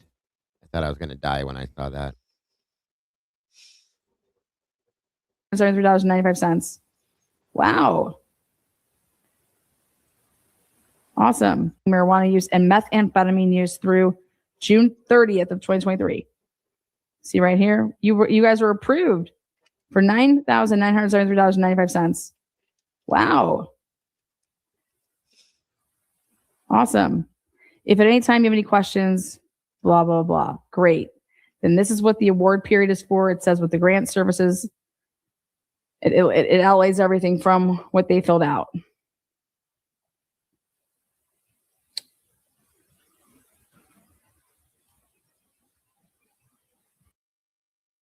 Probably says drug task force and SWAT equals Rosie.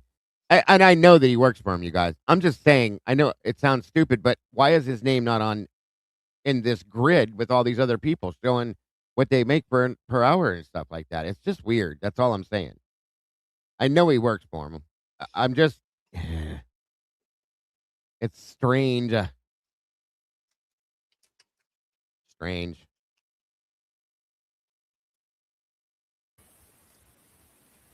These are some of the things I pointed out the other day. They provided me this part. Moscow did, okay? Remember I told you, I was like, we got the mayor signing on this shit, okay? And then it goes backwards. What I mean by it goes backwards, as you're going to see, I had all this. This was all given to me from Moscow. This was all given to me from Moscow, so we've already went through that. Fourth quarter party patrols.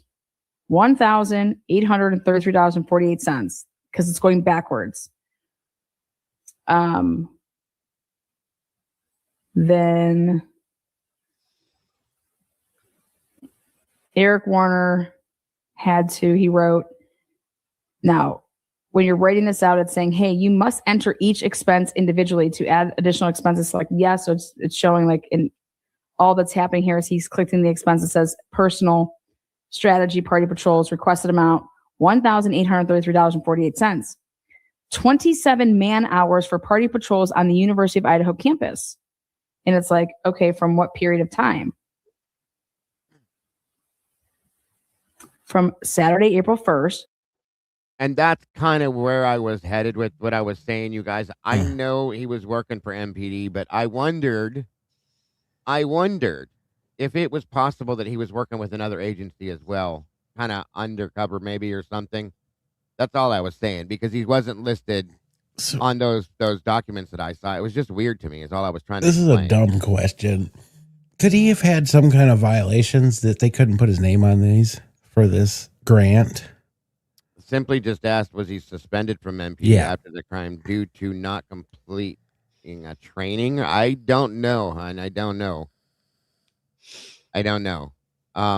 He was the one that took pictures. He's been around. I saw him walking with whatchamacallit. I think he was like a rookie, and he was being trained by that older dude that when they took the picture of Kaylee's driver's license and all that. So, yeah. Lone Tree says most fiscal years are from October to October, so maybe he wouldn't show up until the next fiscal year. That's true. They get weird. Okay. That's a really good point. Thank you for saying that. And see, that's what I thought too, Angel, was that he was the one that was there, like, spent the night at the house or whatever the night of. I thought, okay? I don't know what to think on this stuff. There's so much ridiculous bullshit going on with this. I heard that too, that he got a raise. Yes, ma'am. I think it's because there's like two different things going on. They got their own effery going on, and then this popped up in the middle of it. Yep. I mean, we also have to remember that the other agencies were on the ground with the task force doing their investigation in the background when all this went down too. So I don't know if some of these people were extra, like working for both places. You know what I'm saying? It makes you wonder, what was the party patrol for? And then it was shut down after this. Where was the party? That's the problem. The whole party patrol thing seems like a joke to me. All right, hold on. Okay. To Friday, June 30th.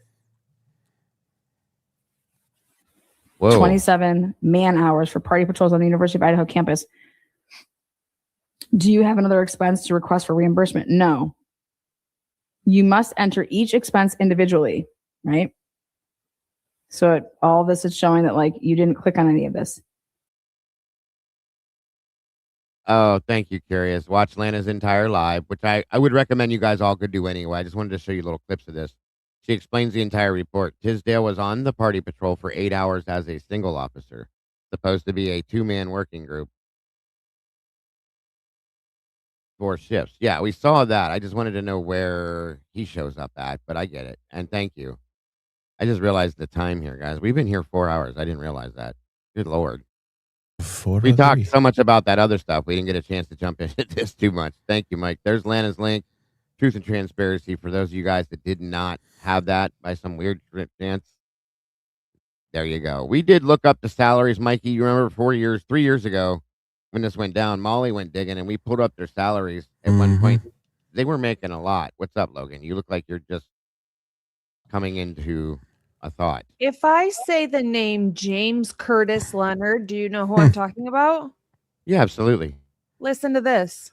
This is a court document. The date is December 7th of 2022.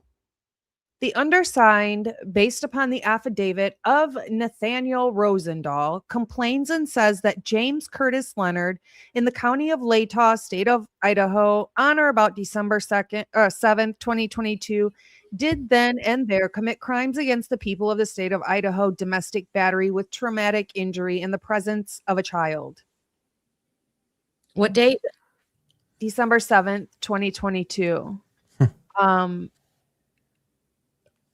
It says that the defendant, James Curtis Leonard, on or about December 7th, did willfully and unlawfully use force or violence upon redacted while they were household members, and in committing such act inflicted a traumatic injury upon redacted by punching her or striking her or both, all done while in the presence of a child. So Nate Rosendahl was the one who was running this, or there, or arrested, or was part of James Curtis Leonard being arrested for punching his girlfriend in the face in front of a kid. Interesting. I feel like that's a strange connection. So Rosendahl was super young, right? Yeah, he had just finished his field training. Oh, okay. So he was brand new. Okay. Yeah, brand new. But James Curtis Leonard, for anybody who doesn't know, is part of the group that Pav was investigating for quite a while. Those So guys. yeah. I wonder when he was bagged.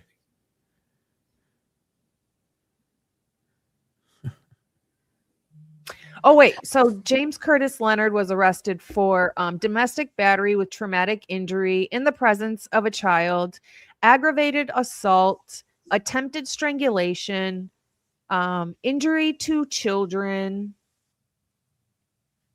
And I think that's it. So if he's doing that to the people who live in his home, yes. Imagine what he's capable of. Right. Huh. And the thing with what Lana found made me like, one of my conclusions about that was a reason to change the timeline. If they were, because if he worked 8 hours, right? Tisdall on that thing, wasn't it until 4 a.m. that he worked? No, he said 5. He said 9 to 5, 9 p.m. to 5 a.m. Yeah. Holy Toledo. So changing it to 4:17 doesn't even really help them, but maybe they thought because they originally said 3 to 4. They originally thought 3 to 4 was the timeline. So I thought they were only working till 4 a.m. And I'm like, oh, so they want the murders to happen after that. So they're not there, because that's a major lawsuit. If they are there, you think these parents suing Washington State University is bad?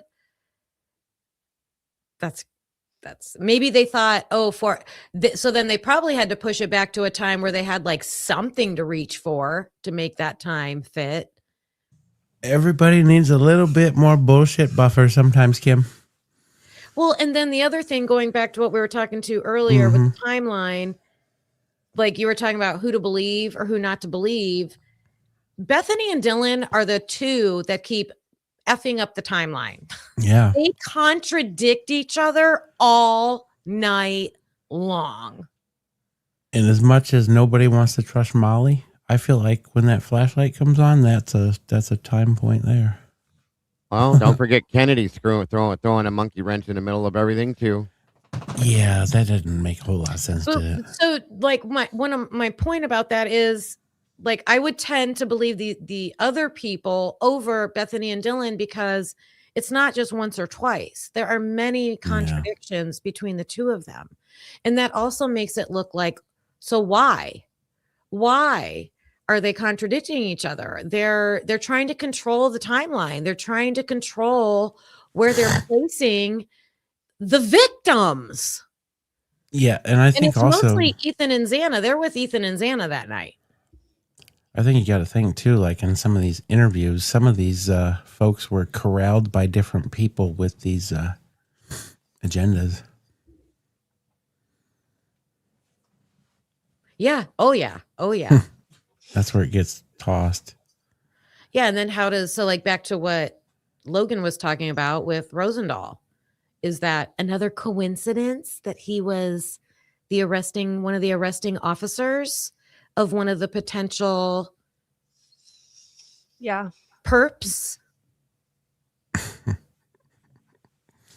And drug runner in a whole nother case that they were working on, that the FBI was working on, and Rosie's on both of these. And was really all that was put in there about the child and everything, was that really real?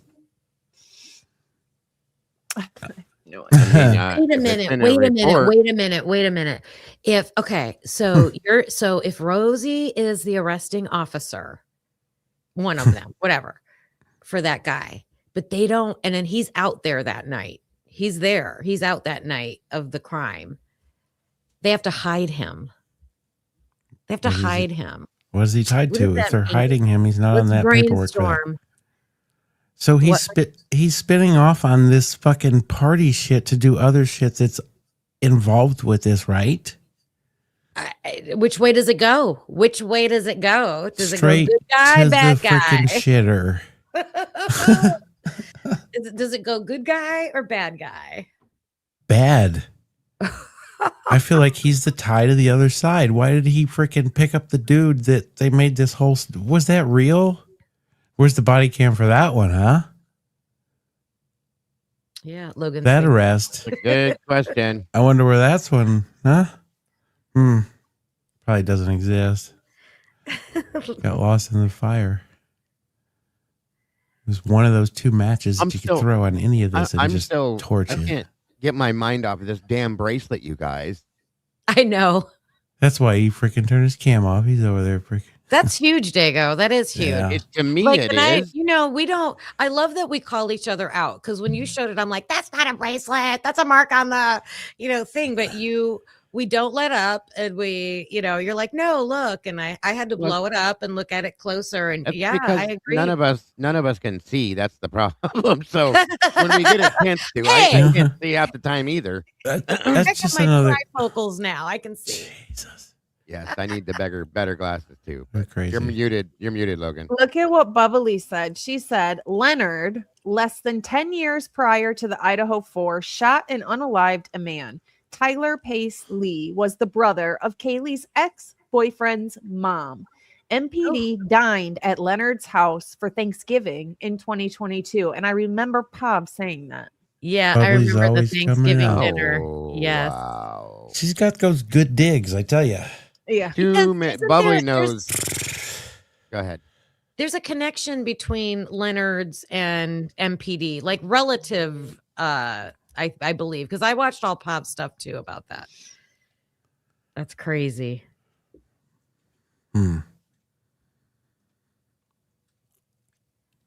Wasn't there drugs missing from the MPD evidence locker? What are you talking about, drugs? Yeah. Oh my God! Don't even tell me that. Oh, and that was pinned to the money and the Yeah. didn't weigh out. Yep. Was that MPD or WSU? MPD, right? Yeah, I thought that they had a certain amount in evidence, but when they took it out or did whatever, it did not weigh up. Yeah. That was WSU. Well, Lana did that whole thing. That was Washington State, not MPD. Either way, somebody put a hawk tool on it. But that's why she's trying to make that connection with the car guy, Whitman, and it's both agencies. They're freaking, they're what, 8 to 10 miles apart minutes away from each other? Yeah. And then what did Lucy said, remember the trailer park. Oh, yeah. Yeah, the trailer park with the red car and all that. Yeah. Oh, yeah, 100%. Where the hell was that? Drugs missing from evidence. I can't, you guys. I can't even go there tonight. No. Where was the trailer park at? That's what I'm trying to figure out. Where the hell was the trailer park? I'm pretty sure it was right down the road. Tomboy. Oh, that's bullshit. Okay. I got to find that. I got to add that to my map. I got a master map going. Uh-oh. I keep pinning everything. That was early. Pinned the Taco Bell. Hey, don't Early pin on. the middle of Carlos's forehead, okay, now? Poor Carlos.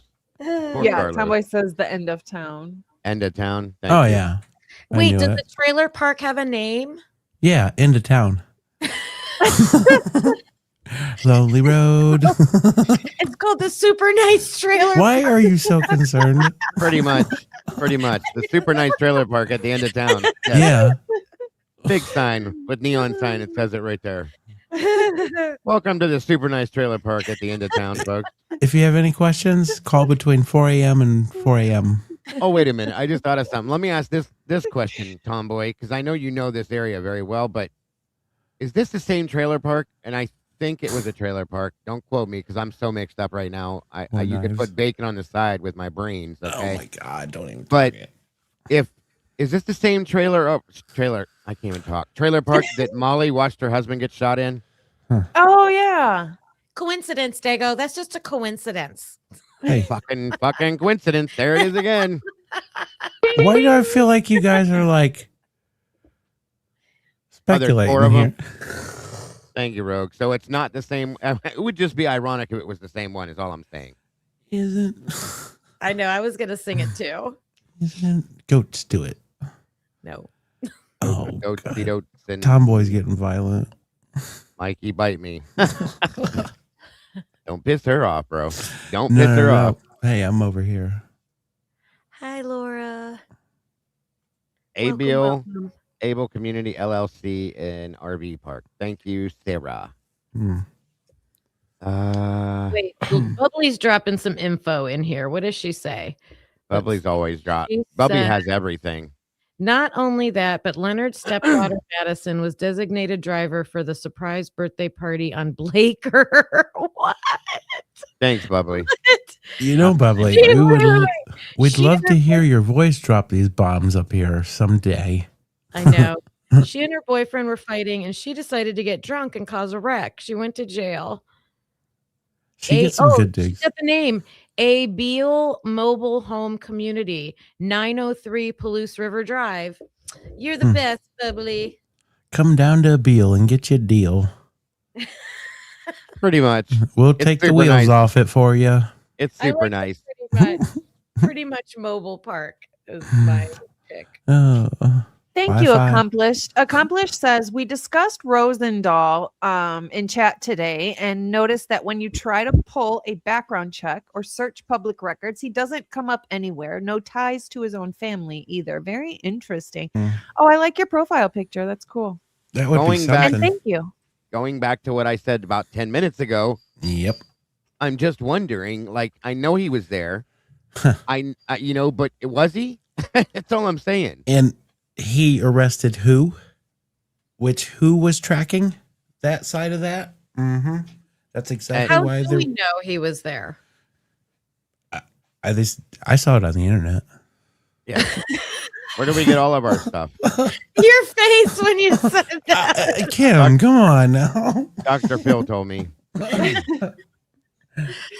So I'm always just checking. Like, how do we know that? I just figured people identify because I've watched other shows. Like I was watching you way back when I was just a viewer, Dago. That's when all that body cam or Banfield body cam stuff came out and going over it. I've watched it. This is why Eddie became so dialed. He pulled out a huge old notebook. Many of them. I just don't remember. Oh no. Like the details. Like I never dug into it. Like now with my show, I'm like, watch something for a second, pause, analyze it, like dive into it, like. Yep. So I can't remember. Like, did people just see him and identify him?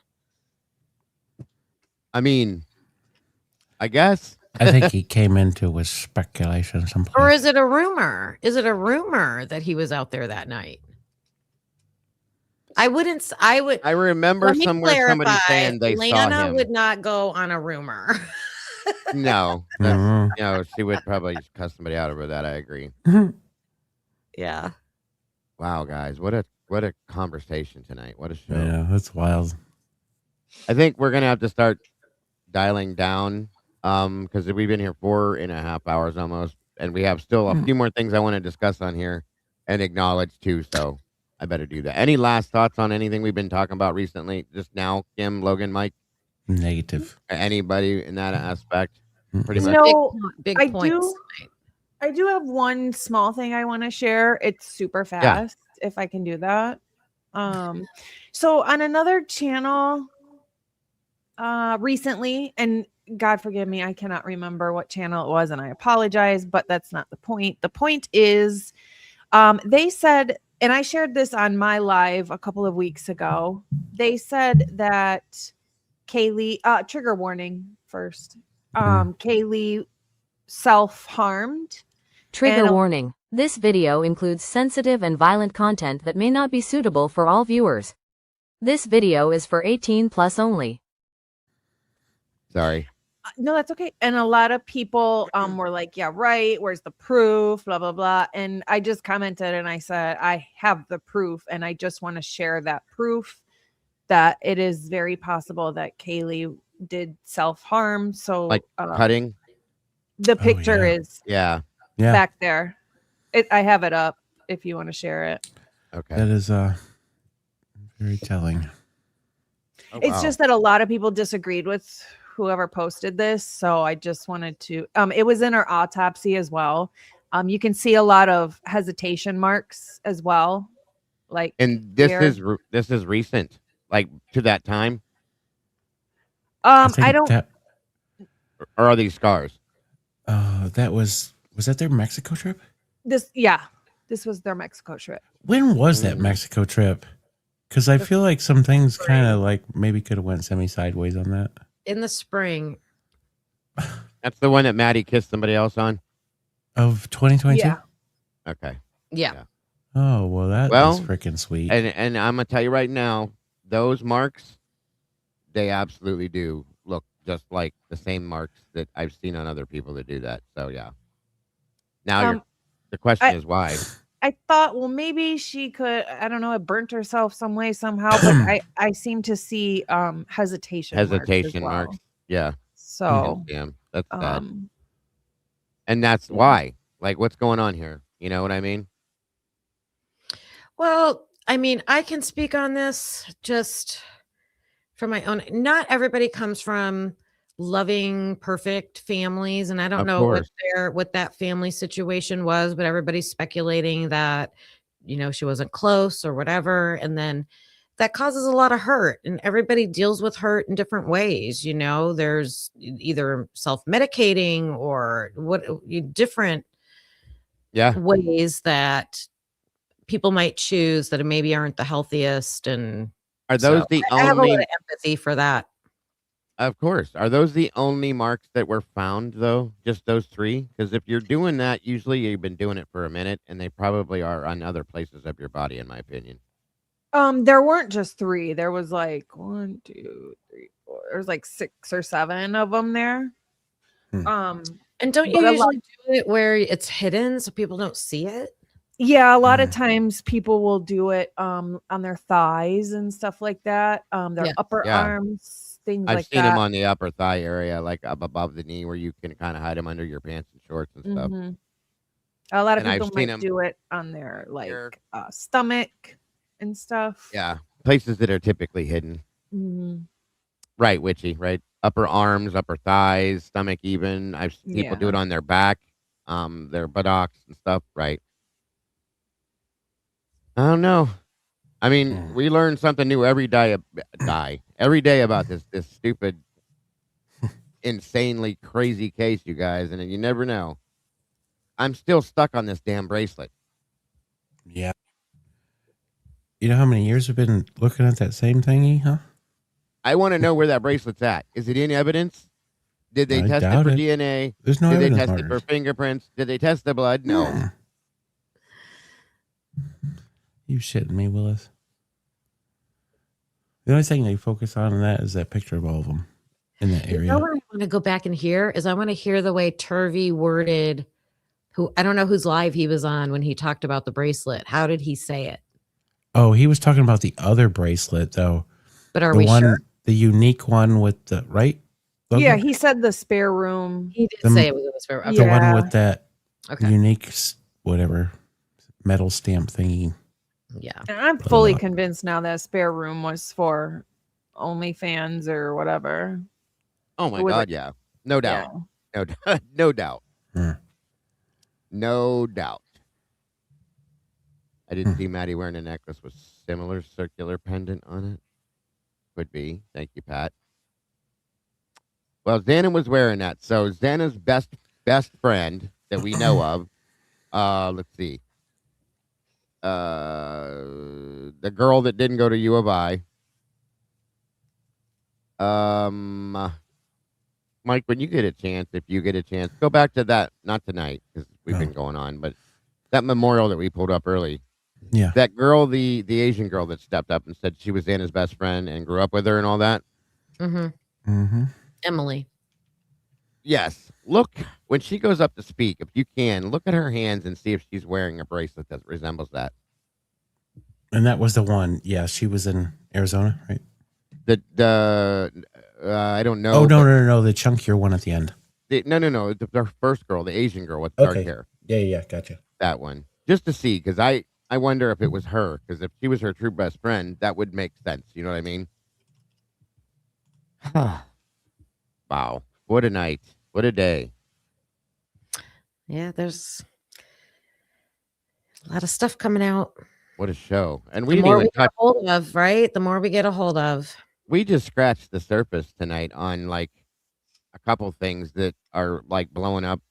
There's so much other stuff that's blown up this past week and stuff too. So these are the big ones though. And again, I want to thank Logan for getting the Mason Barstow interview. That was huge. Yes, thank you, There was Logan. a lot in that. And Lana, thank you for the stuff you put out because that was really interesting. I got to go back and be able to catch up with all that. And we have more stuff coming. I'm going to be foying Sadie Buck, her interview. I hope it exists.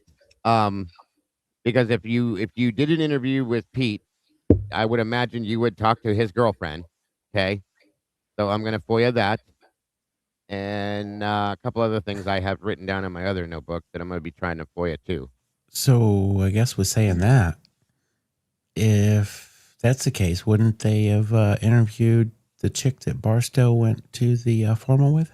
They should have, yeah. Mia. I believe they did. There's a report. There's an ISP report. It's super short. Super. I'm gonna have to go back to the reports to see if I can find one of those for Sadie then too. Because I wonder don't if her remember. interview is super gone. You never know. So real quick before we jump anywhere else, I want to say you guys have been beyond amazing tonight in as far as supporting Logan and Bronxy the man. So I'm gonna start down at the bottom. Give me a second with this, okay? I want to thank you all. Super chats, first and foremost. Accomplished Day dropping $10. Penelope Poppendorfer, $20. Thank you so much. Bronx, please get better. Your mom needs you and we need your mom. Yes, that's perfect. Yes. Labs drop, sending strength, positive energy, healthy, healing vibes to you, Bronx. Speedy tail, wagon recover for $10. Thank you so much, Labs. Television 25 for Bronx from across the ocean. Stay strong. Thank you so much for that. Texas teacher, again, another 20. Logan, many prayers for you and sweet Bronx. Hang in there. Miss Sluther, of course, telling me to go to Discord for $1.99 because I couldn't see it. Thank you, Sluther. I appreciate you, dear. Attention. It's so hard with ADHD to focus on all this stuff. Miss Michelle, yes, I did get your email and look at it. Thank you for that as well. Don't play is lay. $49.99. Thank you. Thank you for so that. much, guys. Yes. And where'd it go? I just lost my place because there we go. Labs again, $10 for Bronxy. Thank you very much. Moto Man coming in again. Bronxy's vet visit. Thank you for that, brother. Very much appreciated. Moto Man, congrats on 9 months. That's amazing. Is that on you, me, or Kim? Good question. I think it was mine. Yeah. Okay. Yeah, it wasn't me. I think So it then was it's mine. Happy anniversary with Ms. Logan, sir.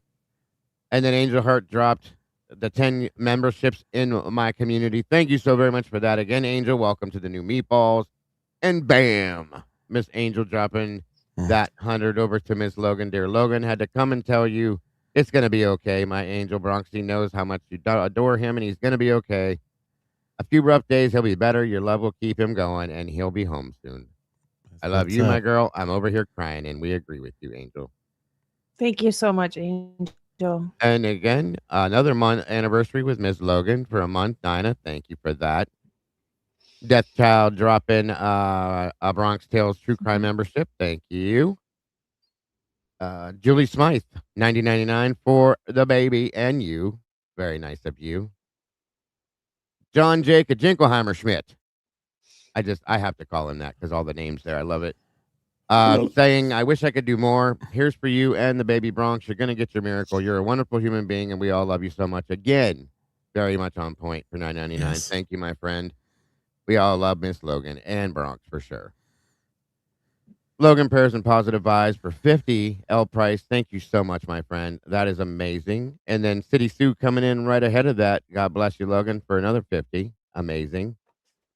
Nico, $100 or SCK. What is that, guys? I don't know what the conversion is, but either way, thank you for that, Nico, and your pretty doggy there. Look at that golden. Very pretty. Mark B, the man in the house, dropping 20 on it. Always appreciate you very much. Here's for Bronx. Dago, Kim, and Mike. You all are awesome. As are you, our friend. Thank you very much. D-Dog, wifey for 10. Hi, Dago and Bronx. Tells everyone I've been far away too long. Glad to be back. We're glad to have you back, D-Dog.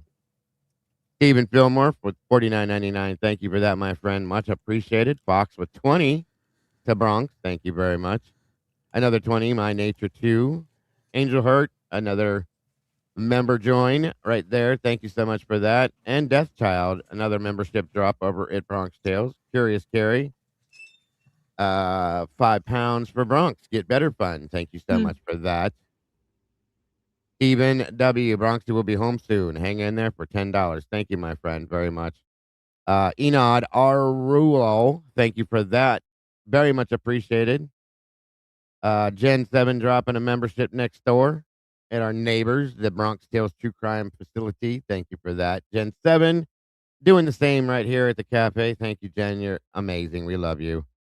And again with Miss Kim at the Unique Peeps Shop. Thank you for that one, Jen. Appreciate you very much as well. $20 from Buffalo Chick for the fur baby again. Mr. Bronxy, the man.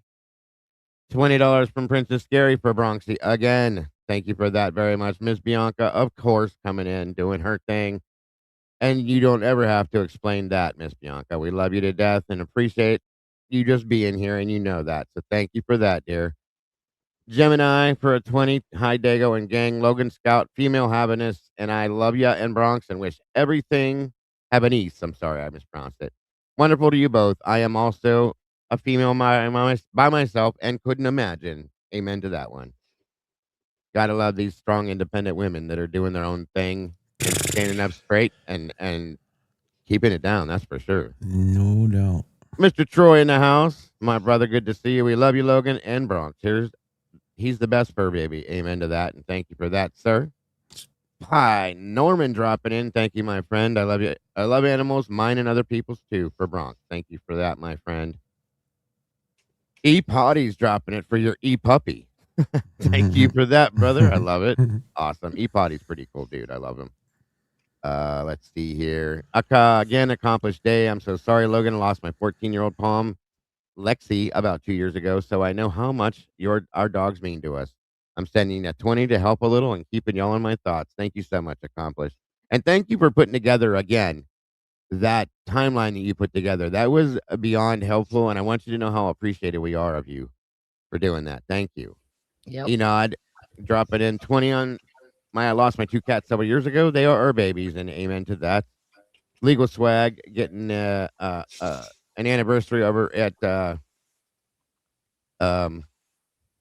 Bronx's place. I'm sorry. I don't know where my mind just went, but congrats on that one, Legal. G Bean, thank you for that. We love you. Lost my pup Bailey 2 Halloweens ago.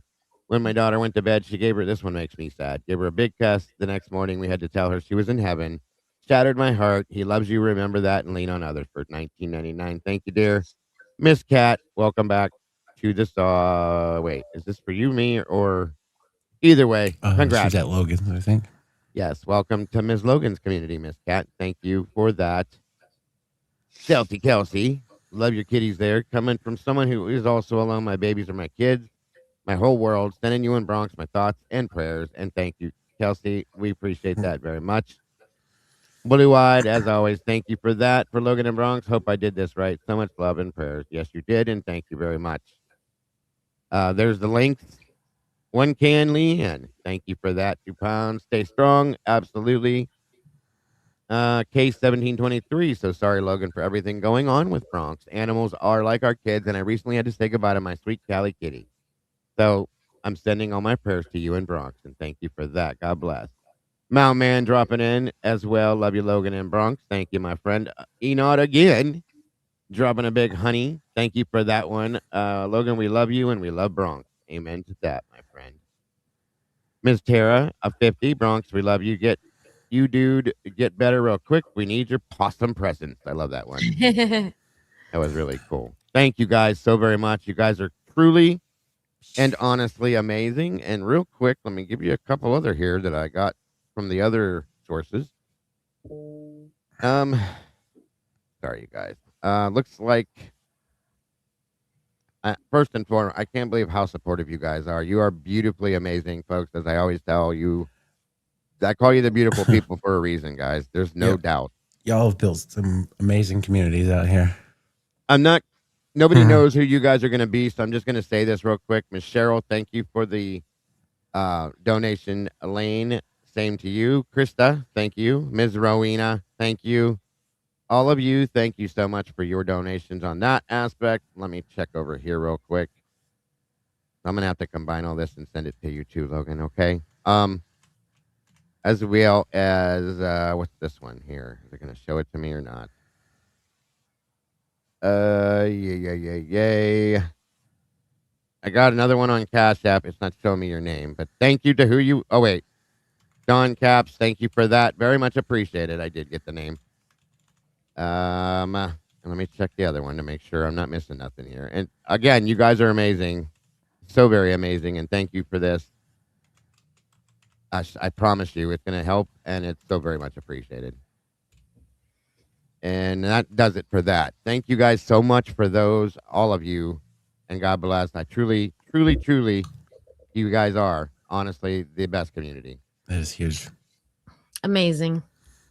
We love you all. Unique Mike, Logan Dago, great clan. Thank you, Angel. We love you too, truly and honestly. So, Ms. Logan, if you can, do you have any last thoughts on anything or about anything we talked about or anything? You're muted, hon. Sorry. I just saw in chat that Saber Sleuth Tiger lost her fur baby last night. Oh, So I'm sorry, hon. Oh my God. That's really sad, and I'm sorry. I am so sorry to Saber. I just want to thank everybody in the community. You guys Thank you, always Freddie. show up when we need you. Every time. You never fail us when we need you. I hope you guys know, every one of you, that if you guys ever go through anything, reach out to us, because we're here for you too. Yes.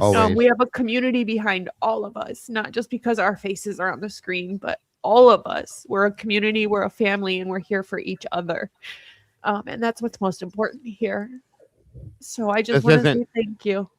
Yes. This isn't just a job, folks. We do love you guys. Like, absolutely. That's absolute. Without a doubt. Thank you, Logan. Absolutely. I didn't want you to have to talk because I knew you were going to get emotional, but thank you. Miss Kim. I just want to keep it focused on Logan and Bronx. Like, I feel so bad for you. I'll talk to you later privately about it. I don't have my pets anymore, so I feel so bad for you. And I've gone through major medical stuff with my own child, and I'm here for you if you want to vent or need suggestions. I feel like I'm a good advocate sometimes, but you have all of our support, and I'm constantly thinking about you, and I hope they got a plan. It sounds like they have a plan, and he's got it. They got it. He He's does. good. He's in the right place now. Yeah. He's absolutely in the right place, and he'll be good and home and back in mommy's arms in no time. So, and I'm looking forward to that too. I can't wait for that. So, yeah. Things like this happen, you guys. They happen, and you live, you learn. Yeah. Sometimes they hurt, they're sad, but it's a lesson a life lesson in some senses. I think we've all learned something new from this one. Sometimes things happen for a reason, and it happens early, and it catches something. Yes. That's exactly it. And I think Logan's learned the most from it, to be honest with you. a lot of times they happen when everything's going perfectly fine and you have no idea that they're going to happen and you're not Blindsided. prepared. And course just not. so blindsided. We got Absolutely. you. You're going to be all right. It's storming here and he's terrified of storms. And now I feel bad that he's alone. Hun, he's probably sleeping, honey. He's zonked probably out. Yeah, Yeah, with the they've got medicines they him give him, he's out. And there's somebody there with him anyway, so he's fine. Yeah. He's good. I know. We're worried about She you. can't because ever give you're up, alone. Joey. I mean, that's her son. I'm telling get you. it. I get it. I would give my kidneys to him if I could. I know you would. That's I know what's you up. would. It's a mama bear wanting to protect her cub. You should have seen me when I went through it. That was crazy. Yeah. After I lost the boxers, I said I would never have another dog, but same thing. I found this one and I just couldn't. The same with Oscar. We were never going to have another dog, and we got like 5 animals thrown at us at one time. And we were like, you can't say no, but it is what it is. Damn, brother, you got him right there by your side. Yeah. That's what's up. Keep him next to me. I'm telling you, this was my family, guys. 18 I years. remember Guys. I remember the hacks, brother, on the back of the couch. I mean, like I said, that's why I get so upset. Yeah. When people say it's just a dog, it's just a dog. No, it's not. No, it's not. No. That's some people's connection back to the real world from like things that have put them down to places that they've never been. That's why I know, right, and that's why I know what she's going through. Yeah. Mike, I know you've been in here. I don't even talk about him because I can't talk about him. Every time I talk about him, I start my blubbery bullshit. Because he's like one of my kids. He was 18 years. The animals don't live a long time, guys. That's a long time. And he grew up with my kids. And that's why we cremated him so that every child and every one of us could have a little bit of him. My wife has a little necklace with him in it and a little vial. It's family. Period is period. That's it. We're all family in here too. And that's why I wanted her to know when I called her earlier, I wasn't trying to bother you, by the way, that you're not by yourself, even though you wanted to be by yourself because you are that person that handles things on your own, but you're not going to. So we were not going to let you do that ever. She didn't get out of this one, Bob.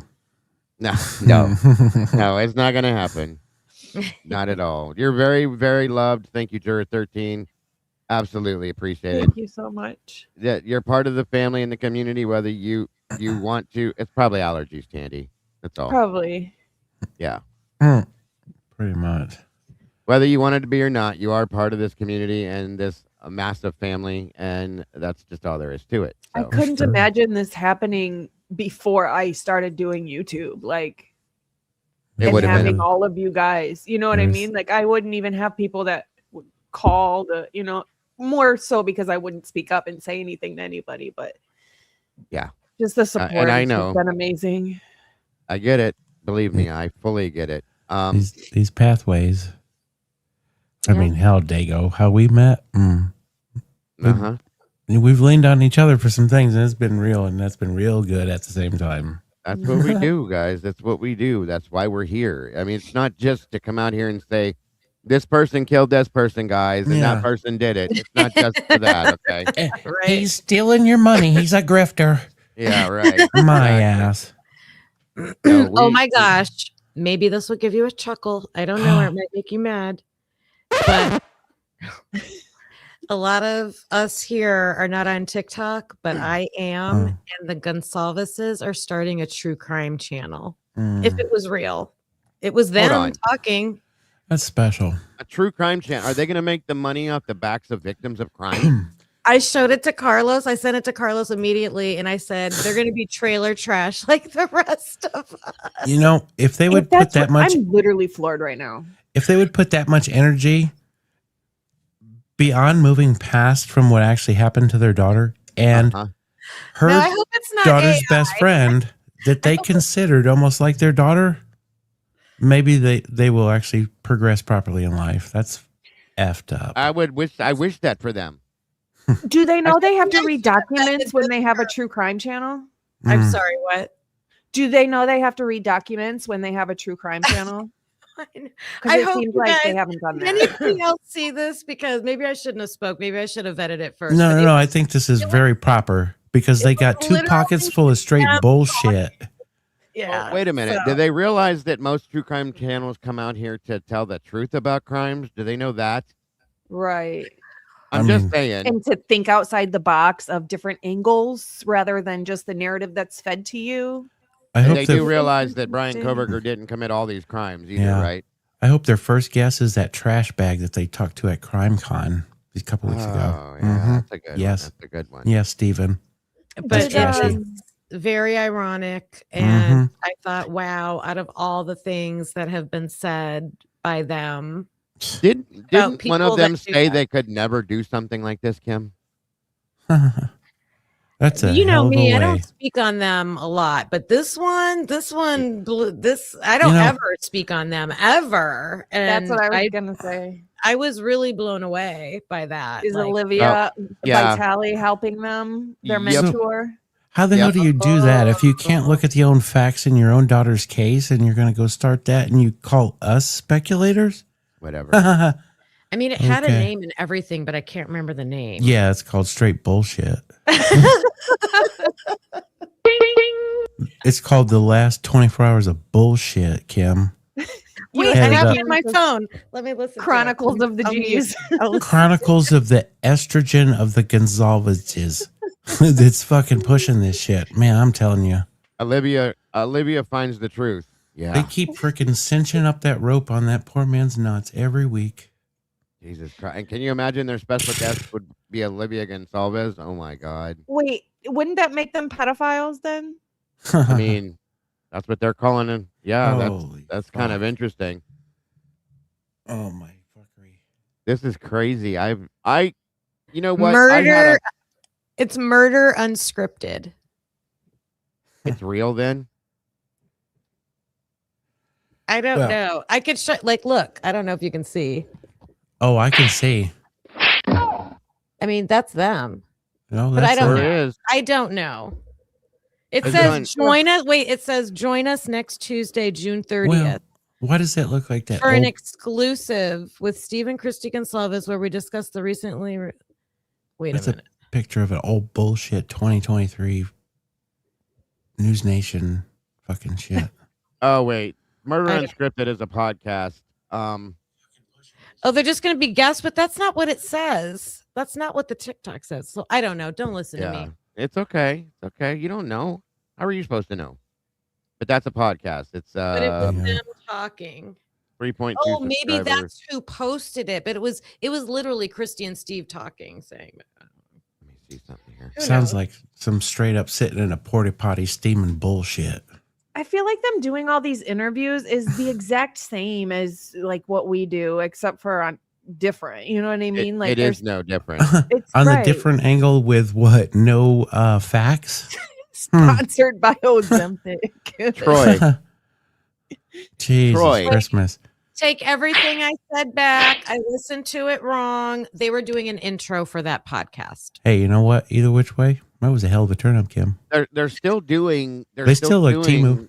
They're supporting what they're against. If you think about Right. it.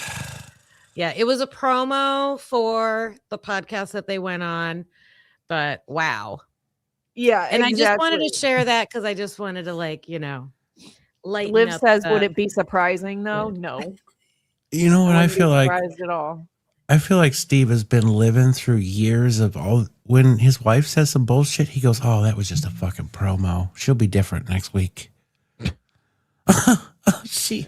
I Like just I feel said- bad because I try not to ever speak on them, but when I saw that, I was like, "Oh my god!" Those Thank you. females run that family. I'm sorry. Thank That's you, my Mittens. speculation. Thank you, Mittens. God bless, hon. Absolutely, Mike. They do, no doubt. Which, whatever. That's their business. And again, Yeah. I'm not going at them. I'm just saying, No. you clearly are disgraced and disgusted by all of us, and you're gonna go and support another channel, but it's got to be that channel. Oh my God. Oh. They Hold on a don't. minute. They don't take Bluebird, one. it's not real. Jules is okay. Jules is not going to have an aneurysm. They spend more time spinning around bullshit and trying to than they do would actually just go through some facts. But, you know, they know the truth. They're on the inside. We're on What's the out. Tomboy Charm saying to you? Dago, check your Discord now. I did. She showed me another picture of Xana in her. These Oh, are two different bracelets, though. That's the thing. This is different than that other one she had on with the white clothes. Look, Yeah. I'll show you. She showed me another all photograph right, we're of trying to Xana. wrap this up, you guys. No, we're not going to get into it deep, but yeah. See, there's another. You have to really zoom in on it. Yeah, that's like one of them. This is just one of those string type bracelets. Yeah, like one of them street performer bought thingies. The one that she has on with the white outfit on, it has beads on it. This one doesn't. Completely different, though. I'm just, good catch though, for sure, because that's kind of the whole point. Why is this up here? Hold on, sorry. Absolutely, I was gonna say that's. I looked for a minute, and went, wait a minute, that is different, or that is different from the one we saw on the ground, but yes. So, and Mike, any thoughts for you before I say whatever I'm gonna say? No, I just want to thank everybody for supporting all y'all's amazing channels and for donating to getting Bronxy back to good health and the support. And yeah, I think I'm gonna leave it at that before I lose it. And absolutely 100% agree with that. And you guys, like I said, I can't stress it how much. Thank you, Cruddy, again for that. Thank you, Freddie. For being who you guys are. Like I always say, you guys are truly the beautiful people. Don't change a thing, because that's what I love about you all, is who you are. Thank you guys so much for supporting us tonight with this and that as well. And all the prayers and thoughts and everybody supporting Logan. I saw it, Christine. I saw it. We looked at that earlier, hon. We looked at everything that you said. I did look. It's the bracelet on the ground with the blood and all that. We were in that earlier. That's what we were actually just talking about. But thank you, hon, very much. Very much appreciated. And what was I saying? Oh, yeah. Thank you all for just being who you guys are. Sorry, my mind's everywhere. And we really went over a lot tonight, and there'll be much more in 2 days. It seems like this was just 2 days ago that we did the last episode. So, and that's good with me, because I could do this every night. That's all I care. I love this show. I love doing this. You guys are amazing in all three of these communities. Absolutely. The moderators are more than amazing. Thank you for everything you guys do. I'm sorry that I couldn't keep up with the Discord, the chat, and everything tonight. It was a lot going on, and my mind is in 3 different places. So please excuse me. Logan, you know you have my every ounce of my thoughts, my prayers, my heart, every bit of it, and anything that we can do to keep you going forward and get things back in order for you. We're all here for it, 100%. You'll never be alone with this. Every one of us loves you and appreciates everything you've done with the community and will do forward, as much as we love Bronx himself. So thank you for being you as well, Kim. Same to you, and you know that, Mikey. Always, we wouldn't do this without Mike. Never would have started this without Mike. We wouldn't have the amazing guests without Mike. Speaking of, July 11th. Yeah. We are being joined by. Go ahead. Truth and Neurons. Yes, Truth and Neurons is joining us July 11th, you guys. I'm looking forward to that. I don't know if we're going to have anybody in between that, but as of now, we have that scheduled. So he will be here joining us. I can't wait for that one. Go check out his channel. Meanwhile, he's pretty cool dude. Really, truly. They're actually some of my personal favorites. I love their little nuggets they have, because they have the really short episodes, and I love it because they have a nugget in each one. And they are down under. And he emailed back, and he was so thrilled. And he says, that'll be 7 a.m. my time. I offered to adjust it up to 2 hours. And he said, no. He says, I'm so excited. I just want to join y'all, because he hasn't like collabed with anybody. You know? So I think I saw, well, the only person I saw with him was Audrey. Yeah. That was the night after she was with us. She went right from here to there. So yeah. Oh, good. They did a great show, by the way. Birdie's one time, not like a full show, but like on a panel type thing. Oh, he might have been. I feel like I've seen him somewhere. Yeah. Yeah. He might have been. Yeah. I love them. didn't see it. Is it him or them? I thought it was her, then him, and now you're saying them. So do they both do it? It's Ruby and Jeff, yeah. Or They both Josh. do it. Okay. Yeah. Okay. Thank you, Saber Sleuth, and I'm sure she wouldn't have asked me. See how mean they are to me? Truly and honestly, this is what I daily deal with every single day. They're so mean to me, and I talk about them like they're like angels from heaven, and this is what I get. I love your amazing. hair in that picture, though, Seahawks. I love it. Is that when she cut it short?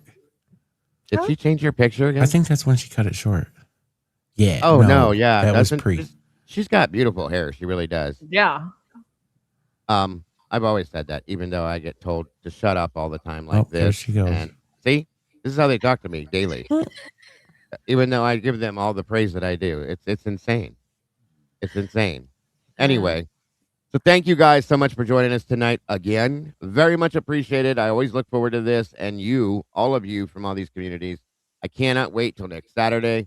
Like I said, July 11th, we will have Truth and Neurons here. I don't know if it's just going to be the four of us for the next couple of weeks, or if we're going to find something to fit into that mix. We might. We don't know floating. yet, but if not, it'll just be the four of us as always, and it's always good either way. So, guys, don't forget. Oh, I forgot, so I can't tell Don't you. forget But to anyway, love yourself and Yes. love each other. all right, thank you. Don't forget to love yourselves and love each other. Don't change a thing. You truly are the beautiful people, which is what I love about you all. And that being said, as always, The verdict is in.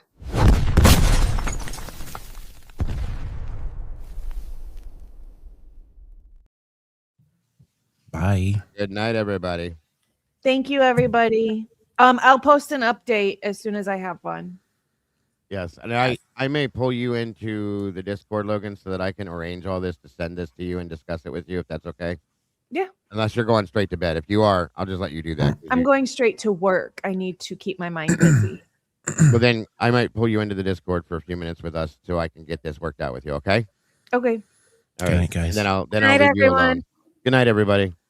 Love you guys. Bye. Thanks for coming through to the verdict room where we're seeking truth. Yeah, we're seeking truth. Hey.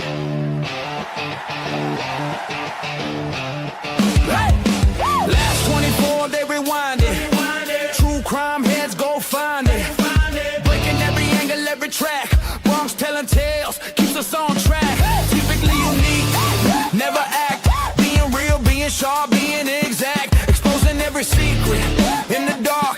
Every little timeline, every mark. Welcome to the verdict room, where we're seeking the truth. Looking for answers, bringing the facts to you. They break it all down. That day goes cafe seats, working together, throwing revelations at your feet. Oh. Crime scene chart, they erase that. Put the story back, then replace facts. Looking for the motive, then the cracks. Red yarn on the board, then it snaps. Voices in my ear through the week till they hit play.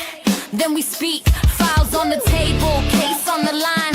They don't just tell it, they define. Welcome to the verdict room, where we're seeking the truth. Looking for answers, bringing the facts to you. They break it all down. That day goes cafe seats, working together, throwing revelations at your feet. From the Bronx to the world, let it ring. Every missing little detail that they bring. Dropping that gamble when they're done with the beat. Thanks for tapping in. See you next week. Welcome to the verdict room, where we're seeking the truth.